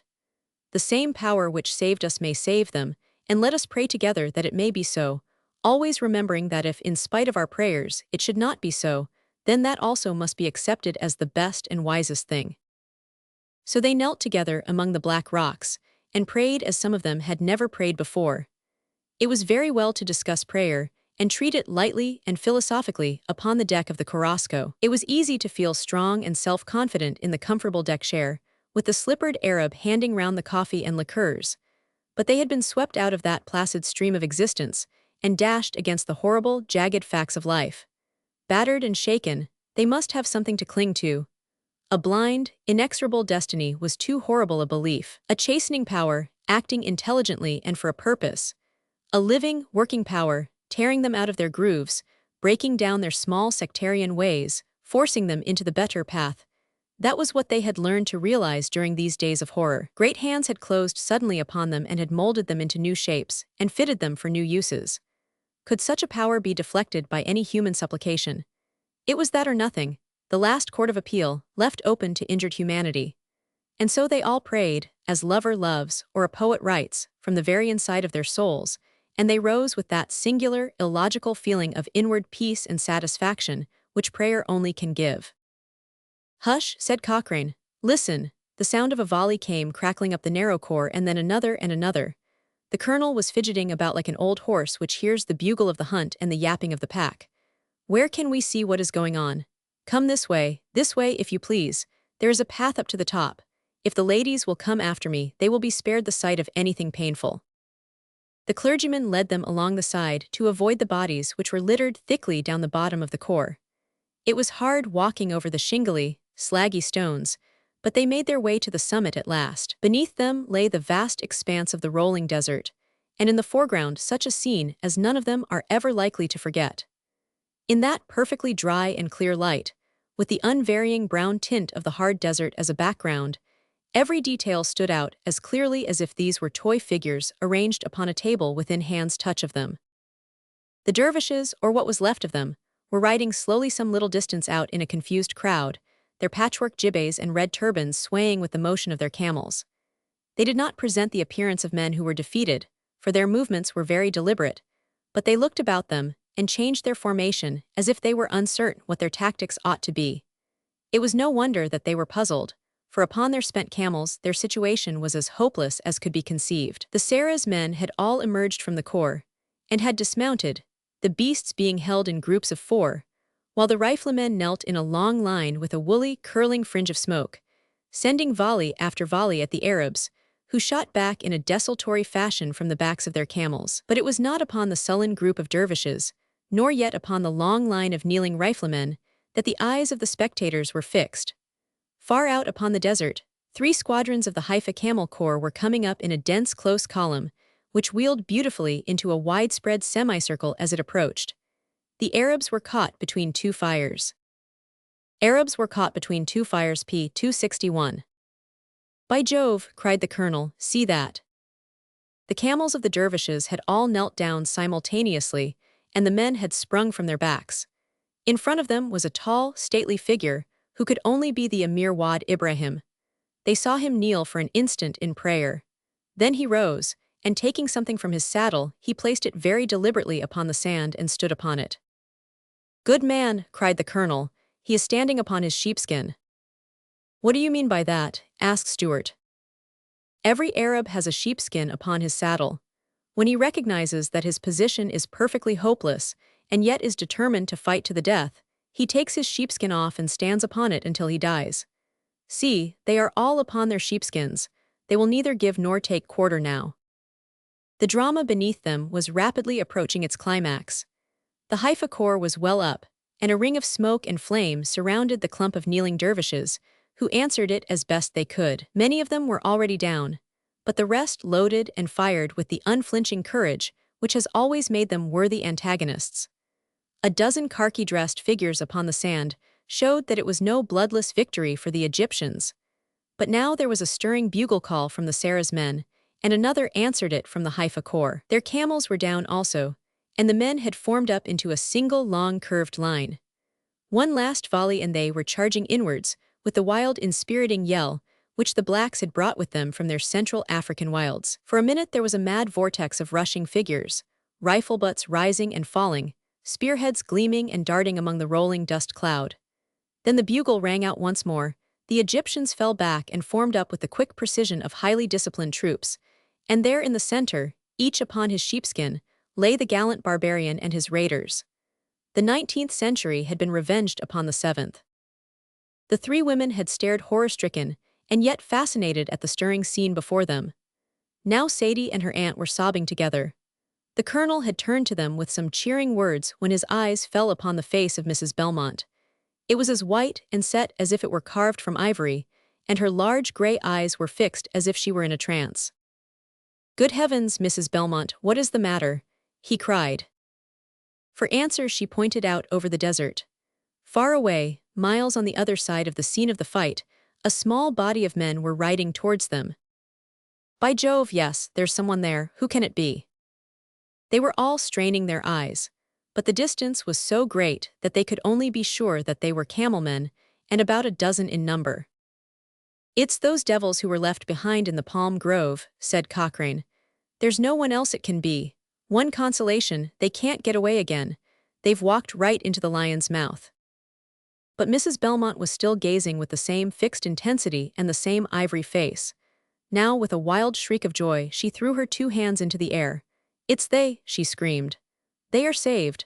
It's they, Colonel, it's they. Oh, Miss Adams, it is they." She capered about on the top of the hill with wild eyes like an excited child. Her companions would not believe her, for they could see nothing.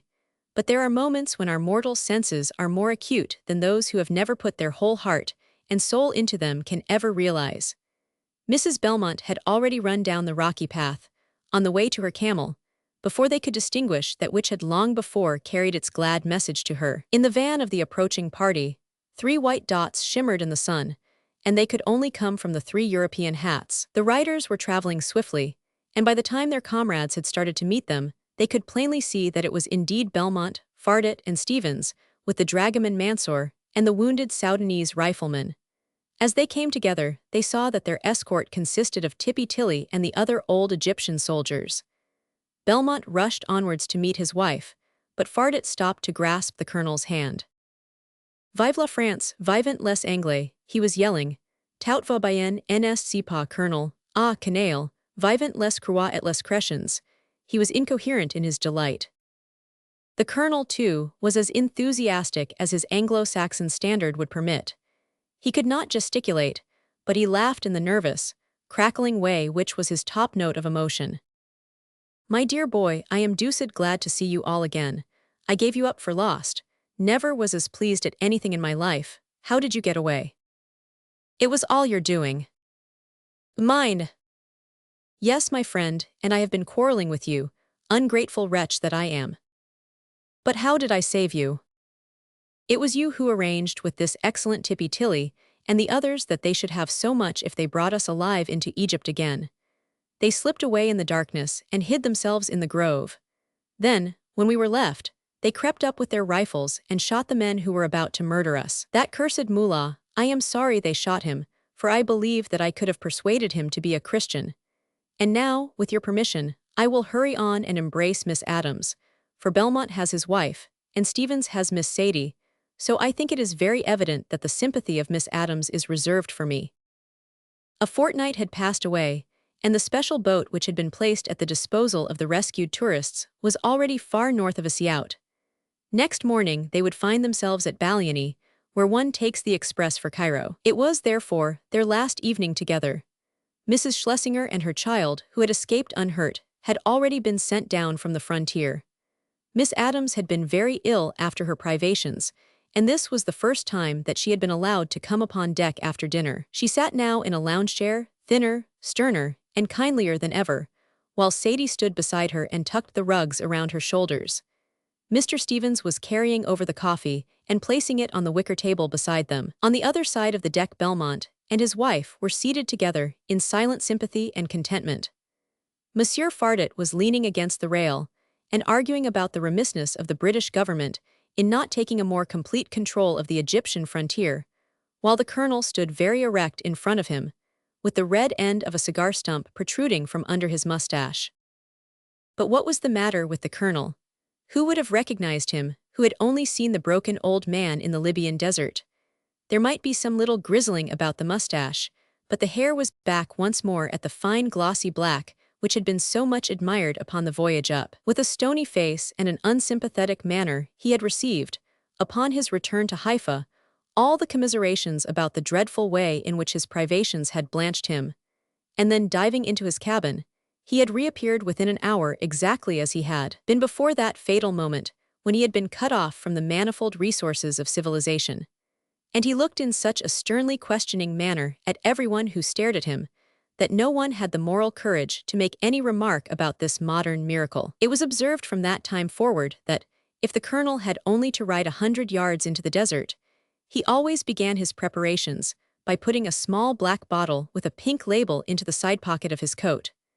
But those who knew him best at times, when a man may be best known, said that the old soldier had a young man's heart and a young man's spirit, so that if he wished to keep a young man's color also, it was not very unreasonable after all. It was very soothing and restful up there on the saloon deck, with no sound but the gentle lipping of the water as it rippled against the sides of the steamer. The red afterglow was in the western sky, and it mottled the broad, smooth river with crimson. Dimly they could discern the tall figures of herons standing upon the sandbanks, and farther off the line of riverside date palms glided past them in a majestic procession. Once more the silver stars were twinkling out, the same clear, placid, inexorable stars to which their weary eyes had been so often upturned during the long nights of their desert martyrdom. "Where do you put up in Cairo, Miss Adams?" asked Mrs. Belmont at last. "Shepherds, I think." "And you, Mr. Stevens?" "Oh, Shepherds, decidedly." "We are staying at the Continental. I hope we shall not lose sight of you." "I don't want ever to lose sight of you, Mrs. Belmont," cried Sadie. "Oh, you must come to the States, and we'll give you just a lovely time." Mrs. Belmont laughed, in her pleasant, mellow fashion. "We have our duty to do in Ireland, and we have been too long away from it already. My husband has his business, and I have my home, and they are both going to rack and ruin. Besides," she added slyly, "it is just possible that if we did come to the States we might not find you there." "We must all meet again," said Belmont, "if only to talk our adventures over once more. It will be easier in a year or two, we are still too near them." "And yet how far away and dreamlike it all seems," remarked his wife. "Providence is very good in softening disagreeable remembrances in our minds. All this feels to me as if it had happened in some previous existence." Fardet held up his wrist with a cotton bandage still round it. "The body does not forget as quickly as the mind. This does not look very dreamlike or far away, Mrs. Belmont. How hard it is that some should be spared and some not. If only Mr. Brown and Mr. Headingley were with us, then I should not have one care in the world," cried Sadie. "Why should they have been taken and we left?" Mr. Stewart had limped on to the deck with an open book in his hand, a thick stick supporting his injured leg. "Why is the ripe fruit picked and the unripe left?" said he in answer to the young girl's exclamation. "We know nothing of the spiritual state of these poor dear young fellows, but the great master gardener plucks his fruit according to his own knowledge. I brought you up a passage to read to you." There was a lantern upon the table, and he sat down beside it. The yellow light shone upon his heavy cheek and the red edges of his book, The strong, steady voice rose above the wash of the water. Let them give thanks whom the Lord hath redeemed and delivered from the hand of the enemy, and gathered them out of the lands, from the east, and from the west, from the north, and from the south. They went astray in the wilderness out of the way, and found no city to dwell in. Hungry and thirsty, their soul fainted in them. So they cried unto the Lord in their trouble, and he delivered them from their distress. He led them forth by the right way, that they might go to the city where they dwelt. O that men would therefore praise the Lord for his goodness, and declare the wonders that he doeth for the children of men. He delivered them from their distress. P. 273. It sounds as if it were composed for us, and yet it was written 2,000 years ago, said the clergyman, as he closed the book. In every age man has been forced to acknowledge the guiding hand which leads him. For my part, I don't believe that inspiration stopped 2,000 years ago, when Tennyson wrote with such fervor and conviction. Oh, yet we trust that somehow good will be the final goal of ill. He was repeating the message which had been given to him, just as Micah or Ezekiel, when the world was younger, repeated some cruder and more elementary lesson. That is all very well, Mr. Stewart, said the Frenchman. You ask me to praise God for taking me out of danger and pain, but what I want to know is why, since he has arranged all things, he ever put me into that pain and danger. I have in my opinion more occasion to blame than to praise. You would not thank me for pulling you out of that river if it was also I who pushed you in. The most which you can claim for your providence is that it has healed the wound which its own hand inflicted. I don't deny the difficulty, said the clergyman, slowly. No one who is not self-deceived can deny the difficulty. Look how boldly Tennyson faced it in that same poem, the grandest and deepest, and most obviously inspired in our language. Remember the effect which it had upon him. I falter where I firmly trod, and falling with my weight of cares upon the great world's altar stairs, which slope through darkness up to God. I stretch lame hands of faith and grope, and gather dust and chaff and call to what I feel is Lord of all, and faintly trust the larger hope. It is the central mystery of mysteries, the problem of sin and suffering, the one huge difficulty which the reasoner has to solve in order to vindicate the dealings of God with man. But take our own case as an example. I, for one, am very clear what I have got out of our experience. I say it with all humility, but I have a clearer view of my duties than ever I had before. It has taught me to be less remiss in saying what I think to be true, less indolent in doing what I feel to be rightful. And I, cried Sadie, it has taught me more than all my life put together. I have learned so much and unlearned so much. I am a different girl. I never understood my own nature before, said Stevens. I can hardly say that I had a nature to understand. I lived for what was unimportant, and I neglected what was vital. Oh, a good shake-up does nobody any harm, the Colonel remarked. Too much of the featherbed and 4 meals a day life is not good for man or woman. It is my firm belief, said Mrs. Belmont gravely, that there was not one of us who did not rise to a greater height during those days in the desert than ever before or since. When our sins come to be weighed, much may be forgiven us for the sake of those unselfish days. They all sat in thoughtful silence for a little while. The scarlet streaks turned to carmine, and the gray shadows deepened, and the wildfowl flew past in dark straggling fives over the dull metallic surface of the great smooth-flowing Nile. A cold wind had sprung up from the eastward, and some of the party rose to leave the deck. Stevens leaned forward to Sadie. Do you remember what you promised when you were in the desert? He whispered. What was that? You said that, if you escaped, you would try in future to make someone else happy. Then I must do so. You have, said he, and their hands met under the shadow of the table. The end.